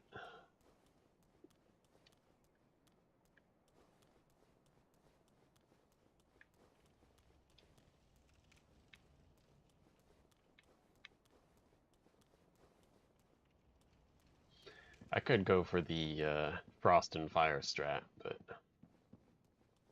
I just don't feel like I need it, you know? Also, I don't know if it works.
That one is a little annoying.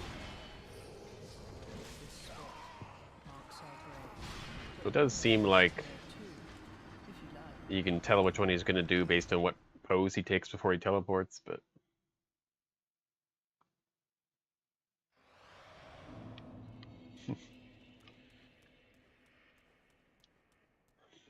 Yeah, I think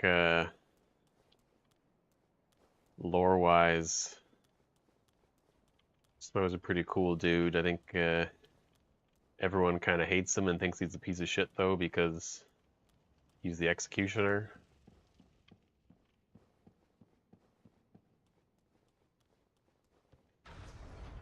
And I think all he wants is friends, but I don't know.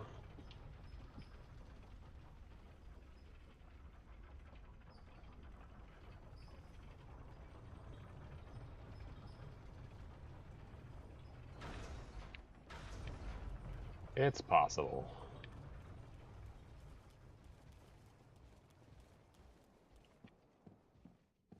But, I mean, what's wrong with eating a few people? You know, it's just a few. God. Here I am running across the whole of Lordran, just murdering everything in my sight, you know? So what if a guy eats a few people? We've all been there.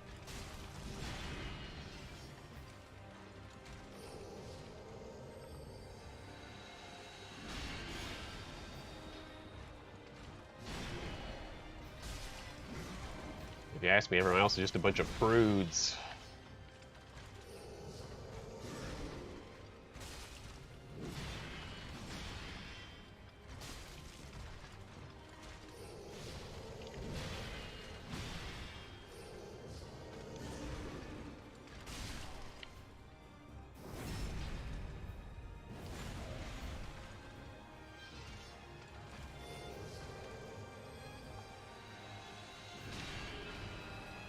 Fire attack, please. That's not what I wanted.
So as far as dual boss fights go, you could kind of call this a dual boss fight,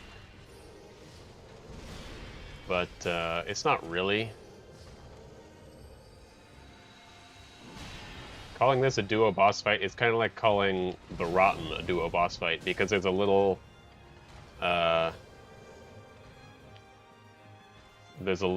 dude on his shoulder telling him what to do.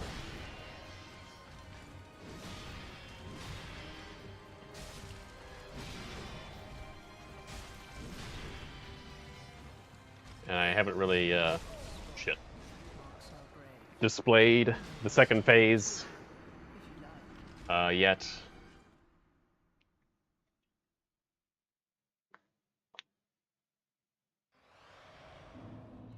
Oh, favorite duo in general? Well then, yes, this one.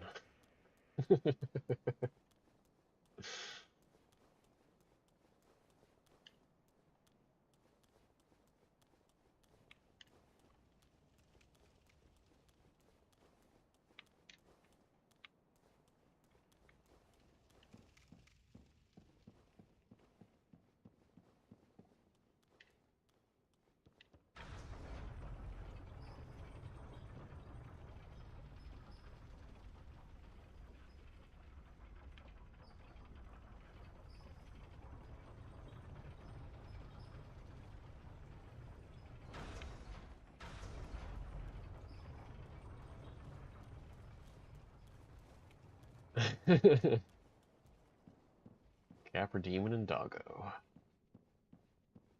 They're the free best friends anyone could have.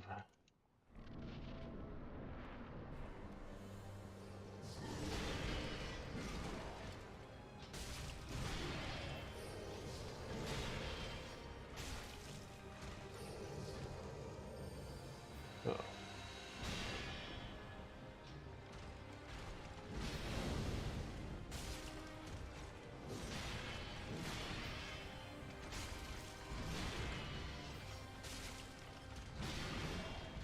Backhand, come on. He's not gonna do it. He's too. Oh, wow, really? Alright. Damn it.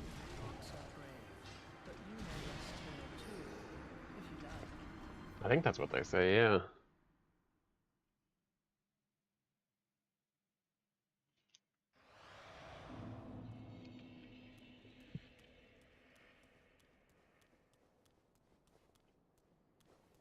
Not a lot of trios in the Dark Souls series, I don't think, but Skeleton Lords, they're pretty shit.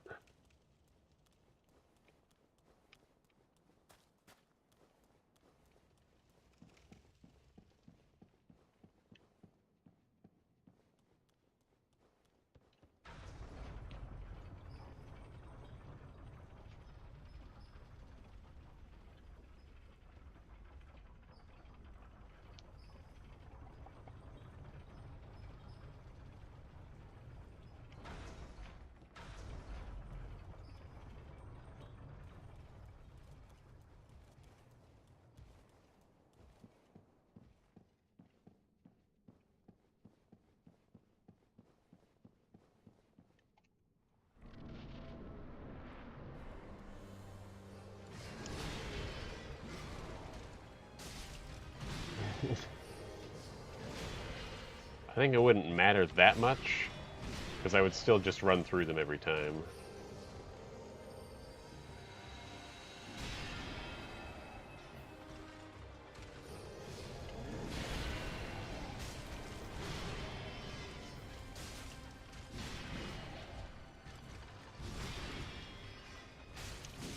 Ooh, man, this... I think I need to swap weapons. This is just a little too slow.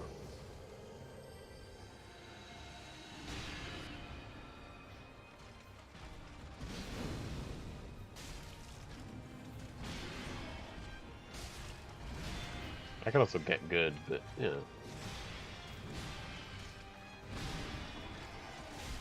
Ooh, that was interesting.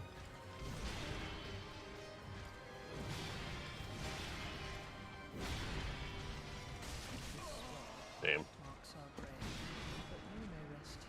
I'm trying to punish way more than I should, but...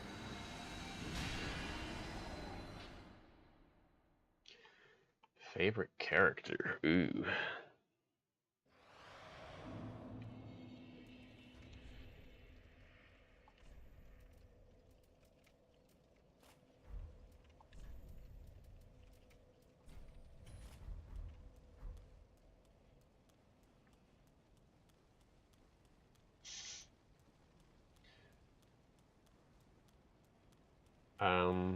I mean, it's possible to save Siegmeyer, isn't it?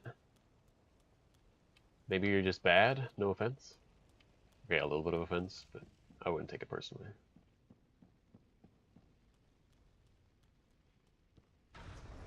Or you just sad at the fact that he's really bad at what he does, and he needs you to help him.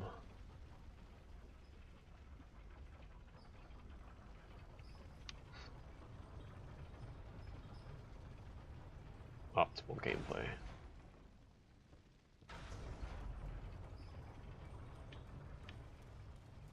I'm trying to think of, like, characters from these games, but I can't think of many.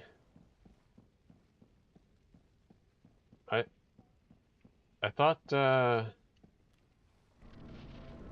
so, like, the last area that you encounter him, you can actually save him by, letting him help himself, rather than doing it for him like you always do.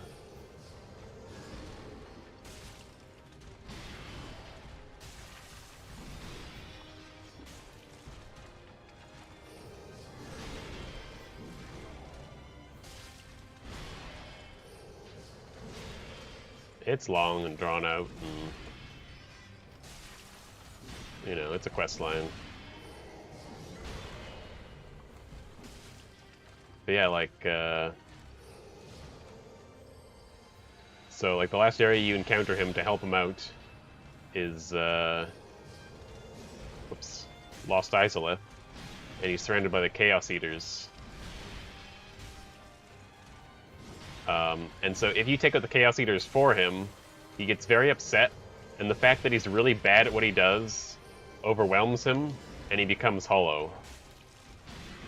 But if you allow him to kill at least one of the Chaos Eaters himself, he won't get super depressed, and he'll actually live, and his daughter won't have to end him. Oh wow, okay. So the torch really screws with things.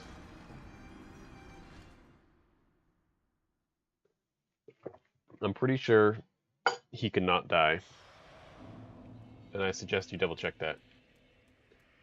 Because I think as long as he makes it to Ash Lake, you get the Titanite slab. But he can survive, I'm pretty sure.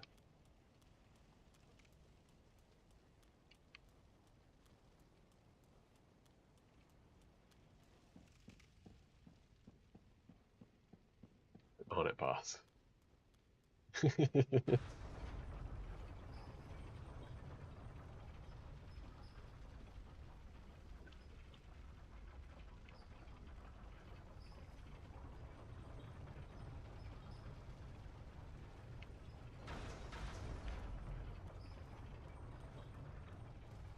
Oh, you don't know about Ash Lake? Well.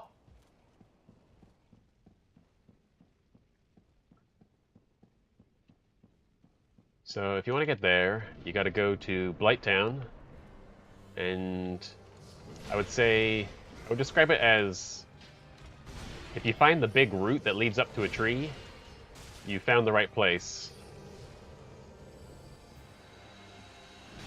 And so you climb up there, and there should be either, I think it's a dead body with like the plank shield on it, or something like that. And all you have to do then is realize that there's an illusory wall that you have to break.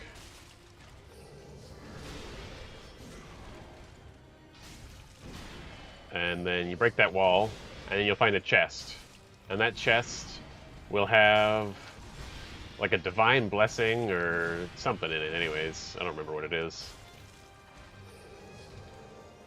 And then you ignore that chest, and you walk behind the chest.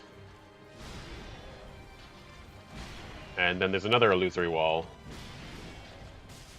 Okay, so if you're getting lost in Blighttown,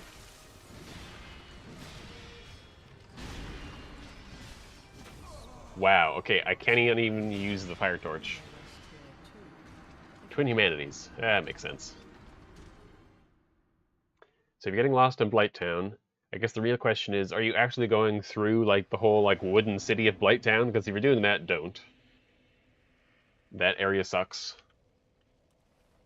What you want to do is you want to come in through like the Valley of the Drakes area, take the elevator down to the swamp at the bottom, and then instead of going towards Quelaag's boss room, you turn around and head the opposite direction.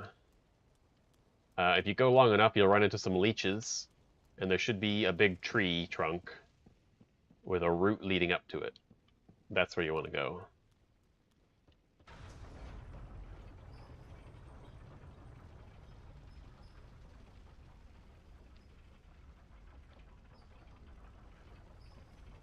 Well, that's good, because everywhere that isn't the swamp sucks.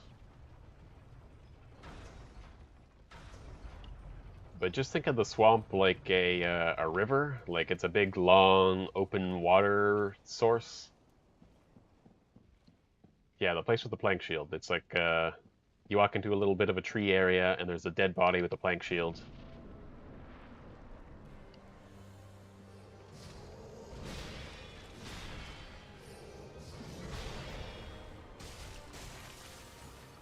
Oh wow, that was quick. Okay, gotta be careful with these torches. Maybe I just won't use the torch. That would actually probably be a good idea. Because this guy is such a pushover. Now we're gonna... Oh! Oh! It almost looked like I was staggering with hitting him. That's very interesting. Which makes sense, because I don't have the stats to wield this torch, but... it didn't stop me earlier.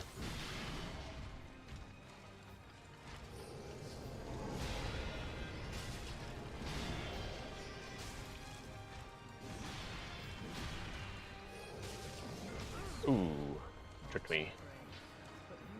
So once you're there, in the little room with the corpse, there's an illusory wall on kind of. You walk in and you turn a little bit to the left, and you just you either roll into the wall a bunch, or you attack the wall, and it'll open up for you. And then it's going to look like another dead end, but there's another illusory wall, which you have to roll or attack through behind the chest. And then that'll take you to the Great Hollow, and you should be able to figure it out from there, because it's kind of just one way down, and then it turns into Ash Lake eventually. But it's not really hard to navigate once you're in the Great Hollow.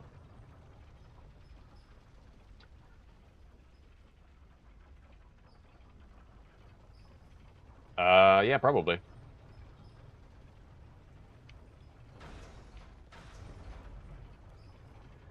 I feel like I had a joke in one of my videos I made where I like tell you to look away, and then on the other side of the wall, but that might have been in the longer form content of minimum buttons, so I don't think anyone watched that.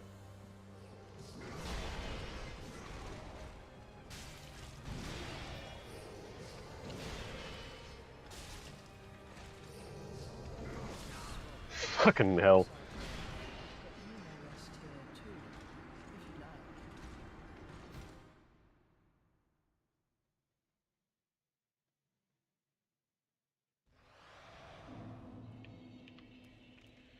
Yeah, pretty much. If you feel bad about it and you like hate smacking walls, just start rolling into walls, because that also breaks them. It makes you feel probed too.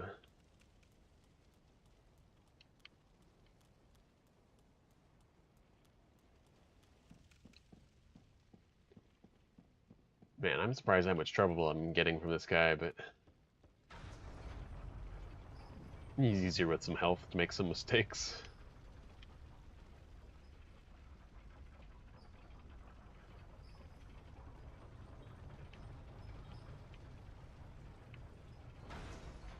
The only reason why I don't run into a wall or roll into it is if I'm playing like Dark Souls 2 or something like that, and then in that case it usually doesn't work, but I think there's still like maybe 1 or 2 walls in the game where it does work on.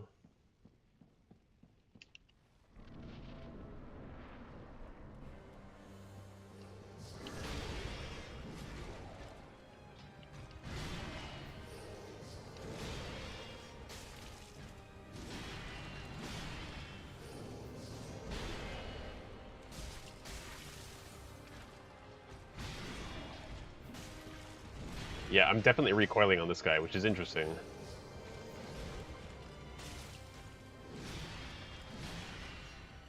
So I'm just going to put the torch away for next run, because... And actually I might not use the Frost Sword, just because it's... Well, I guess the advantage is you can get some hits in extra, but...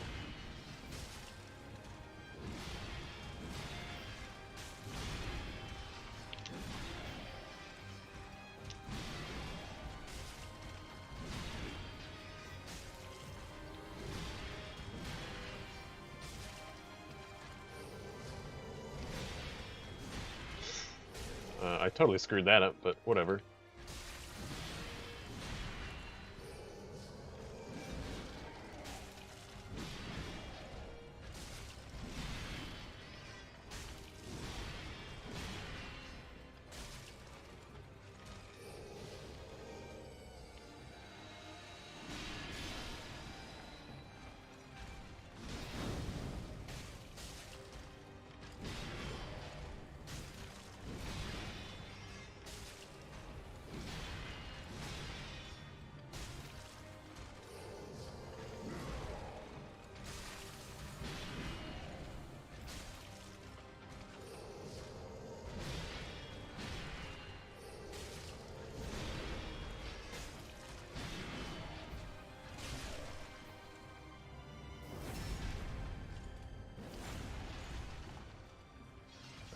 Yeah. No, there's never been an illusory wall with any amount of health whatsoever.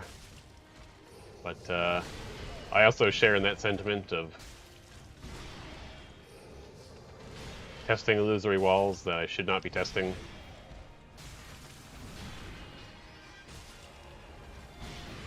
This is going to be a first, second phase, or did I say a first, second phase? This is going to be a fun second phase.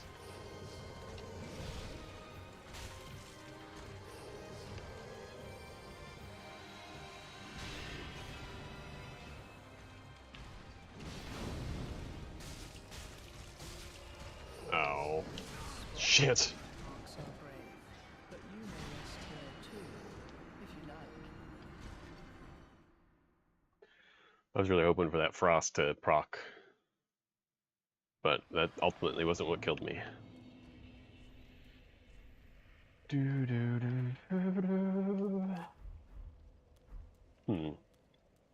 was thinking, I was gonna say, like, I think I can probably poison this guy maybe, but it doesn't really help. Alright, you do that. I don't know if I'll be here much longer. Not that I don't want to fight Lothric and Lorien, it's just I would like to do something else today.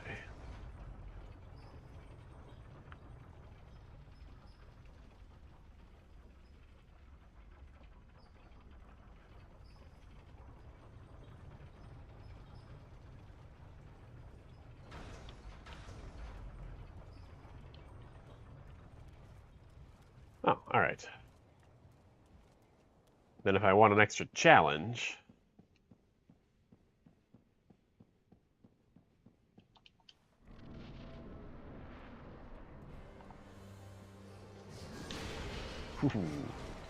it's always scary.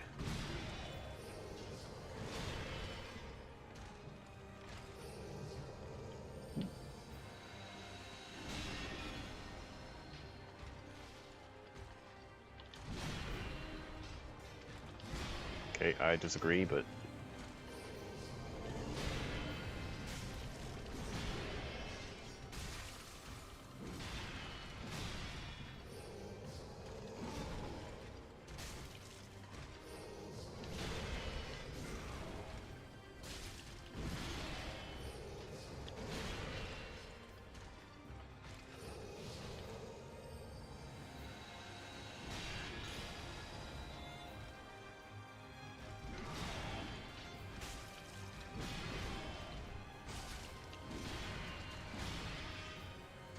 let's just let it ride.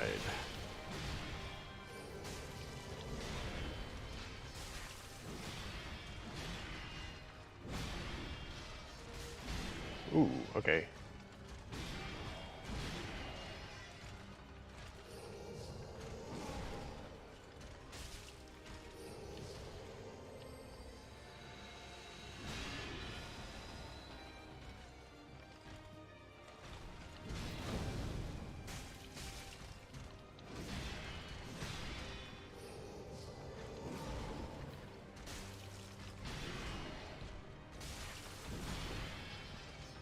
Can't really tell if this, ow. Fuck. This weapon is ideal or not for this fight. Because the damage is way worse. This guy has a lot of resistance. But obviously frostbite exists.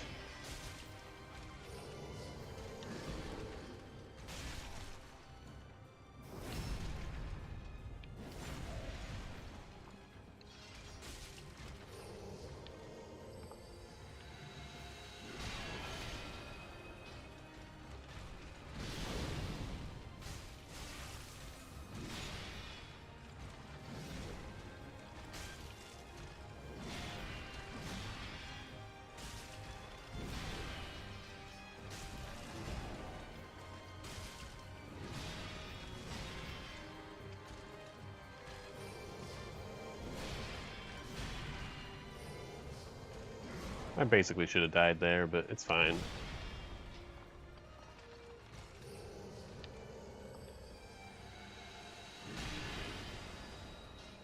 Ooh, I'm stuck on the chairs.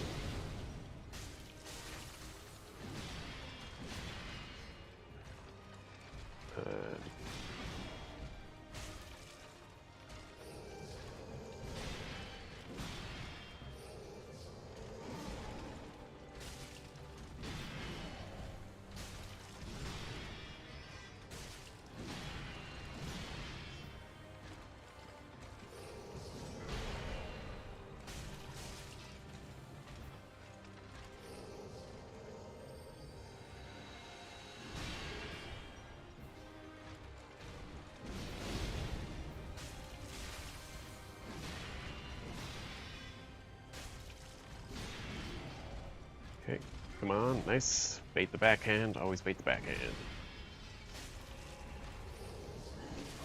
Oh, I totally rolled.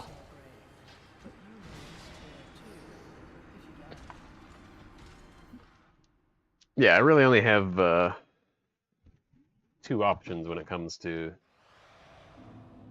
this boss, so it's either frost or just damage.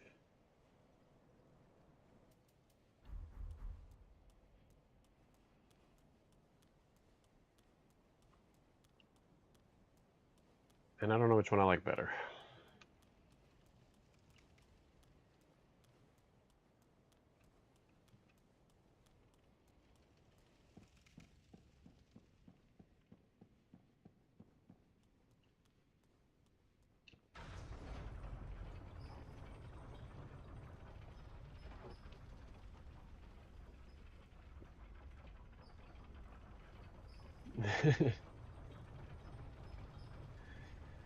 Yeah. It's very much what makes challenges it's interesting is trying to figure it out.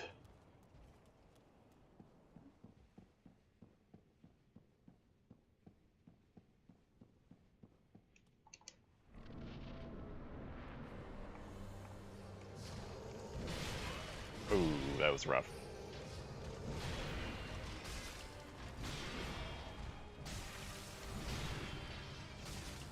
Ooh, okay, misread that pretty hard.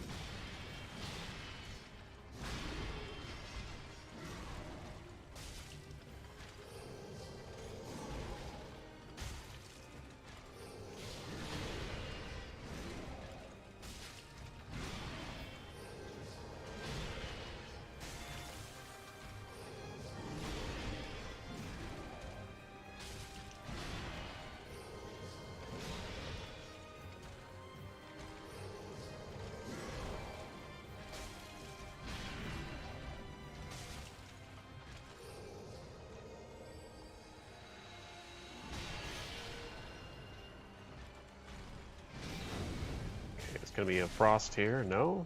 Now it'll be a frost, right? Right? That sounded like it. Okay. We've definitely learned that afterwards, he is not just a free target.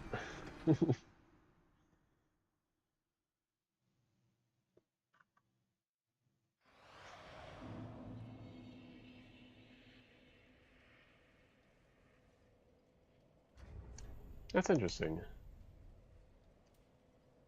I think I'm gonna switch back to this. I don't remember if I was happy with it or not, but I like Big Sword.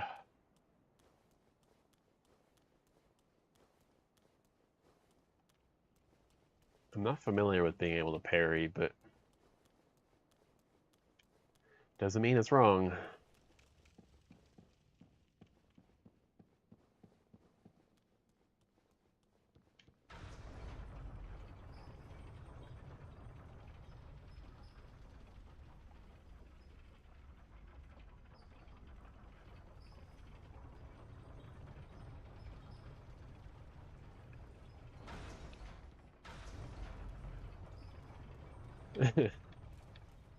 Also true.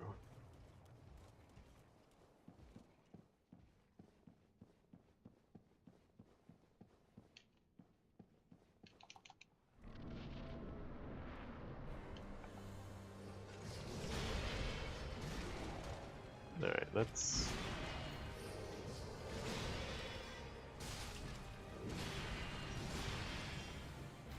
Backhand. Always does backhand.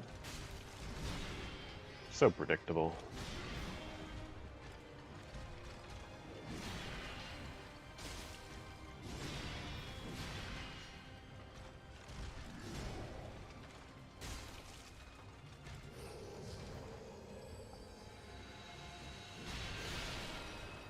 Fire? God damn it. I'm really bad at managing my B button presses.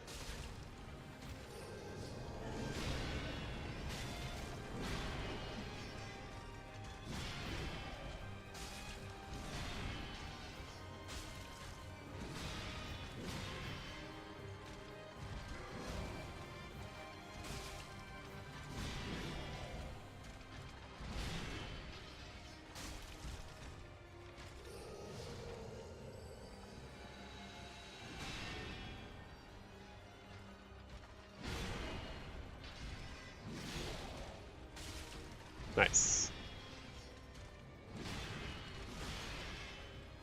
I don't like punishing that.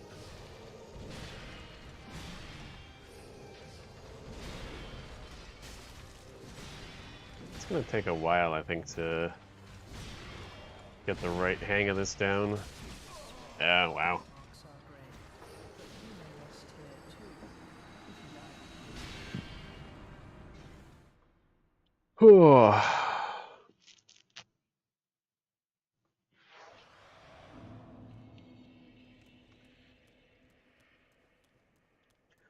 I'm very surprised at how much trouble I'm having with this.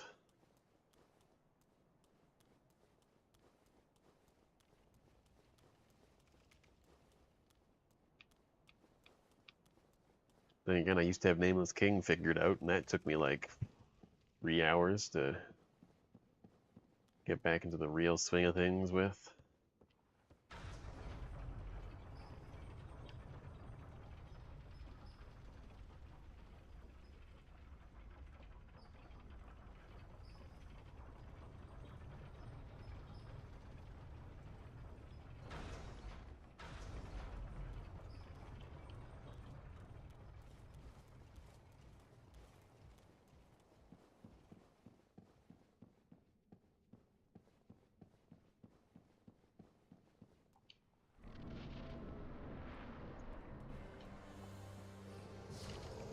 What I could really use is a thrusting weapon. Wow, that's so much time to punish, it's actually crazy.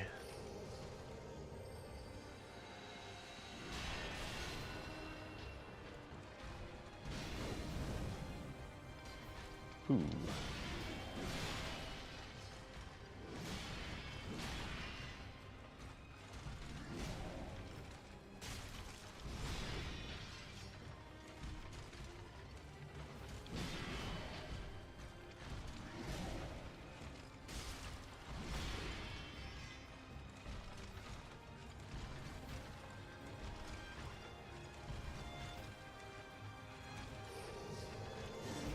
If you didn't know, he gets very upset with you when you try and stick to his back.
In general, I think in Souls, everyone but you gets bigger the more souls they have.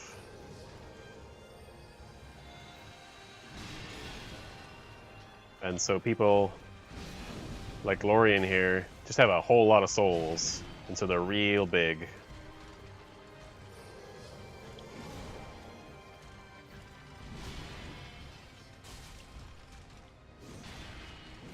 But yes, he is crippled.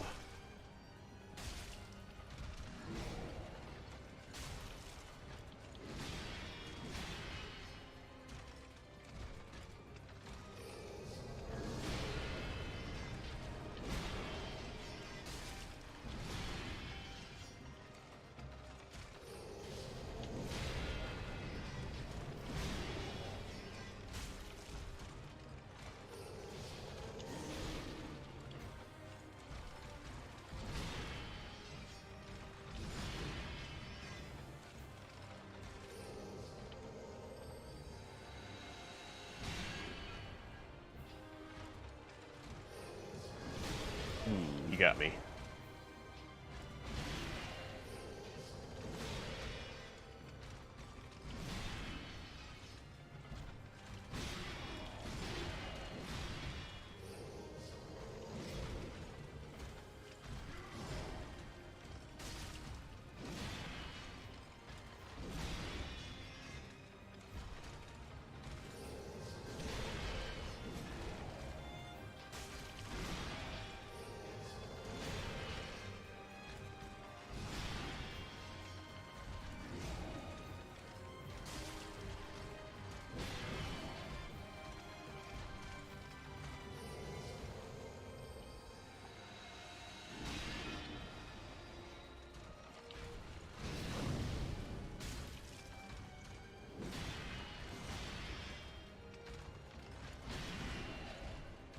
I think, in general, our power level just isn't the same as everyone else's.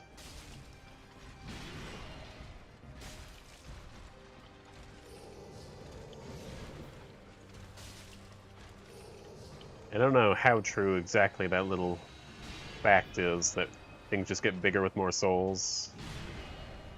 But souls seem to have kind of their own effects on different things. A lot of bosses in this game are kind of like flawed characters. Shit. And usually their power and corruption highlights their flaws.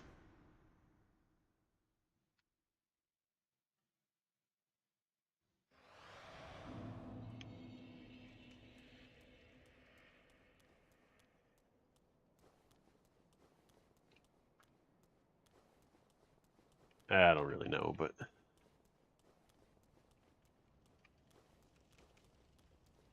I know there's definitely, like, if you go back to like the very first cutscene of the very first game, and you've got the whole, and they found the souls of lords within the flame. It seems, I mean, obviously there's a lot of interpretation to be had there, but more or less, there was simply power, and some people came forward to wield that power, and so you've got people like Nito and all this, and yeah, it's kind of just like they wield the power, and sometimes they get big.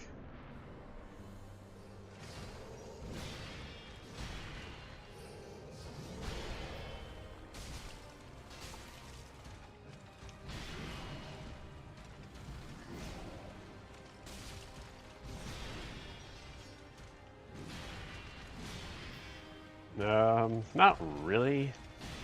Anything that explains bonfires. Dark Souls 2, of course, had the whole,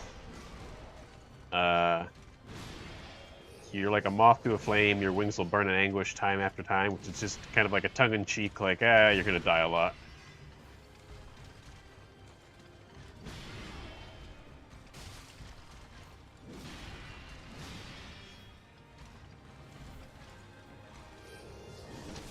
Ow.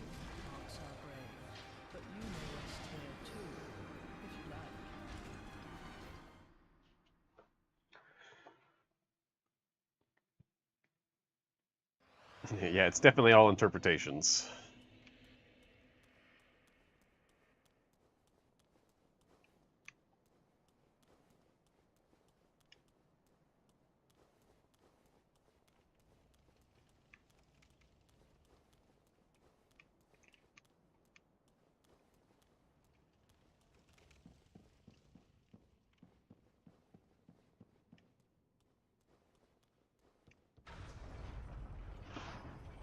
but you could just as easily ask why Smo is such a large dude.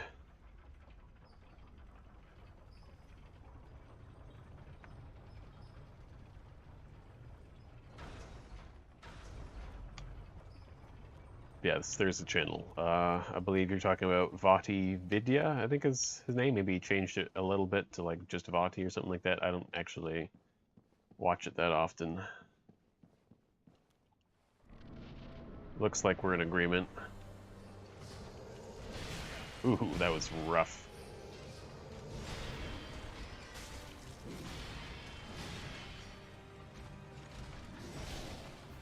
But yeah, I mean, all he's doing is going through and reading item descriptions and trying to put together a cohesive narrative that fits with everything, while also trying to find like the little tidbits that are more or less confirmed or just very hidden.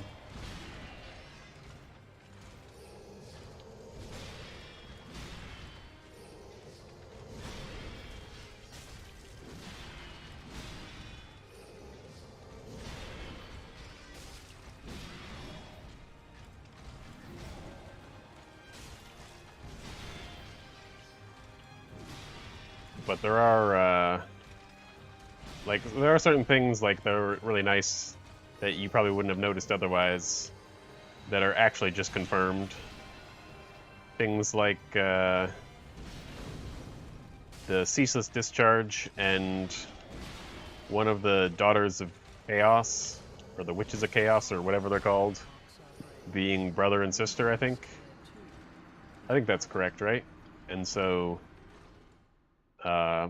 when you like run across to pick up the gold hemmed set, the reason that Ceaseless gets so mad because he basically just disturbed his sister's grave. Pretty sure that's confirmed.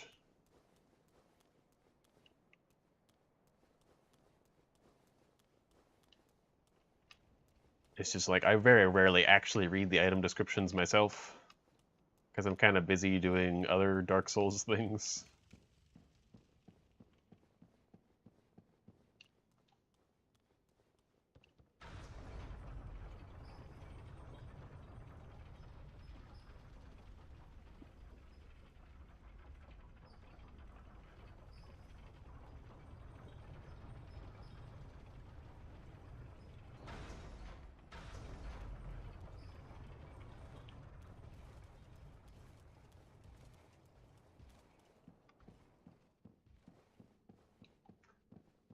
Also, I'm thinking this is going to be my last attempt here, which is probably not going to go very well, but just a heads up, I'm feeling like I just need a break.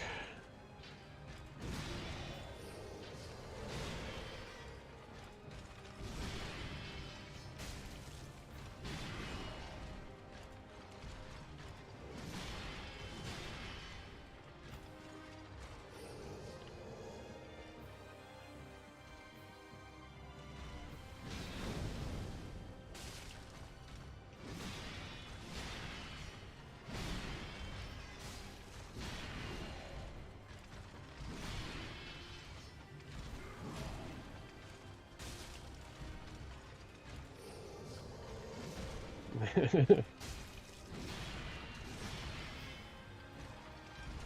on the bright side, I'm not going to feel that sense of dread that you get when you've got something to do that you really don't want to do. Because I have no problem fighting these guys all day. I'm a little tired.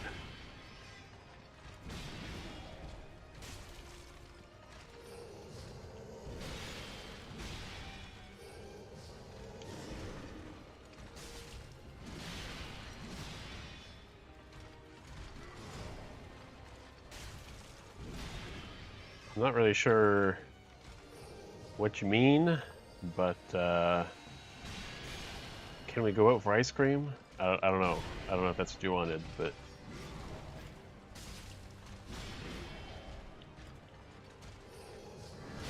Oh, fuck off.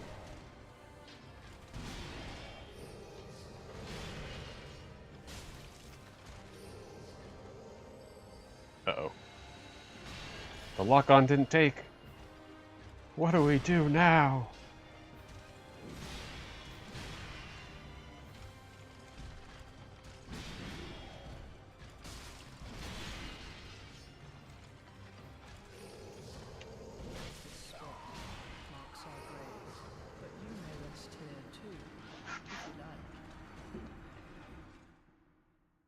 Yeah, I think in general I would say fur. Well, not as obvious, but can we go out for ice cream?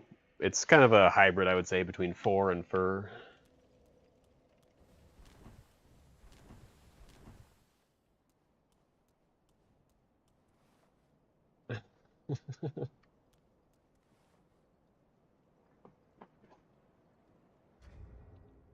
When you see an accent there, do you mean my accent or like an accent in that sentence? Because there's an accent in every sentence.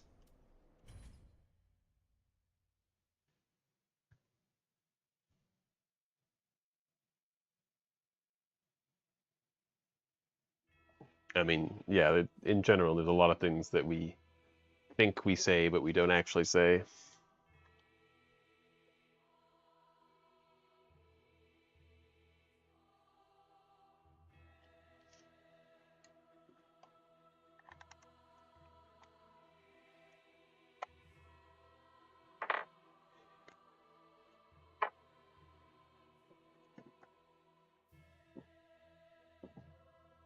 Anyways, I am gonna go do something else. Appreciate you stopping by. Definitely got through Aldrich because of you, so I would have quit after like 30 minutes or something like that. So yeah, see you around.